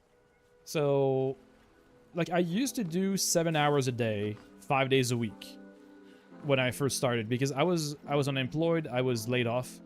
So I was working as a web developer. I was part of layoffs. I got canned just the morning of. I was called into a meeting. I was told my role was redundant and I was no longer needed. And I was given a severance at the very least. You know, it was not, you know, tough shit. Go fuck yourself. I still had a pretty decent severance package and, you know, benefits. So it was a tough, you know, it was a tough news to receive, but it still allowed me to, you know, recover and land back on my feet a bit. And when I did, you know, it was still a hard blow and I was unsure where to go, but I decided to start streaming as a way to kind of cope and, you know, occupy myself. And at that time, I didn't have a job, so I was doing daytime streams 5 days a week, 7 hours a day. As if it was my job. You know? I treated it as if it was my job so I could have the discipline of getting up in the morning, doing something with my time, and not just being idle or depressed and just kind of just doing nothing productive. So I did stream, and I still like doing daytime streams like that, and I still like doing longer streams. But yeah, weeknights are a bit harder because obviously, you know, I have a fiance. I work 9 to 5, so whenever 5 p.m. rolls in, you know, we eat dinner. We have, you know, sometimes we spend some time together, and then I come down and stream at around 7 p.m. my time. So I end work about a 2-hour window of, you know, eating food, spending time with my fiance, taking care of stuff around the house, and then I come down to stream about 4.5 hours. So around 11 to midnight, I end, you know, wind down and go to bed. That's about my regular daytime schedule. So wake up at 8, go to work, and at 5, little 2-hour window, and then stream, go to bed next day. So I couldn't really do a whole lot more without exhausting myself. But if I have free time on the weekends and I get to stream, then yes, I try to do like 5, 6, if I can, 7 hours. You know, if I get to start early. Yes, yeah, Timmy, that would mean that I end stream in about 25 to 27 minutes. Yes, so it's currently 11 p.m. and 11:30 is about where I try to not go past, because otherwise it's easy to just keep going past it and not really notice it, and then next thing you know, it's 1 a.m. and you're completely dead the next day at work. So yes, I've been going for about 4 hours already.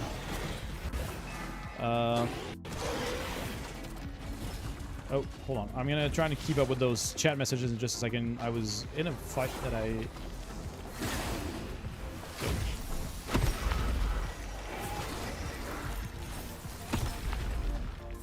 Okay, we're good. Let me go back to the chat and see what you guys are saying. Do you feel like you're beholden to get the view?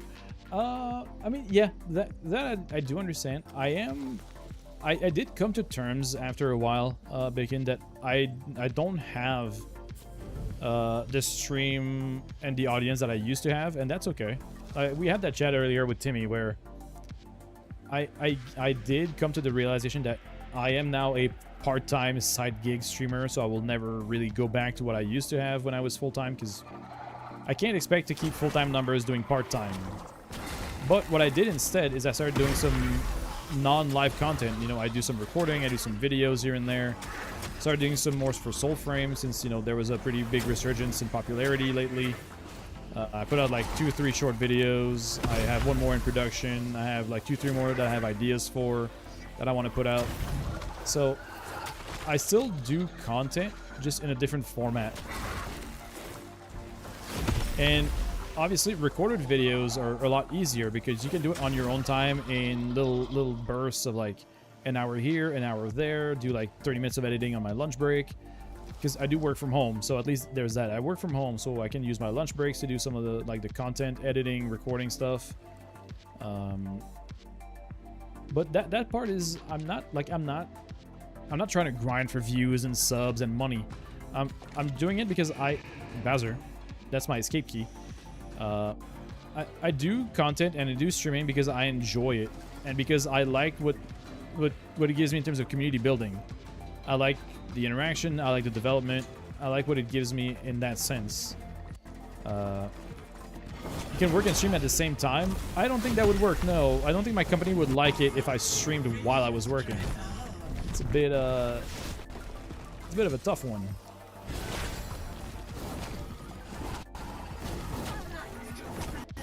$24 charity? I mean, I could see it, yeah. 24-hour stream is probably... Charity streams is probably one of the only real situations where I would probably do it. Because 24-hour streams in like a work week weekend is basically committing my entire weekend to it. Because if I stream, let's say I start on Saturday morning, I stream all night until Sunday morning. That means that my entire Sunday has to be dedicated to just recovering and resting. Because I have to be able to get a good night's sleep for the next day of work. So unless I take like paid time off on the Monday or something like that, or like a whole week off, working in a 24-hour stream in a normal work week is going to be very difficult. So yeah. But I would not be against the idea. Hey, what's up, Gaming Lytical? I'm doing good. How about you? I just realized I don't have my chat box on screen. I forgot that I was on 2 different platforms at once, and that would make following chats from different locations more difficult.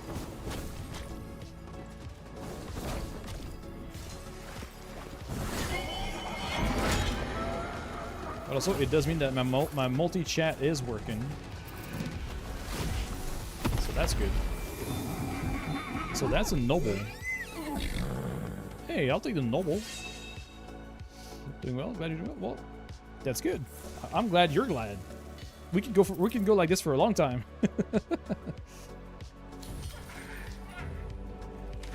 Alright, I was gonna do a Rovgot Ruins run. Hopefully that would be enough to level up all my stuff. Hopefully it does work. Not a huge fan of the magic stuff, so as soon as I can be done with it, I'll be happy to pass back on to the swords and axes and stuff. Okay, let's see. What level I got on all of that stuff? 29 on the pact. Okay, not too bad. I'm getting close to being done, so that's good. 27, 29. Oh, almost done with the... Okay, almost done with this primary, so that's good. Sidearms 27 and a half. Okay, so almost done.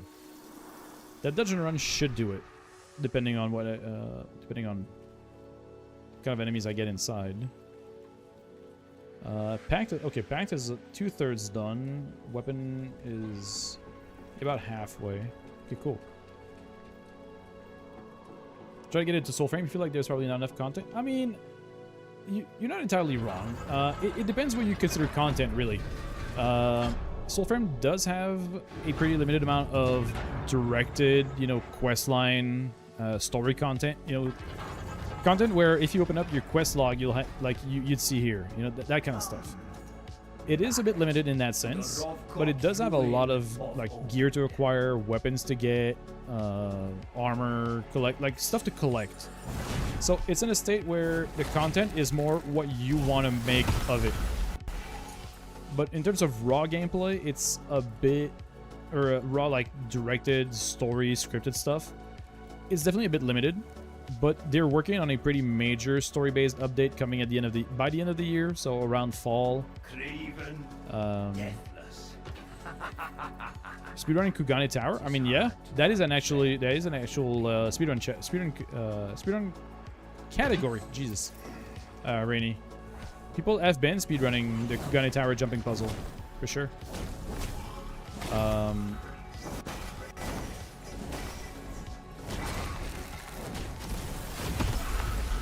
But yeah, so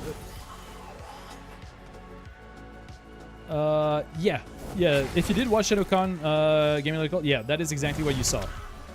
So the big story segment where we saw like the mother of the playable character and like the big fight between the antagonist and you know, that story character that we saw. So yeah, there's a lot coming.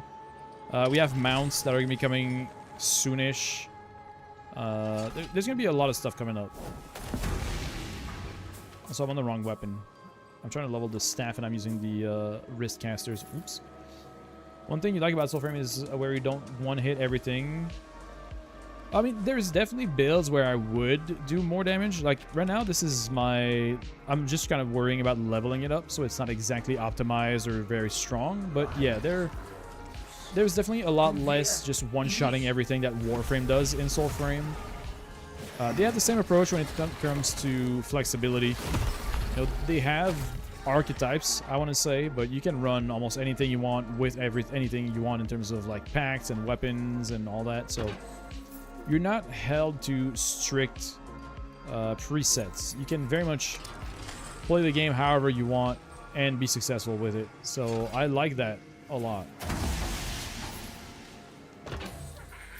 Especially coming from games where like people keep just repeating the same meta this, meta that, you know, optimal this, optimal that. I miss games that let you just get your fun however you want and still be effective, which is basically what this game does. You can play it however you want. You can play any pact with any weapon, with any attribute. You can mix and match and do whatever you feel like. And generally, you can take on content without too much trouble. So that's the upside of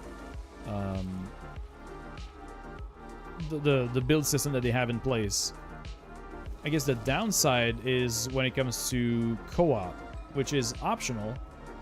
But I can already see what is going to happen when people are going to be starting to ask for specific loadouts or specific builds or specific approaches to completing content in co-op. But that's not really my big concern because I typically do either solo or with my community exclusively, so I can kind of manage what I expect.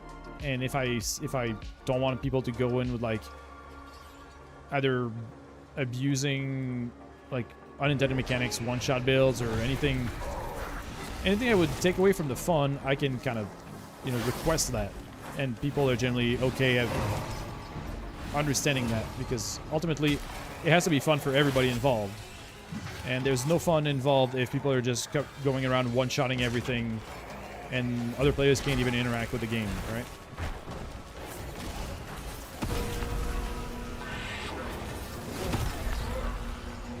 So the world record is 33 seconds. Damn, for that jumping puzzle, that's wild. That is actually kind of crazy. Not gonna lie. Oh, he's so close to being done. Or dead. I mean, both dead. Whoa! Jesus.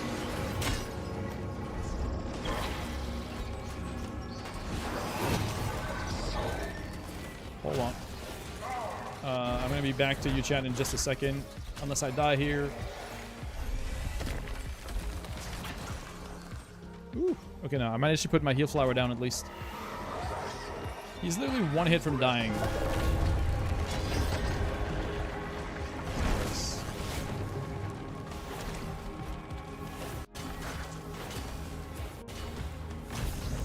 There we go. Alright, he's up. He's down. When Warframe was released, remember spending platinum on getting normal Warframes because you didn't understand the market. Not sure how Soulframe would go in regards to that, if that makes sense. I mean, it works pretty much the same way, gaming. It has a very, very similar market system, very similar progression system. So if you're familiar with Warframe, you'd feel right at home in Soulframe. It uses a lot of the similar progress systems. It uses like weapon leveling and mastery rank, more or less. It's not really called mastery, but it does work in the same format. Which is what I'm doing right now. Like yeah, the inventory is not exactly the greatest way to represent that, but let me. Well, I have to leave this place first.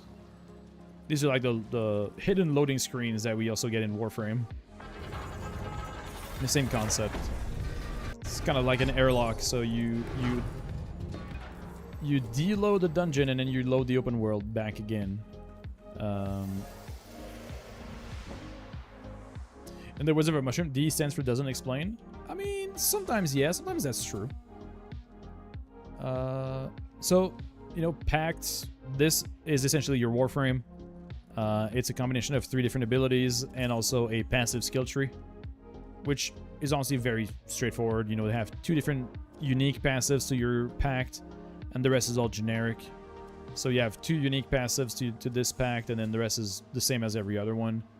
And you have 3 different active skills. You can swap freely. You know, Pacts are, like I said, just like Warframe, so you can swap freely to any of the ones you have unlocked. They level up independently, but they work the same way. And then you have your weapons, you know, primary, secondary, same concept. The biggest difference is that you have armor instead of having, you know, defensive mods or anything like that. You have armor that has physical, magical, and stagger resistance. And it does scale accordingly to your stats. So those are like the moons and the moons and suns you see on the tooltips are equivalents to what you see here. So you have the red sun, the blue sun, and the green moon. So depending on how you distribute your attributes, it's going to affect how much extra you gain on your armor pieces. And same goes for weapons, really. Weapons have also attunement. Oh, it's hidden behind me. Hold on. Here we go. There we go. We see it now. So attunement is the same thing, but for damage. So weapons have attunement, and they gain damage based on your matching attributes up to a certain scale. So like 2 is more than 1, 3 is more than 2, and so on and so forth until 5. Yeah, this is equal to your mastery rank. So the 16 here is my mastery rank. So that means that I've leveled up enough gear to get to account level 16, more or less. So same as Warframe. That's the same concept. Also, I didn't have the right talisman equipped. That also could help. I'm going to gain some more stats through that. That's going to help my damage and my defenses. But yeah, it's the same process, really, for mastery. You want to level up everything once so your account progresses. And this is equivalent to the market. So you have the market, the shop. So you have, you know, you can buy the packs. You can buy the equivalent to the frames if you want. I would not recommend it, but you could. You can buy weapons on a rotation system. Not a big fan of that either because, yeah. And then you have the armor sets, and obviously everything can be earned for free anyways. There's no paid-only gameplay items. Same structure, like I said. It's Warframe's business model in a different coat of paint and different gameplay. The 123 is the total of my defenses. So this is my physical, magical, and stagger defense. So this is just like the total added up values of all that. So that's my like combined defenses. If I were to switch to a different build that has different attributes and different pieces of armor potentially, it just changes. So that's really all it represents.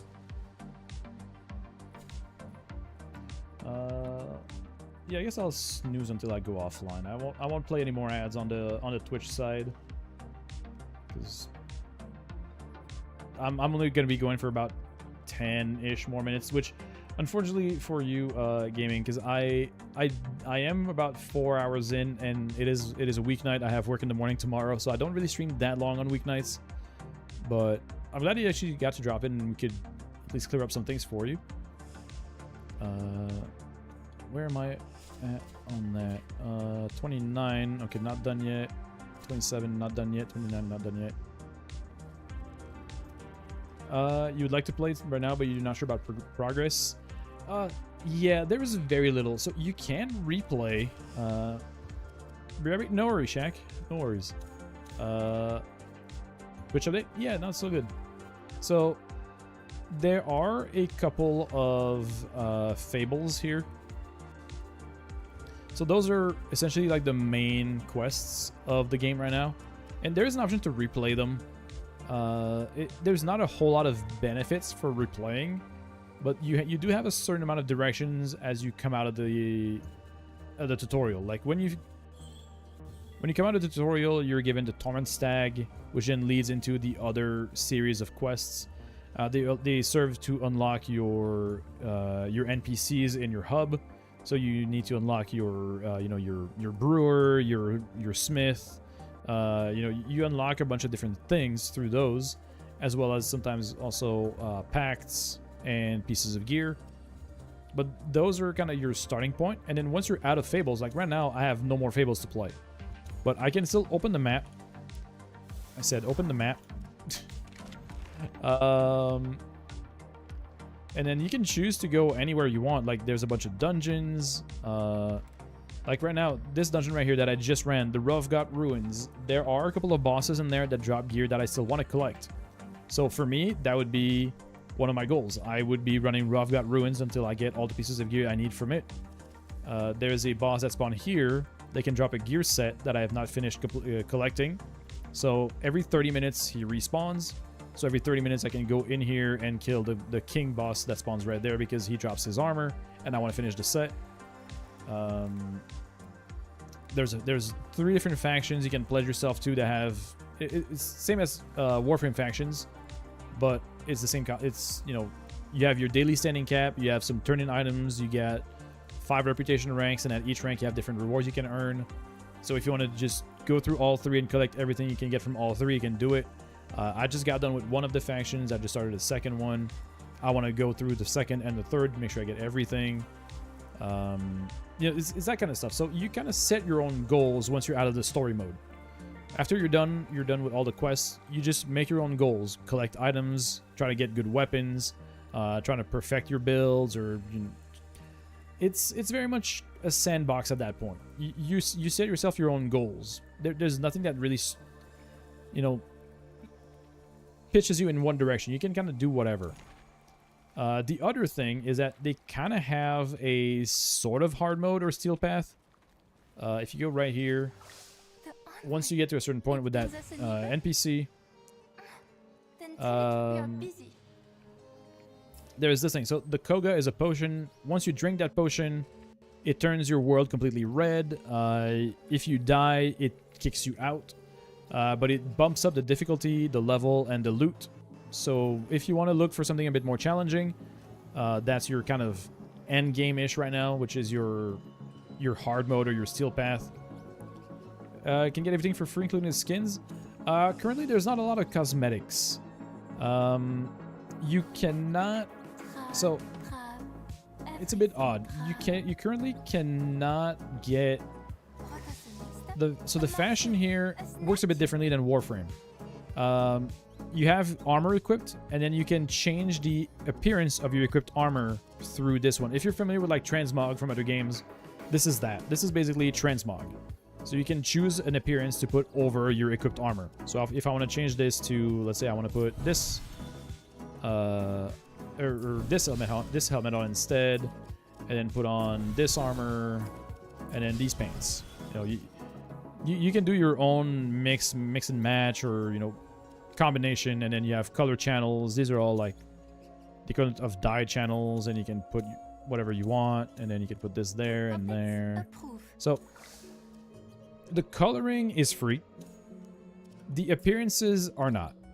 So this is one of the monetization systems that they have in place. Right now you can't get that for free unless you trade. You can trade, you just can't trade for premium currency just yet. They will add that down the line, but imagine you can't trade for plat on Warframe. That's basically what it is right now.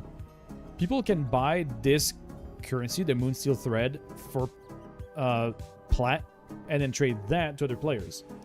Items that are bought can be traded to a certain degree, but the actual currency itself cannot just yet. But ultimately, it'll be the same as Warframe, where you play, you trade, you get plat, you buy. So, bottom line, you can. Just not right now. Not in the early access state. But that's kind of that's the goal. That's the target.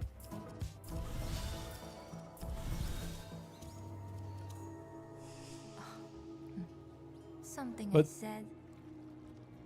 That's I hope that covers, you know, I hope that covers that question. I'm trying to go a bit fast because we have about 5 minutes before an ad break hits on the Twitch side, and I want to not let people watch ads for no reason because I'm almost on my way out. But yeah, that's I would like cover. Also, there's a crafting, which is, you know, the same kind of concept as the foundry. You know, crafting has timers, material costs. It's pretty much what you would expect. The big difference is that stuff that has a blueprint, you collect pieces of the blueprint until you have enough. So, for instance, this piece of armor that I was talking about, the Mendicant King that I'm trying to fight, I need one more fragment of his chest piece to be able to craft it. So that's what I have on my agenda. I just want to kill that Mendicant King until I get the 4th fragment so I can craft his armor piece. I already have the helmet and the pants, so I just need this one. And then all of these are all things that I have like partial recipes for. So once I have all the recipes, or all the parts of the recipe, I can then go up here and then start crafting it.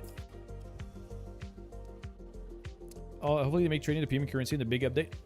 Yeah, I don't know if they said anything about when, but it's definitely in the plans. They definitely want to have that available as a feature down the line, but they wanted to make sure that trade was functioning well and stable before, you know, letting people throw their premium currency and try and break things, if that makes sense. So yeah, that's pretty much where it's at. And no problem. I'm sorry you happened in at the tail end of my stream, but I will, like I said, I will be back again tomorrow. When I stream on weeknights, usually it's 7 p.m. Eastern to about 11:30. Sometimes midnight when things go that route, but I'm glad I could help for the small amount of time you were here. And I mean, I'll be back here tomorrow, same time. So if you have any more questions, you can do that. I don't have much. Oh, my cat tail. Stop. I don't have much in terms of links on the YouTube side. I don't really stream often on the YouTube side, but sometimes it's worth it. I do have a Discord server, or there's the official Soulframe Discord server as well that has a lot of people. I'm pretty active in there as well, trying to help people and answer questions. Friday is a maybe, Timmy. Usually I do 2 to 3 days a week. Friday's a maybe. Saturday I do have to get up kind of early and go to a funeral, so I might not stream on Friday night. I might just take it easy and just, you know, get prepared for that, because yeah, have to travel 2 hours on Saturday morning to go to a funeral. So Friday's a maybe, same as Sunday really. I really want to have a more stable schedule, but you know, time is very limited and I have a lot of stuff on my plate. So at the very least tomorrow. Friday is a maybe. Best bet is join my Discord. That's where I post when I go live, so that's your best option. But that's pretty much it really. It's a bit of a, oh, I appreciate it. Yeah, no, that's what I said. I'm pretty bad at linking my Discord and stuff. But here, let me throw the link here. Toggle Twitch. I hope that's gonna work. Yeah, there we go. Perfect. I'm experimenting with like a multi chat that should be able that should let me send messages to one or the other or both at the same time. So bear with me. My multi streaming is very experimental, but I'm trying my best. So yeah, I think that's the best way to keep up. And like I said, my going live notifications are there. I mean, it's if you want to reach me for any reason, it's in there. I got a bunch of. Oh yeah. That's why I threw up the on-screen chat, Shaq, because I do have someone on the YouTube side I've been exchanging with. So I did throw on the on-screen chat to help with that, but if you're on mobile, understandable. Yeah, no, don't panic. It's fine. Yeah, we got ads in less than a minute. So what I'm gonna do is I'm gonna try and speed run finding a target to raid on the Twitch side. You've joined, awesome. Glad to see you there. And like I said, if you have any questions or anything, I have a bunch of different channels for a bunch of different topics, a lot of stuff. Let me see if I can find someone to raid. If not, I think I'm gonna miss the timing because we have about 30 seconds. Shit. Can I find someone before the ads go through? If not, that's alright. If it happens, it happens. If it doesn't, it doesn't. Is there someone playing Soulframe? Is there someone doing anything?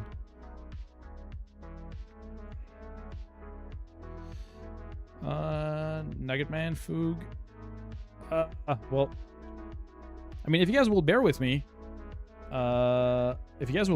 we'll raid after the ads because I yapped for too long and the ads are running. So we'll try to raid while the ads are going or after the ads. But let me check that name. You're okay about that? Then, all right, I'm gonna get those extra pennies.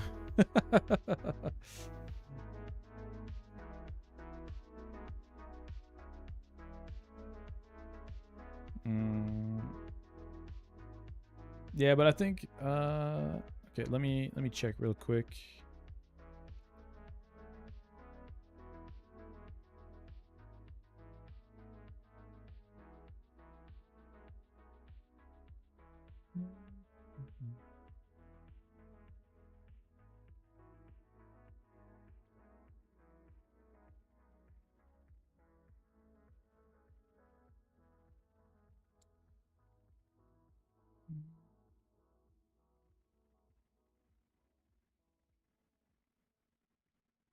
All right, let me keep browsing a bit.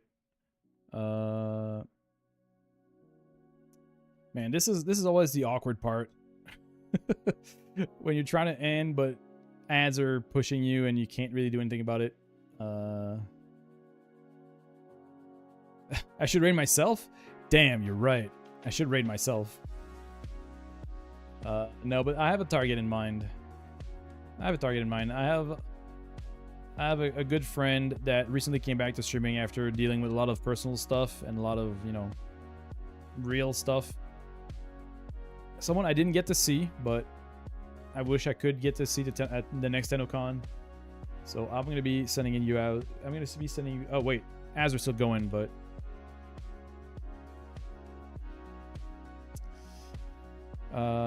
and that only applies to the Twitch side. If there's still anyone on the YouTube side, you know, whenever I end stream and ads ended. Okay, cool. Yeah, I don't know. Usually it's a 3-minute stretch, but it doesn't always last 3 minutes for everybody. So who knows? But yeah, we're gonna send you guys over to Dinos, who is like I said, a good friend and someone who is dealing with a lot, but also back to streaming, and very happy to see him back. So I'm gonna start it up.